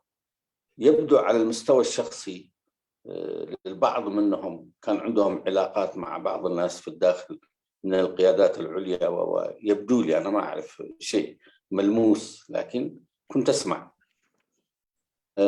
فالتجربة من البداية ما كانت تجربة واضحة المعالم، ما هي استراتيجيتها. فهذا اللي خطأ كبير وقعوا في جماعة المنتدى، وإلا لو كانوا قاموا بعملية بناء تنظيم وفي الفترة هذيك وبالتطلع اللي كان موجود للكثيرين على أساس أن يعملوا معهم، أنا في اعتقادي كانوا حيكونوا مظلة تجمع الكل. فما في شيء له رابط أو علاقة مع ما يحدث الآن. ما يحدث الآن هدفه زي ما ذكرتها، أنه تجمع الناس هذيل من خلال علاقاتهم وإلى آخره، كيف يمكن أن تبني جسور إلى الداخل، ومن الناحية السياسية كيف يمكن أن تحرج النظام وتدخله في زاوية. وفي اعتقادي وأنا أترك هذا للتاريخ، أنه حتى الجماعة أصحاب الفكرة والقيمين عليها الآن في هذا التجمع قد لا يكونوا مستوعبين بشكل دقيق وعميق لما يجب أن يعملوه، إنما في محاولات، والواحد ما يقف عقبة أمام المحاولات، في نوايا طيبة نحو المسألة هذه، والهدف كبير إذا كان هو مد جسور إلى الداخل. فالعملية كل العمليتين تختلف. أنا الخطأ الكبير اللي أحمله لجماعة المنتدى أنهم لم يدركوا البعد الاستراتيجي لتكوينهم نفسه. أنت عشان تجمع تنظيمات أنت بحاجة إلى معجزة إلهية تنزل. العملية لا يمكن أن تتم إلا متى ما تكون أنت قادر على الاحتواء، ولكن شخصيات محدودة، كفاءات حملت شهادات، عندها ماضي تاريخي نضالي، هذا ليس شهادة كافية حتى تتوحد هذه التنظيمات. هذه صراحة حدود معرفتي بالموضوع. حتى كيف انتهوا أنا ما عندي فكرة. فجأة سمعت بالخبر أنهم انتهوا. شكرا لك. أستاذ جرمي. متأسسار عن مونغو زي كلتيو زبل كام مونغو ناي مدرخ من قصاصين إذا حجينو بلو زلنا زرخبو نجار انتلو كلهم أبالات حزبا جنبار مخانون تراين تزي كوينو أبتي التحساسبهم زخون زرخ مخنياتي بلوم أنا أبتي ناي بروكسلز نبري أخيبا أي نبر كون زي ناي مدرخ أب نيروبي تراخي بيو ويتراخي بفلام دكتور أسفا تيزا قربو حساب كأن إحنا نزي زلو تقاومو نزي تباتاتينو زلو تقاومو كن اكبو كن ندلل لنا حدا عبي تقاومو المفتار زبل نيرو زي حسابهم زي نجزارسو بتيز نبره مالت موياو أسرار ناي تيز نبره ناي زينا مأكلات بعبي سلزتواجحه انت زي كوينو كابتيز نبره كوننت زرحقيو لكعيو نزي حساب الزخن كلهم كلو أنا وين دكتور أسفاو مسحبرني أسفاو يخونوا وي هايلة شنقب وي عند برهان إزاي تقبلوا ناتيناي إزاي ناتير إيتو يوز تقبلوا دريهم زلوهم حساب بزحات إن يخون فتينمو زي تعوتلو حسابيو أبقى ما بيناي كابيناي كورنا عيب بقصو بخمي من قدي كقبلوا فتينهم قال قداي كوينو بسوى عبد الله يخون كوين بسوى عثمان صالح سبب كلهم فتنايو نازي كلهم انتخاب سلازي كاب زي خون زي النجر أبو جزيز تف حدا حيال ودي بفتيركا بقدام الدرجات دل مسوشتي مراخب دل يفتر إلى يوم أبو جنيجن أنا أبتي زينا ስራሓት ጥራይ ተወሲነ ቀፂለ ንሳቶም ኣብቲ እዋንቲ ገለ ምስ ዓበይቲ ሰበስልጣን ርክብ ነይርዎም ክኸውን ይኽእል ግን ኣነ እታ ሓሳበይ ሓያል ውድብ ፈጢርካ ጥራሕ ነዚ ማለት ዝብል ሓሳብ እዩ ነይሩኒ ኣብ መንጎ ዘክልቲኡ ግን ርክብ ኣለዎ ወይ ሓደ እዩ ክንብል ኣይኽእልን ንሕና ከምታ ቀድም ኣቢለ እውን ከም ሓሳብ ዘቕረብክዎ ሓደ ሓያል ውድብ ፈጢርካ ሓደ ነቲ ዲፕሎማሲ ነቲ ኩሉ ሓይልታት ተቃውሞ ምእካብ ካልኣይ ነቲ ስርዓት ብዝግባእ ምቅላዕ ኣብዚ ጉዳይ እዚ ክስራሕ ኣለዎ እምበር እዚ ተፈቲኑ ውፅኢት ዘምፀአ ነገር ዝብል ርእይተ ኣብኡ ቀፂለ ማለት እዩ ሕጂ እውን እንተኾነ ካልኦት ትረኽቦም ሰባት ወይ እውን ትሰምዖም ብልክዕ ነዚ እንብሎ ዘለና ከምቲ እቲ ሓሳብ ዘይተረድአ ክህሉ ይኽእል እዮም ስለዚ ኩሎም ነቲ ሓሳብ ዝቐረበሎም ግን ካብዚ ክልተ ክጠቕሶ ዘምሰኹ ሓሳብ ዝወፀ ኣይኮነን ሓደ ድልዱል ምስ ውሽጢ ምርኻብ ካልኣይ ብዝግባእ ነቲ ስርዓት ኣብ ውሽጥን ኣብ ደገን ብምቅላዕ እዩ ስለዚ ንገዛ ርእሱ መድረኽ ኣብዚ ስትራቴጂካዊ ኣረኣያ እዚ ከምኡ ኣይኮነን ነይሩ ስለዚ ንሕና ምስቲ ናይ መድረኽን እዚ ሕጂ ኣልዒልና ዘለና ተበግሶ ወይ ሓሳብን ዘራኽብ የብሉን شكرا لك استاذ احمد علي هيابو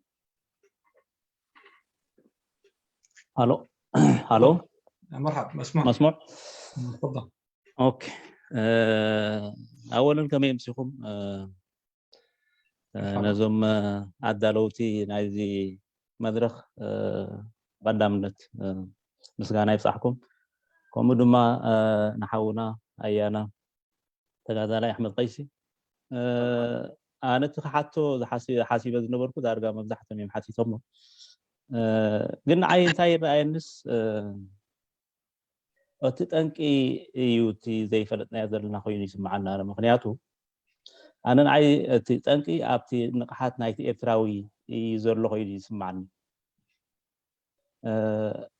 حادة زي نقحي حبرة السب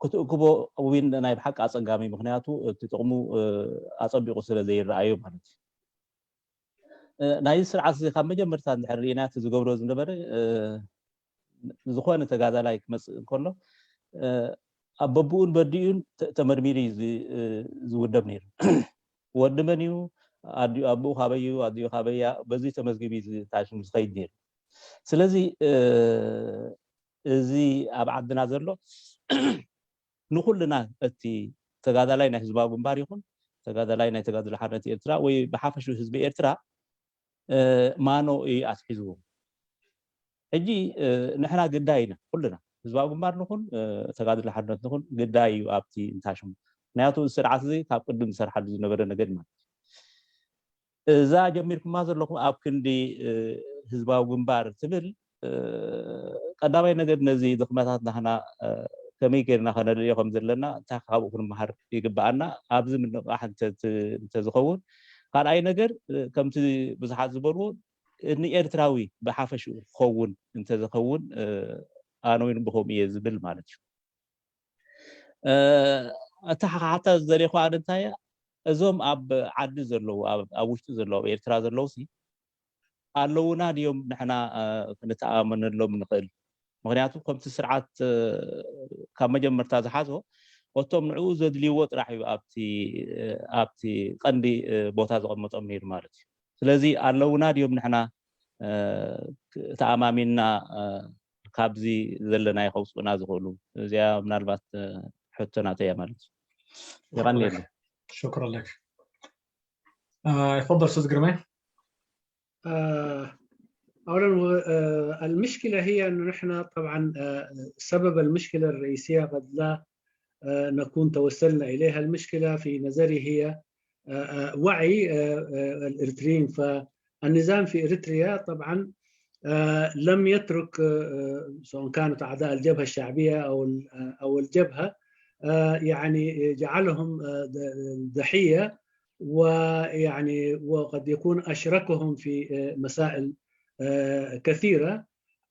فعليه يتطلب مننا أولا أن نقوم برفع معنويات الشعب من خلال التوعية. النقطة الثانية أيضا يعني فتح جسر التواصل مع الداخل. هل لدينا ما يمكن أن نعتمد عليهم في الداخل؟ لأنه في اعتقادي أنه جميع من موجودين في يعني في الدائرة الفعالة مع النظام هم يعني من أتباعه، و فكيف يمكننا أن نعقد الأمل في الداخل في ظل وضع أنه جميع من يعملوا معه أيضا هم يعني أشركهم في جرائمه. فبالتالي هل في أمل أن نجد من نعتمد عليه أو من نتواصل معه ونعمل جنبا إلى جنب؟ أستاذ أحمد تفضل.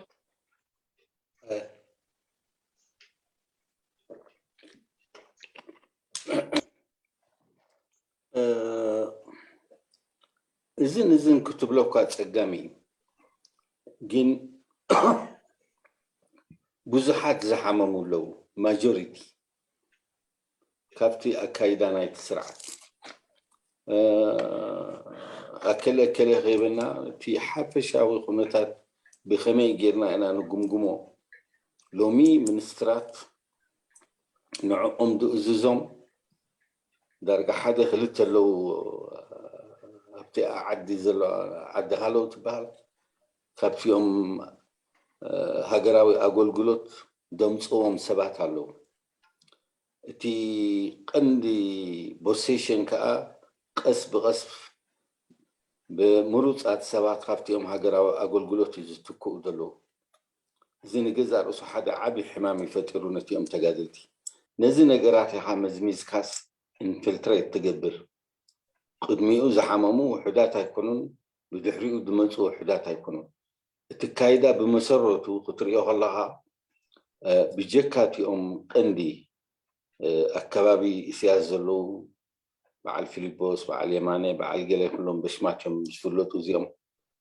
فلوتاتهم تيوم كالوتكوا زي حمام السبي لين مخنياتوس من يوم حدا منستر حدا خاجرا أقول التليفون غيرو يزكايدو كلها بصحفة بريزيدنت التكايدا نجزر وسو زفوت أروح ونتعطر كابو تمنيسكا كلاتنا هم إنا نرنا أبوش تناد سمع عنا نجر حبينا إنا نخيدنا مخنياتو قال نجر خيد جات مكا نعنا دمسلوها أشحت له سلازي سي نجزر رؤوسي خمي جر كاتب صحن تعري يزديو سلازي أبلات أسبوعهم زيادة يفلتوا يخونوا زيادة يكتتلوا يخونوا بمباليات أنا جر دمس أنا حسب بمسرته بر في قناتات سي خلتنا نفلتوا هنا بخمي جر وكايد كم ظلم قاليهم انت ام ترجموه زخلوا زقبر زلوا مقيرات خبزيهم هجرا أقول قلت نامر اسكام مساسي مدلوات نودو متكاتناتهم مخون زبل زروان خلوتي نجر غيدي خوينوستي خبتيهم قدايم تقادل تقلمتاتن رؤسهم كي العلولون نسوق العص أمسيخا خبتيهم هجرا وأقول قلت خمتكو خمس عينتون تنتانتات هذا سلازي تقالات إفكا أمنتك تنبر لهم عينتها يكونن يدليكا بزوح من سمعتات يدليكا هم يجيركا تبصحوا هم يجيركا تشمت تدورة قالسيو سلازي بخمزي تمثل تنقر. شكرا لك أستاذ قرمي. هو المشكلة هي صعبة أن تقول يعني هذا وذاك يعني هم يعني يعتمد عليهم، ولكن كما هو واضح للكل، الكل يعني مبتعد من ممارسات النظام، والكل يعني لا يرغب في هذا النظام، وإن كان يخفي ما في داخله. وهذا أيضا حتى عندما كنا في داخل الوطن، هذه كان كل من كان بالقرب من النظام لم يقبل بما يفعله النظام، لكن لم يكن بإمكانه أن يعني يبوح ما في داخله أو يقوم بفعل شيء بما يراه صحيح. واليوم أيضا يعني في ظاهرة بدأوا الناس يعني إذا رأينا مسألة الوزراء هذه يعني شيء يعني ممكن يعني حدث ولا حرج، لأنه حتى ممكن تسييرهم هو بالهاتف أو بالرسائل. وأيضا في ظاهرة أخرى يعني لم يقبلها الكثيرين من المناضلين القدامى الذي كان يعتمد عليهم أو الذي يعني كانوا في مواقع حساسة، لأنه بدأ يستبدلهم بأعضاء الخدمة الوطنية. وهذا أيضا يقال أنه بدأ يمهد الطريق لابنه، لأنه إذا كانت المناضلين القدام قد لا يقبلوا هذا الشيء، لكن عندما يستبدلوا بعناصر الخدمة الوطنية، فبالتالي يعني ممكن هذا يكون من السهل أن للتوريث. فكل هذه المسائل موجودة، ولا بد أن نستفيد من هذه الأشياء اللي موجودة، وعدم الارتياح اللي موجود في أوساط المقاتلين القدامى. شكرا لك. أستاذ معاشر سلامون. أستاذ معاشر. شكرا. صلاح حيطفوا الكهرباء بعد قليل. طيب يا أخواننا. ناتي سوق السمعات قوم با. خلاص حتى جزء حتى عليها ناتي. أوكي تمام. قدم انكوا دقيمنا دمص خاصة معناته قاعدة لايك أيسي. مرحبا. أنا كوا شعون اتمنفس نايتي تحستوخا سيحي بالنس بزح جروبات شير جيرية قد اتا حجي خزارو بلا صنحو دماني اتا زمراحت حزباو غمبارن كادرات حزباو غمبارن سي كم بصوتنا كم مرحتنا صبصيبنا يم قريبنا اينا اندابل الناس حجي نبينهم كم زي اموصوم سي وا كمتا حانت انسسا ان شاء الله لممتا قصا نقدميت اكچوال ግን ድሕሪት خيد حجي خاين ድሕሪት كنملس هاينا كلته غمبار كنسمر الى تسكيفه نيرمو امو بزربخا ግን قرب لبي زرسرس سميعه مالتي ناب اتا حتى ناب اي اختكيد كل غزي ناي حبار كنغبر علينا كمزي ناي بي ال او عينت كتبل صني حكاموني اتي زحالفه تمكرو خاين دغمسي اتوم اب عد تكور كمزي تبلا زلخا اب عد تكور متاسسار غيرنا نبل دينا ناي حبار لال كنسرح تدل زلخا كوم انت خوين بخمي جالو كل شاب كل ነገር يمصمو بخمي نملس يلنا نبل عجو قدمه بخمي تدل يلخا نزي حاده اندحر انا كلها خوينو خي اندحر كانا كلها خوينو خي بزح ابروچات الله سو فار ناي جي يالو ناي سنيت الله ناي بايتولو ناتي كانا يبيني يالهني كلن ودباو عمامن اونزيفن اب حدث الان نمصا بخمي جن مسيناي كخابز تسمع يقن يله. شكرا لك. حسن احمد. مساء الخير. مساء النور. اولا شكرا لغرفه الحوار والمشترك، وايضا الشكر للاخ المنادي احمد القيسي. عموما اغلبيه الاسئله طرحت، بس الشيء اللي عايز اضيفه انا يعني الاشياء اللي طرحت من ضمنها علاقه هذه المجموعه مع، وللاسف الشديد، كل المعارضه مع تجراي. ايضا مساله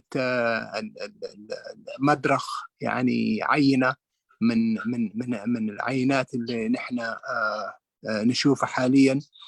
وفي نهاية الأمر كل المسؤولين اللي كانوا في مدرخ وأيضا في هذا الحراك حقيقة لا يمثل التنوع الإريتري أبدا، لا طائفيا لا مناطقيا لا قوميا لا إقليميا أبدا. يعني نفس السيناريو يتكرر. يعني ده يوريك أنه الاختلاف مع الجبهة الشعبية كان اختلاف سلطة أو اختلاف مصالح معينة، ولكن ما كان اختلاف العمل أو التجاوزات اللي كانت تحصل، لأنه السياسي ما بدأ في 98 يتعامل مع الشعب الإريتري ومع القضية الإريترية بهذه الطريقة، وهو في الميدان حسب القيادات اللي بتتكلم كان يتصرف بنفس التصرفات. عليه الواحد المفروض لما يتحرك حاليا يتحرك وهو تلقن دروس كاملة من الماضي، ما ممكن يتحرك لوحده، لا قومية واحدة، لا منطقة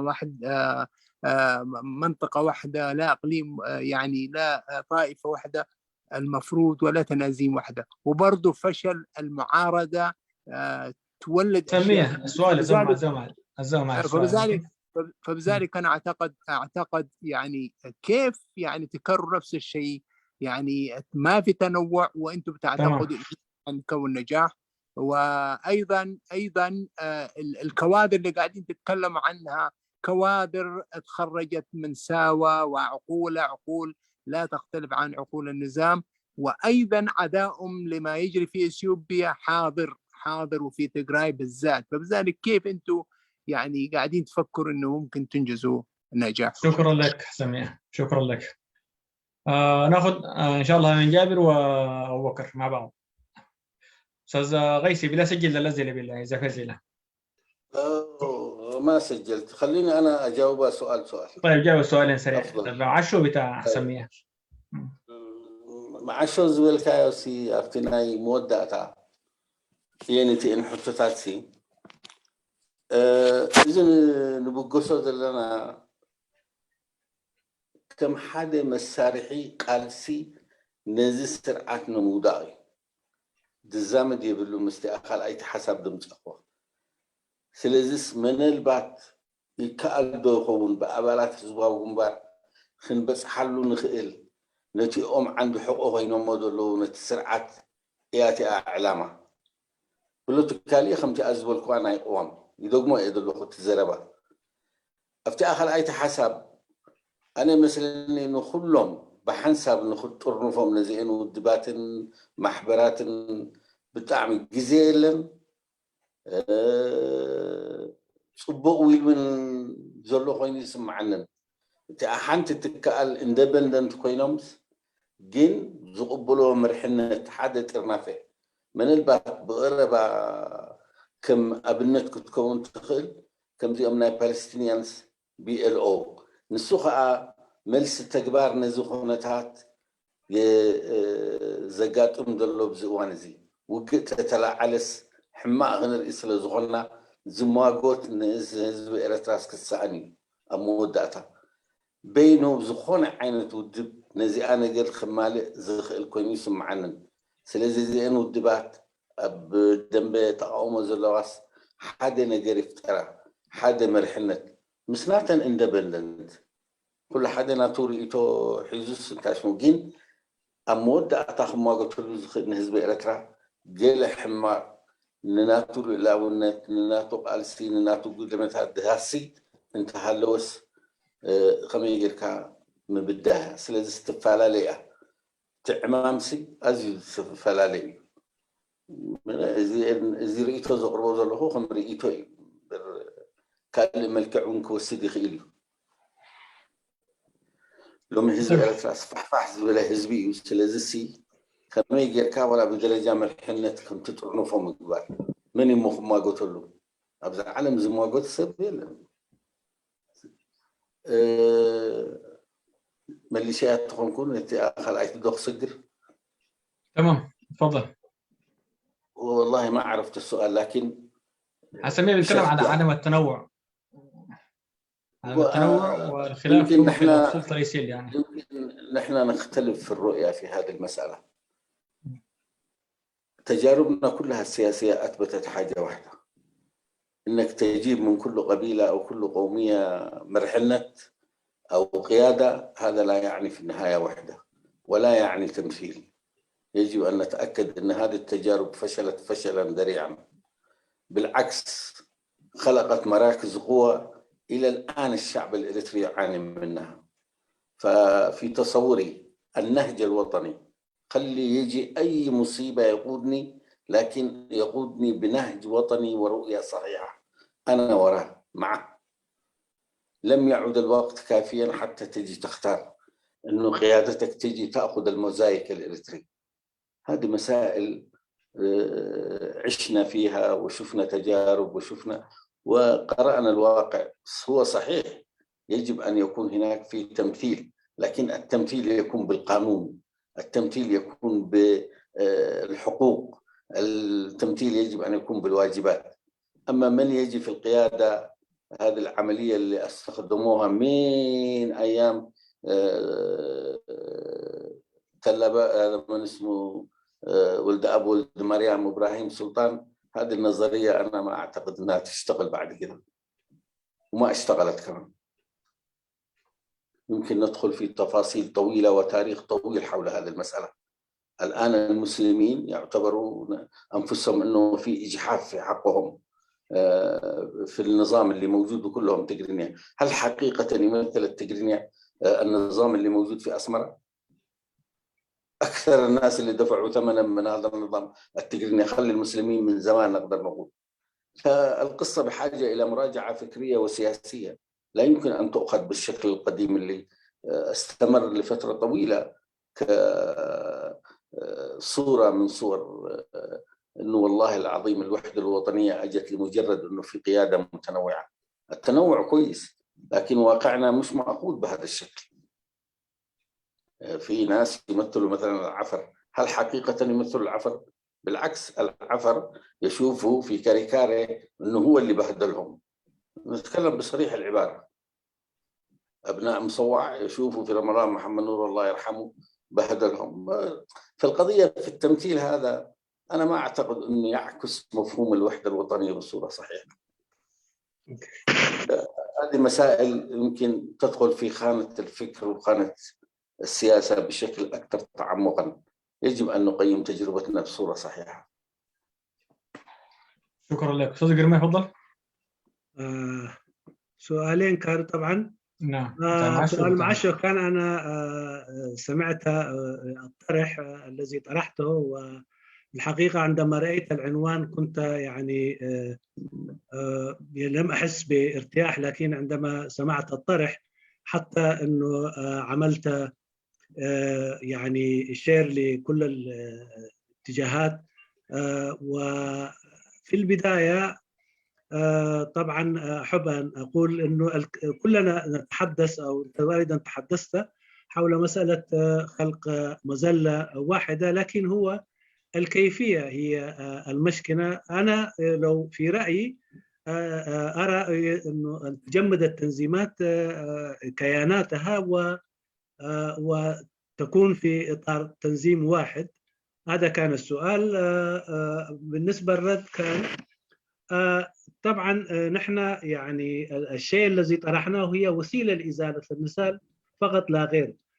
وهذه الوسيلة يعني استراتيجيتها قلنا أنه الوصول إلى العمود الفقري للنظام، ثم يعني هزوا من داخله. هذه هي الفكرة أو الاستراتيجية الذي أو الأسلوب الذي طرحناه والذي نريد أن نتبعه. لكن جمع كل التنظيمات دلوقتي أنا أرى ليس الوقت في صالحنا، لكن أنا أرى أنه التنظيمات تكون يعني تعمل تحتفظ باستقلاليتها وتعمل، ولكن تكون تقبل أنه يعني تمر تحت قيادة واحدة أو تنقاد بقيادة واحدة للوصول إلى التحدث لمظالم الإريتريين. فبالتالي يعني خلق قيادة واحدة ده يكون الشيء الأمثل في الوقت الحالي، لأنه مسألة خلق مزلة أو مزلة هذا حياخذ منا الوقت، والوقت طبعا أكثر من ممكن نقول أكثر مما يداهمنا، يعني هو وقت يعني صعب جدا. فأنا أرى هذا يعني إنه التنظيمات تحتفظ باستقلاليتها وبكيانها، لكن تكون في قيادة واحدة تتحدث باسم الإريتريين والكل يجمع عليها. سؤال بالنسبة ل حسن مية، أنا أنا مستيز أقرب كايو حساب أي السماء معني أبزو قدايزي كاب زتفعل عليه بزحنتنا أخاخيتنا نخلو زوكل ويناي كل قصات زلو خابنا مرحنة مقبار حدنا تايم سألناني وزي نقزع رسو أبتزحالف وانات تفتينو ناي حايلتات مدبرات كم مخان حليفو خالق زقبرو نقر يلون حدا خابت زفلشنا له أقبابي حدا أنا أمن له أنا زريو حدا مني بزي قدس وين كابيناي وقلنا يحبرة سبي بزي قدس بهاقراو مسمر زمر حنا مريحنات إن عند المني بزي قد ولا وين أبزي حجين ريو دلنا لومي كاريكاري انت دا أنا عفري وكلي لنا بتمريحنات يزلو قن مبزحتهم عفر كابوز تبدلوكم أول رمضان وينكم والكاكة تقرب تخيلي خاص لذي إذا أقباب زي حادنت أيمسان إذا مالتي قن مالت أقدمها بيلونكم إذا تفتنيت مزي ناي أتاو قال ساتنا ونبتي قد أقدموا زنبري بوليتيكاو كنتاتنا تملسنا انت تاريخنا إذي نزي وكلوي كابتي وكلوي الكا أمسيكا ملكعات نايسب مقمات حدنت نايت هاجر كرغا دس قالن ولا وين نايتهم زتفعلالو احزاب نوكلو مينايلوم زمصلوم احزاب ناتهم ربحاون كرغا دس اي كالن اتي مالت اوخاخلا ويا حاده اوخاخلا كللو نزبحال كن اب مثلا اب غباتن بزي طراطر زي كللو كن سبات ازي نزي مسل اتي نتي مسل الكامسيكا كن حدنت أي ترجعسن ربحان أيتم أحزاب وين أي ترجعسن إذا بجبرز فرشنا له بالتاي. شكرا لك أستاذ من جابر، تفضل وتفضل. شكرا أبو ناصر. أستاذ أحمد طبعا بنايلو مش سمينارنا قدامي نقرنا تي قدمنا ونزعرمنايو تداقمة تنسى أزبل نسو كم زي كونا حبير كاب تعم تسبوع كوين جنتي هزباو جنبارز بالوي كأني ملع عالدي مقص باستي وي بزخونة تقول صوت خيل تي هزباو جنبارز بالشم بقو مسرات تقبروز اللحوم أبو مركز بمقبار أب مقلتي خاو النسخة بزيادة تي كندي على ما زلو نتوم نتسرعات عند حقوقين أمم دلو كوينهم مزلو بخمي نعاتهم نمخصابو من نعاهم نملع علمهم قانون جليس كمالتي نزن من الرجاز أكل نسخاونا بعدي أبز نبر كالو جيزي حادي نايب حقي خطهم بتيز خيد زلو أبهاجرنا تحمم من باركان أبزو وانزون أشحت كما خا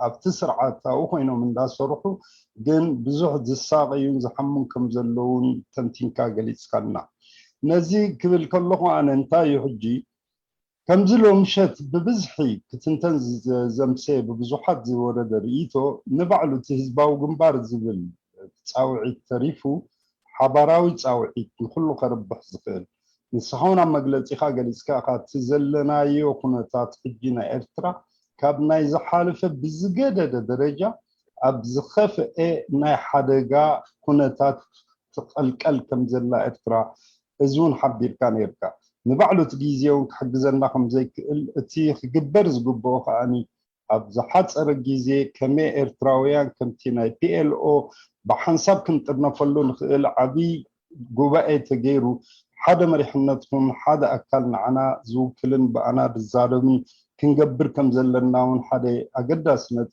ኣልዕልካ ነርካ ስለዚ ነዚ ቀዳምነት ንምሃብ ንባዕላታ ህዝባዊ ግንባር ኢልካ ሕጂ ክግበር ዝከኣል ምልዕዓል ካብቲ ነቶም ነቲ ስርዓት ኣደልዲሎሞ ዘለዉ ወይ ከዓ ኣብ ጎኑ ዘለዉ ንምኽሳብ ንላዕሊ ንሳ ከተስዕቦ ትኽእል ካልእ ፀገማትን ከተለዓዕሎ ትኽእል ሕማማትን ስለ ዘሎ ኣነ ብወገነይ ከም ለብዋ ይኽብለካ ዝደሊ እቲ ንስኻትኩም ሓሲብኩሞ ዘለኹም ናይ ብሓቂ እቲ ሙናወራ ይኹን እቲ ልክዕ ከምቲ ስርዓት ዝገብሮ ጉዳይ ናይ ቅዋም ኣመልኪትካ ብኡ መሰረት ቅዋም የለን ኣብቲ ዓዲ ቅዋም ክትግበር ኣለዎ ብዝብል ዓይነት ዲገለ ትግበር ምንቅስቃሳት ይኹን ነዞም ኣብቲ ሰራዊት ዘለዉ ንዕኡን ንምኽሳብ ዝግበር ምንቅስቃሳት ድዩ እዚ ከም ተበግሶ ፅቡቕ ሓሳባት ኮይኑ ብፍላይ ንናይ ህዝባዊ ግንባር ብዝብል ስያመ ዘይኮነ ንኩሉ ኤርትራዊ ንስኻትኩም ነዚ ዓይነት ርእይቶ ሓጋዚ እዩ ኣብዚ እዋን ዝኽጠቕመና እዩ ዝኽእል ትብልዎ ንምሉእ ኤርትራዊ ከም ተበግሶ ንዕኡ ከተስፋሕፍሕዎን ክትገልፅዎን ዝሓሸ እዩ ባህላይ ኣነ ኣብ ክንዲ ሕጂ እንደገና ህዝባዊ ግንባር ብዝብል ነቲ ጉዳይ ምልዕዓል ቴንክ ዩ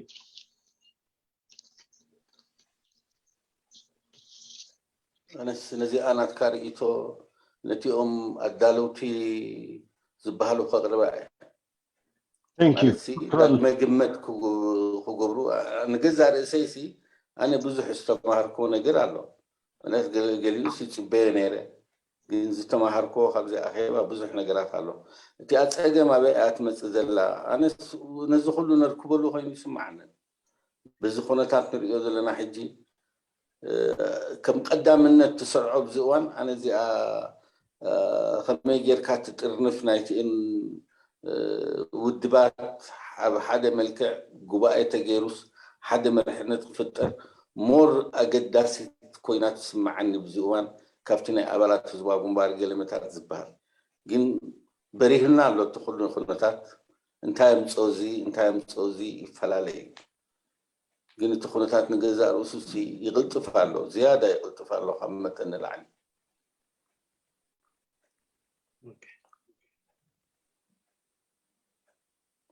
ወዲና ዲና أمونغ خلف كي بلوكم حسابي أبو بكر على مثلا يدل علو ولا يترجم يدلو أبو بكر الو الترجمات بالكرماي ترجم استاذ قرماي انا حقول له وجهه نظره كذا امين طبعا الشيء اللي طرحه امين انه يعني بالاختصار بدلا هذه المبادرة يعني تكون يعني في إطارها الضيق يعني إطار الجبهة الشعبية أو أعضاء الجبهة الشعبية اللي ممكن يقدروا أن يتواصلوا مع الداخل ممكن هذه أن تكون لها يعني انعكاسات أخرى فبالتالي بدلا أن ندخل في هذه الأشياء اللي ممكن تتولد من هذا الطرح من خلال الحساسيات اللي ممكن تخلق هذا الطرح لو كان أفضل لو كنتوا طرحتوه إنه يعني في إطار يعني دون أن نسمي يعني أعداء الجبهة الشعبية أو إحياء الجبهة الشعبية بدلا من هذه لو كانت تكون إطارها أوسع من كده كانت أوفر حتى لا تكون تسبب إشكالية نتيجة لحساسية الطرح أو التسمية. هذا كان لب الكلام والرد كان طبعا أنا فعلا هذه الرأي ممكن أطرحه على الجهة المؤسسة ولكن يعني أثني على رأي ولكن أكرر وأقول رأيي إنه الوقت اللي موجود أمامنا هو ليس وقت كافي ولا يتحمل أي تأخر حتى أن إيجاد مزلة أو الاجتماع فبالتالي يعني أنا أرى إنه مع حفظ التنظيمات وحفظ الألقاب يعني للتنظيمات وقياداتها، ممكن أن نوجد قيادة واحدة يعني نوكل عليها المسؤولية، وهي تقوم بهذه المسؤولية سواء كانت مخاطبة الداخل والخارج. هذا الذي أراه. وأما بالنسبة للرأي، ممكن هو رأي أيضا أنا اليوم يعني تعلمت كثير أو يعني سمعت آراء كثيرة وهذه حأخذها في الحسبان.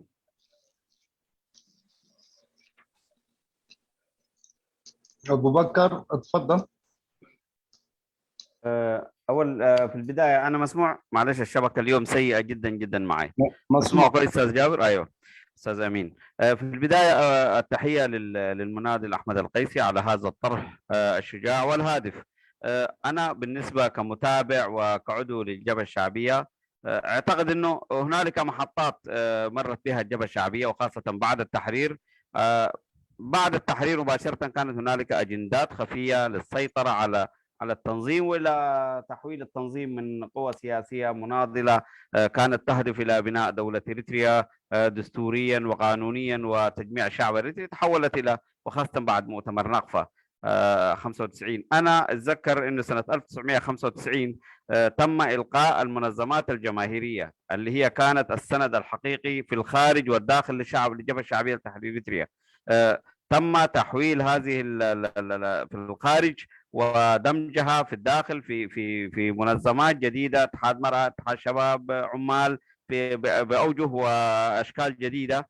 فده كان جزء من التدمير اللي حصل للجبهه الشعبيه، بالاضافه الى الحروب المتكرره، الى استهداف القيادات المستنيره والتاريخيه للجبهه الشعبيه. ثم جاءت مرحله ثانيه تحولت فيها المكاتب الجبهه الشعبيه سياسيا من 1992 93 تقريبا ما تنشط في اي عمل سياسي في الداخل او في الخارج. كل ما هو موجود المكاتب الموجوده في داخل المديريات او داخل الاقاليم في اريتريا هي مكاتب لتوزيع المواد التموينيه فقط، ما عندهم اي نشاط سياسي. وكل الناس الموجوده في داخل هذا المكتب همهم الاول يستلموا السكر، يوزعوا الفيتريت، يوزعوا الزيت، يوزعوا الشاي وما ادراك.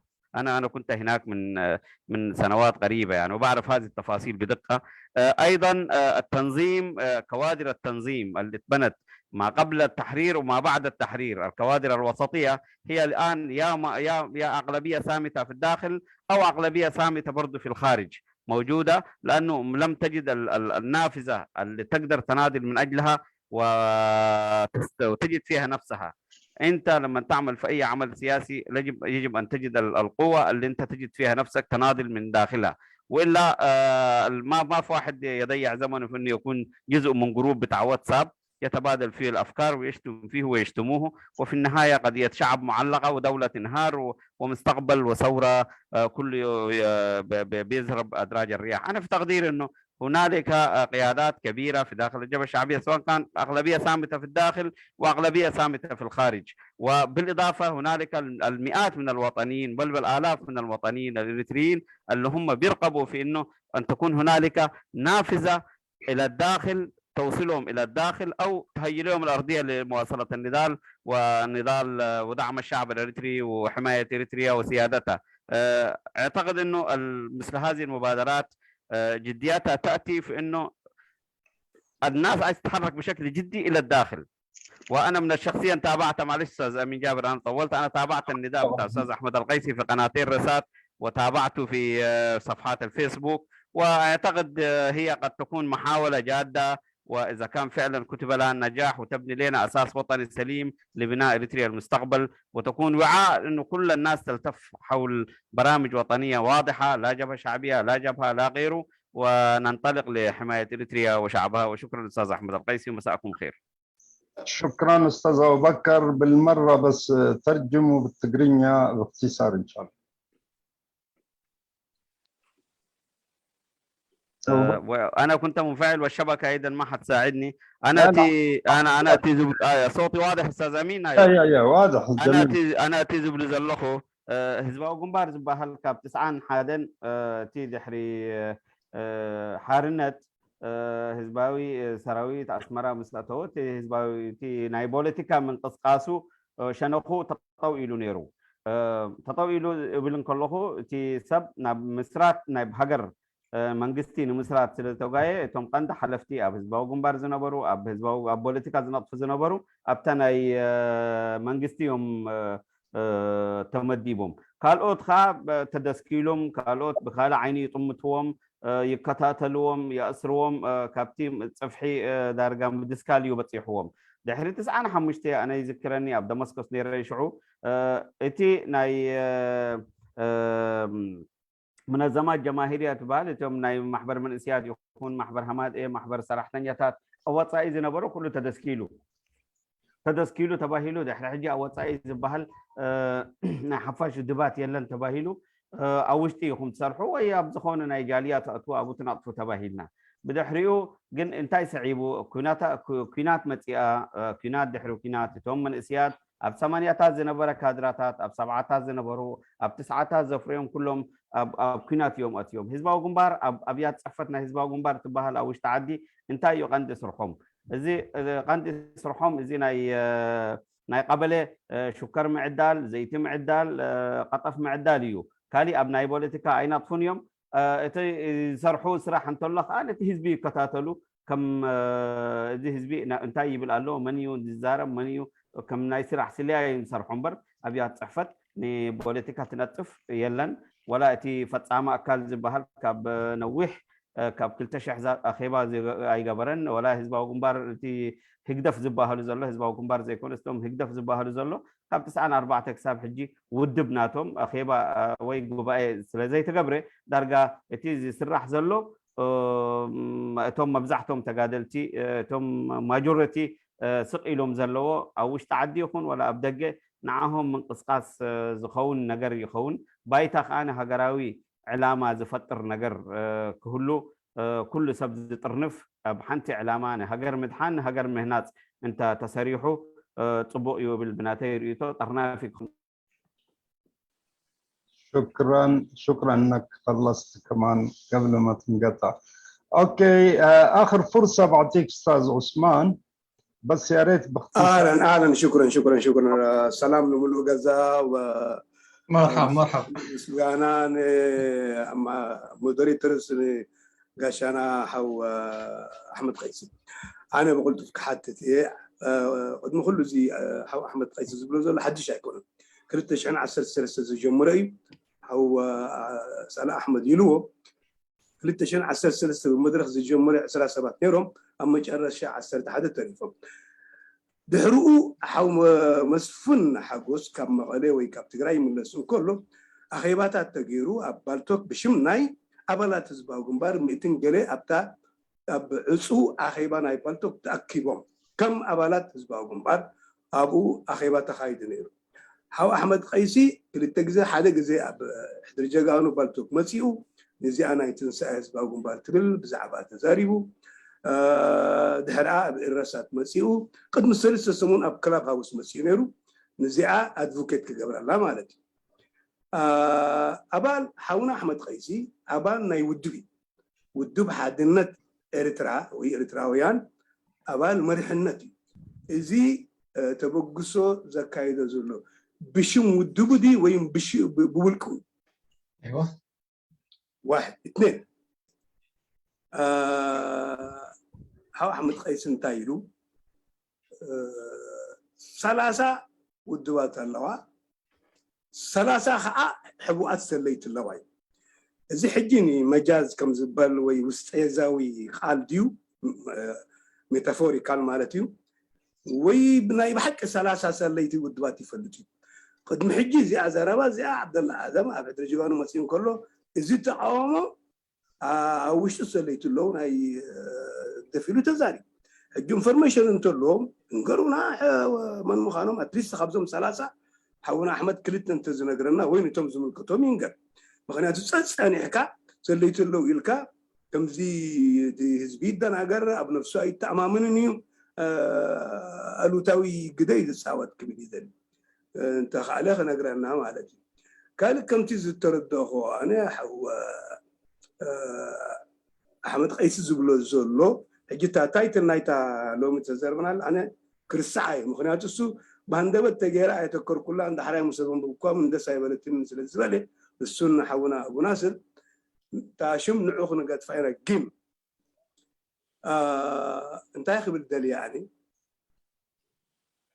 نحنا حادي عشان نقبر لنا جن بي دحربايتو مسباو جنبار زخنا أبالات كم راح نمنتاي زوم وش تزولوا بريترا وين بسلطان زولوا بريترا نحنا نفلتهم يفلتونا سلام يقولوننا إن حتى رأينا أتريس نسعام نخلص لزي فلتهم نحنا أدميت كنا خنا مرحكم السخم سعبونا زوم وش تزولوا ناتنا زلوا زيادة أنا يردوا زبل زلوا خيمة تسمع أنا ولا بي بالإشارة يفهموا يبال عرب سوين كم أداقهم إيلو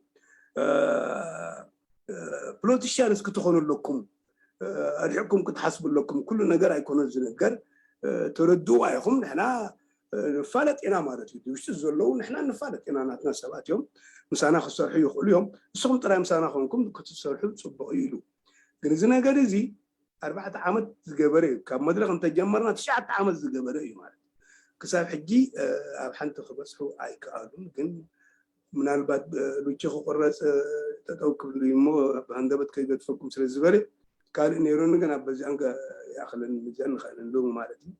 شكرا أستاذ عثمان. إذا تقدر تترجم كلامك بالعربي بس عشان أوكي كلام يا حبيبي بالاختصار كلامي بالاختصار هذا الطرح للأخ أحمد القيسي ما جديد طرح سنة 2013 من قبل مدرخ كانوا حوالي 20 وفضلوا أخيرا 11 ثم زيارة مسفن حقوس لمقلة سنة 2019 في شهر 3/4 تقريبا وانتم سمعتوا عملوا اجتماع وقال لنا رد محاري والهيصة اللي عملوها ونحن مع مسفن الضجة انتم تابعتوها وبعدين عملوا اجتماع في غرفة مغلقة وحضروا حوالي 100 وكم من أعضاء من ذو خلفية بتاعت الجبهة الشعبية وكجبهة شعبية وما عرفوا عملنا شنو اختفوا بعدها اختفوا يعني. ثم بالمناسبة دكتور أسفة وتخستي كان نحن 5 باقومبر تأكدنا لنا قال في مدرخ نفالت هنا الردادة هنا دحر بايتانا حاد أيوت ما نحسب زنبرنا هنا تحساسبنا هنا نحن نفلت نحسب كان الجمر هنا دحرنا كولت والدبات نحن صدقنا من سرحنا من جمرنا كولت والدبات صعبونا خنوا لنا إيران قال هذه العبارة فما يدور الآن في اليوم في هذه المساء هو ما قاله تخص دكتور أسفة وتخصته وقاعد يجددوا الأخ أحمد قيس لكن أنا عايز أفهم لأنه الأسئلة معظم الكلمات اللي قاعد أقول أنا رد عليها دايركت وإندايركت عايز أعرف من الأخ أحمد القيسي هل هو هذا الطرح أو هذا النداء القائم به أحمد القيسي هو يمثل تنظيم الموجود فيه وعضو قياده وفي تنظيم وحدة إريتريا هو عضو قيادي في هذا التنظيم هل التنظيم يعرف بهذا النشاط بهذا النداء أو المبادرة نسميها أو مبادرة من المناضل أحمد قيسي قاعد يتبناها بنفسه وتنظيمه سمح له. السؤال الثاني هو قال في 30 تنظيم في المعارضة وفي 30 جواسيس مزروعين من قبل الكتف ده. قبل كده هذا ما أدانا العدد الأخ المناضل عبد آدم قال هذه المعارضة مخترقة وأنا لا أريد أن أعمل معها. وكل مرة يجي يقول لنا الكلام ده ويوهمونا ويخلونا نحن ننشغل من هو ذات الجاسوس اللي معانا ومن هو الموجود في المعارضة ونفتش والناس تشكك في بعض وتتعامل بسهولية مع بعض وهذه التشكيكات خليه يقول لنا يا أخي من هم الجواسيس حتى إذا ما عايزين يقولوا في غرف البلتوك أو الزوم يمشي يقولوا للقيادة بتاعت التنظيم بتاعت المعارضة على الأقل الناس اللي يثقوا فيهم يقول لهم يا أخي انتبهوا من فلان وفلان بدل ما كل مرة يقولوا لنا انتم ما نقدر نعمل معاكم لانه انتم مزروعين في معاكم في وسطكم في الجواسيس عشان كده ما نعمل معاكم. يا اخي كلمونا اذا انتم فعلا معارضين كلمونا من هم الناس المزروعين في وسط المعارضه وشكرا. شكرا استاذ عثمان. الفرصه لك استاذ احمد غيسي دحين تقدر ترد عليه وبعد كده برضه تختم الجلسه ان شاء الله. في الواقع انا كنت تكلمت الفرق اللي بين هذه الدعوه حق جماعه الجبهه الشعبيه وبين جماعه مدرخ في اختلاف جوهري انا من خلال تجربتي. اما فلان قال وفلان علانه قالت، انا كل واحد حر ايش يتكلم، لكن اللي اعرفه انا بشكل رسمي هذول كانوا يتحركوا نحو توحيد المعارضه وكانوا مركزين على هذه النقطه. انا كنت اشوفها شخصيا خاطئه المساله، لانه قصه الوحده ووحده التنظيمات هذه مش شيء جديد في الساحه الاريتريه، هذا تاريخ طويل يجب ان يقيم تقييم صحيح حتى نصل الى نتيجه معقوله. على كل حال ما في اي صله، هذا الدعوه الجديده خاصه بجماعه الجبهه الشعبيه، وانا شرحت ايش هو الهدف الاساسي. ليس امتياز، ليس شيء، هو عمليه اختراق. كيف تعمل اختراق؟ هذه نقطه. بالنسبه للي قلت لي انت عضو قياده، انا مش عضو قياده، كنت عضو قياده، حاليا مش عضو قياده في التنظيم اللي ذكرته هذا. انا ربنا يمكن يحبني كثير، عشان كده خلاني أعيش في بلد معزول بعيد عن الصراعات، لذا أنا عضو في كل التنظيمات. إيش رأيك؟ بمعنى أنه الكل يتواصل معي أو بشكل ما أحسب على هذا التنظيم أو أحسب على هذاك. أنا ما أشوف في هذه المسألة عيب، ولا أخذ استئذان من أي واحد. يكون تنظيمي يكون الشيطان نفسه. شيء أنا مقتنع به أعمله، لأنه أنا ما أعمل شيء وأخذ خطوة يمكن أكون مخطئ فيها، لكن أنا عن قناعة أشوف إنه هذا مسألة وطنية وهي مسؤولية. فما في تنظيم يطرح قيودات، حتى الجبهة الشعبية اللي اشتغلت فيها ما كانت تطرح لي قيودات للمعلومية. النقطة الثالثة حول إيش هي كانت؟ حول الدعوة بتاع الجبهة الشعبية. الحقيقة أنا ما الدعوة أعتقد في آخرين بدأوا بها، لكن في النهاية أنا اقتنعت بالفكرة وأصدرت البيان عن طريق الرسالات اللي هو كان أساس للتحرك الحالي اللي موجود.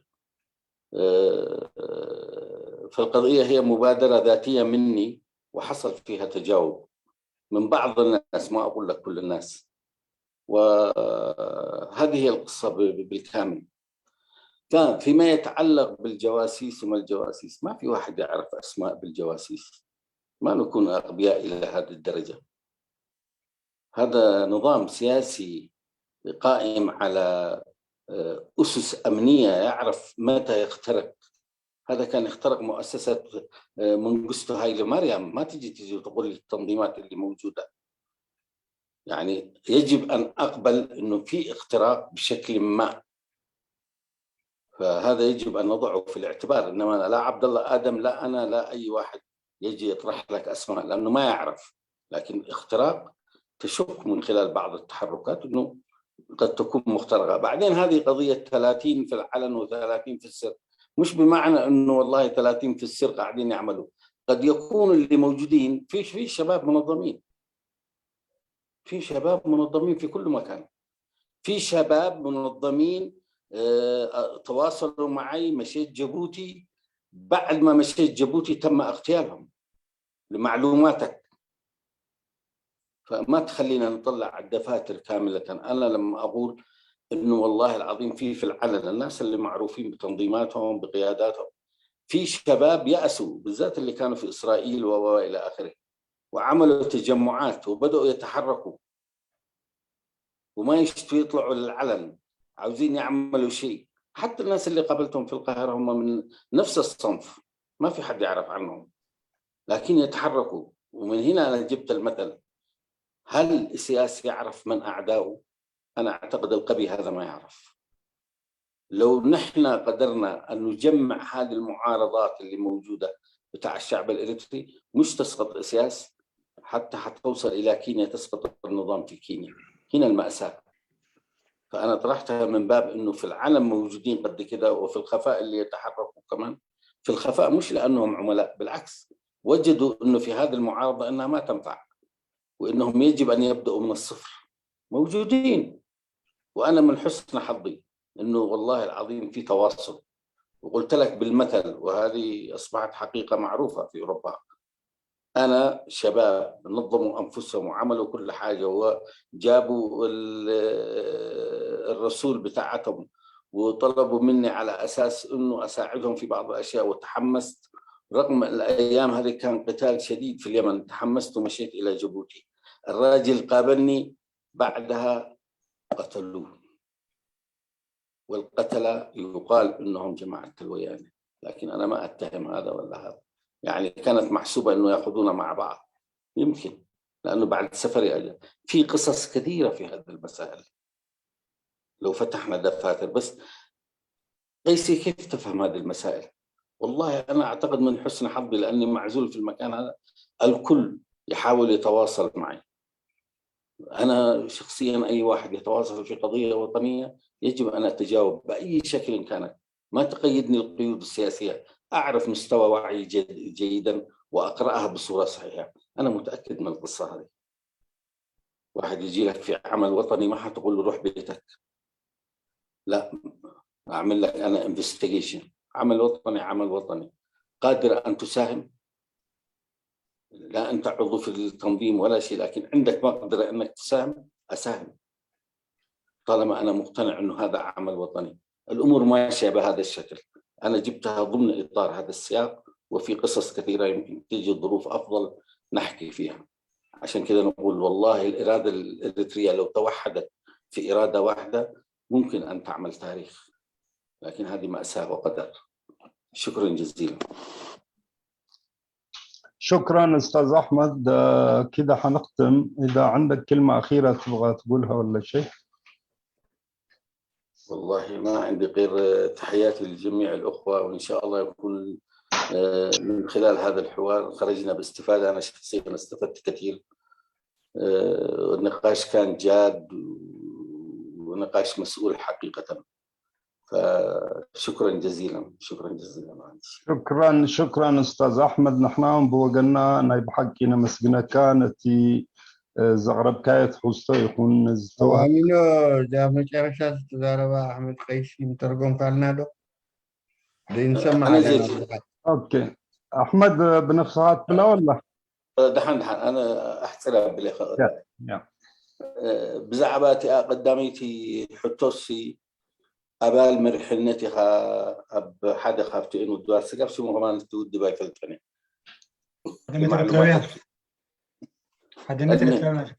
حدنت إلترا ولا حاجة. أنا بزحكوا قيدية باللي نابزنا يودي بات قداي. مغنيات الزمدنا يدار جامع رئيس كله. زي هجراوي حتى عامة اللي كاخذ في دحرت بللونا جراي كله. زلوا مثلاً بزعبات عشان ولا بزواج مبارك الله خوسي زي قنوع من الباتناتي قام قاي في الليل الرقاب في اوفيشال قام نايتي ود زي ما قبلات زواج مبارك اسفيها من فلت قنوع نسب زي قدس بزعبة infiltration له بوجن سرعات سيناتو جواسيس له عبد الله آدم كوميلو نسخات دوغمو زي تفلتنا بزعبة زي سبع من يمدن قرأ أشمات كمنسك كان يجزار إسخاص اللي أخذ له وكالو من زين جرات تفلت جن خم حادث سرعاتنا سياس نحن نفلتو infiltration جبران اللي كان من الزراب دون قرنا هو يسمعنا الله حلف حلي فومسي نزيئن هاجرات انفلتريشن جيرهم سعودي انفلتريشن جيرهم ابو بتشبط 5 كايخيله نون ناتنا ودبات جن ترجم يبلون افت الزربا خاص 3 زخونو دبات الله بحبوق خاص 3 الله و يتقصر كوا ترجم يبلون بحبوق ديسرعوا تراوانا له انت منوردي قدنا دي خطوه صعب سكرين أنا درخبكم تزاربوني قال خابتي من إسيين قال متاتن قيت دمصو الصراحة أنا زين ودبات أوفيشالي الصراحة ناتهم مرقصي ناتهم الرأي سلزي اندبندنت كوينهم كسرحو جين بزح الرأي خفلتو أيدلينيوم كم عينت علو جين أنا بمنتهى زنبوه تهاجراوي سمعتنا إرتران أفتزلع على الترزي كم دبلت حقيني يسمعني العين بتقدر سايد كأخذ رياح الغاز إتي تقاومه أنصار سرعة بس مرة زلوا عبي مخانو سفح مخانو إتي سجم دخم نتبزلوا خميج يركب حدا ينخد جبرة ينبر كل تقاومه سكرت بسرح بقولوا بسرح ده the meaning ده مستقوى عليه حكي وخا تشبط الله تراخبكم صراحة قد ما خندي عمد تراخي نيرة مسجليهم أبصبوا بتصحهم نيرم درجة نعاير خيبون نيرو تودي بالحريقة قتلهم أنا بقص قبل كل خو نخلت أنا يوم خلكم وحاسبهم نيرم يمثلني جاء تايمينج قال تسمع معتن تودي تقتل 5 عينات هلو من اللي بعد جزيء حليو خن الزاربه له نخل بتحاد الودن يخرج عكا مخنيات تقاومي بتخال إشنا حزنك فحفح زبالة تقاومي أنا بزي أبنيت هذا قربانتي أنا قل خلي أنت أنا تذكرني يا تقريبا السنة أنت كندي السنة أنت بتات مليش كنالو شكرا أنا مكرش عزنا برد حلوتي قوام زبالو تأكلوا له شموم the guardian of the constitution يبقى حجوين حونا أحمد لو مشيت انتهي بالنيرو إذا قوام كله إذا قوام بآخر نسرح لنا زبل زربات زي سلزي أحمد مزيوم واردياتنا يقوام ينازل زلوا مسهم ركوب له يا لا مجمرة تسمع زلوا خبز عباد يوم أنا بقام هي سمنار غيرنا كلاب هاوس مسيحانة يركبوا نيرو هاوس هو حيجي بزعبا قوام ناتي ريزرفيشن قبل عليه تقوام كان تفهم سميخ أمسين سلسلة اوكي اوكي دحين احمد نو قوام زيس ملو ايكونن اذن كي تمالئ جيني تخالق نتبتاتنا تو انفيرسال انتاش مخوني خيلي خصل خيلي له اغريبه نيره جين حلوتنا قوام جلمله خمو عينت المجمره تسمع له خمو عينت اسماء كمان ترجم زلو خينو يسمع لنا انس التحدث تاكتيكالي سي تتقوم له تخيل ده ابزي متخابنا حزبا غومبا نساء اعلامها امبرت قوامكم تتقيم كالوس ترو تغبرو غحفي بوتو كم حق خنزارب تونا جين فور بوليتيكال بيربز يخاتم صود الله حرمتاشون كم حدا مساري خمس زغلت كوي انا دقيمه افتي هاوس تزاري بلا قدمي اول حتى تمني نيرو انت ريت لك بزعبانه تسعان شوعتن انا ازي ريزرفيشنال بزعبا مليت امسي بزعبا قانقا امسي بزعبا زمدنا هيمانوتن بوليتيكال امسي نسا كمان حداشا جريماتهم مغنياتو ودبعتاي نيرو خمي ازيا امريكا حدا يحجز امريكا سي من قستس يبلو هيمانوت يبلون اما تصعناتن فلدو هيستوريكالي ناتنا جيكا نحن عناوين اللي نفلت أرستينا نفلت أتينا في تاريخ النبوة مثلاي هيمانوت من قستن ناي عد إنجليزن يفلي خابنا أمريكان that is the history نزين بيبكاها خط ما قستقل أنا سخمي جري أب هاجر خمنا إريترا بهيمانوت دقومسي قبل معت أب مقيار أب نقحتنا يسبات كمي جري أنا خو بقنا يخدمتي هيمانوت نحن سلمنا أنا بقالوتاوي نريد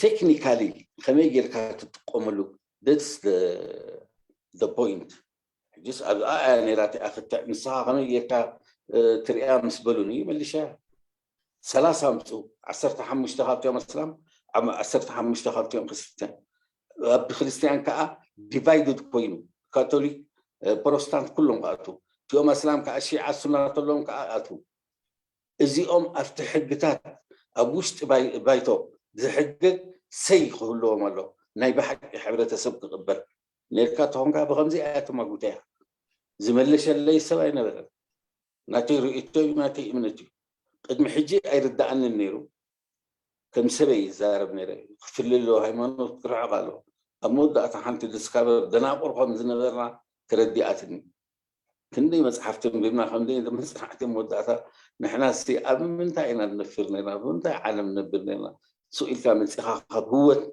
نايتي حبرة السف هيمنو تفريو never ever خونك إني خميجر كاتو أملو مكير نايت حبرة السف حل الزرباء خما أنا لا تأخذ زيهم حلوتنا أقوام تبلم الله فلتمني لم يسمع الله حلوه يقول يوم صورت شكرا يا جماعه شكرا استاذ احمد استاذ عثمان تقريبا كان عطوا لزخونا 1 سكند انت يا خبر دليل زي انا ابالنتو احمد بعلي نغيرنا ابزي ارمناتكم انا ابوتنا سليمان حسين تخمص يخا ولا مسبلكونو اسفاو تخصص دكتور اسفاو انسحب ابوتو يوم تبابا نيرو ابنا ابوتنا اسفاو بوتو حيزه ابانا سنترال كوميتي كونسل كوينيش بعد قواعي غير بدحري كو قواعي غير انا اتصالات دحر عام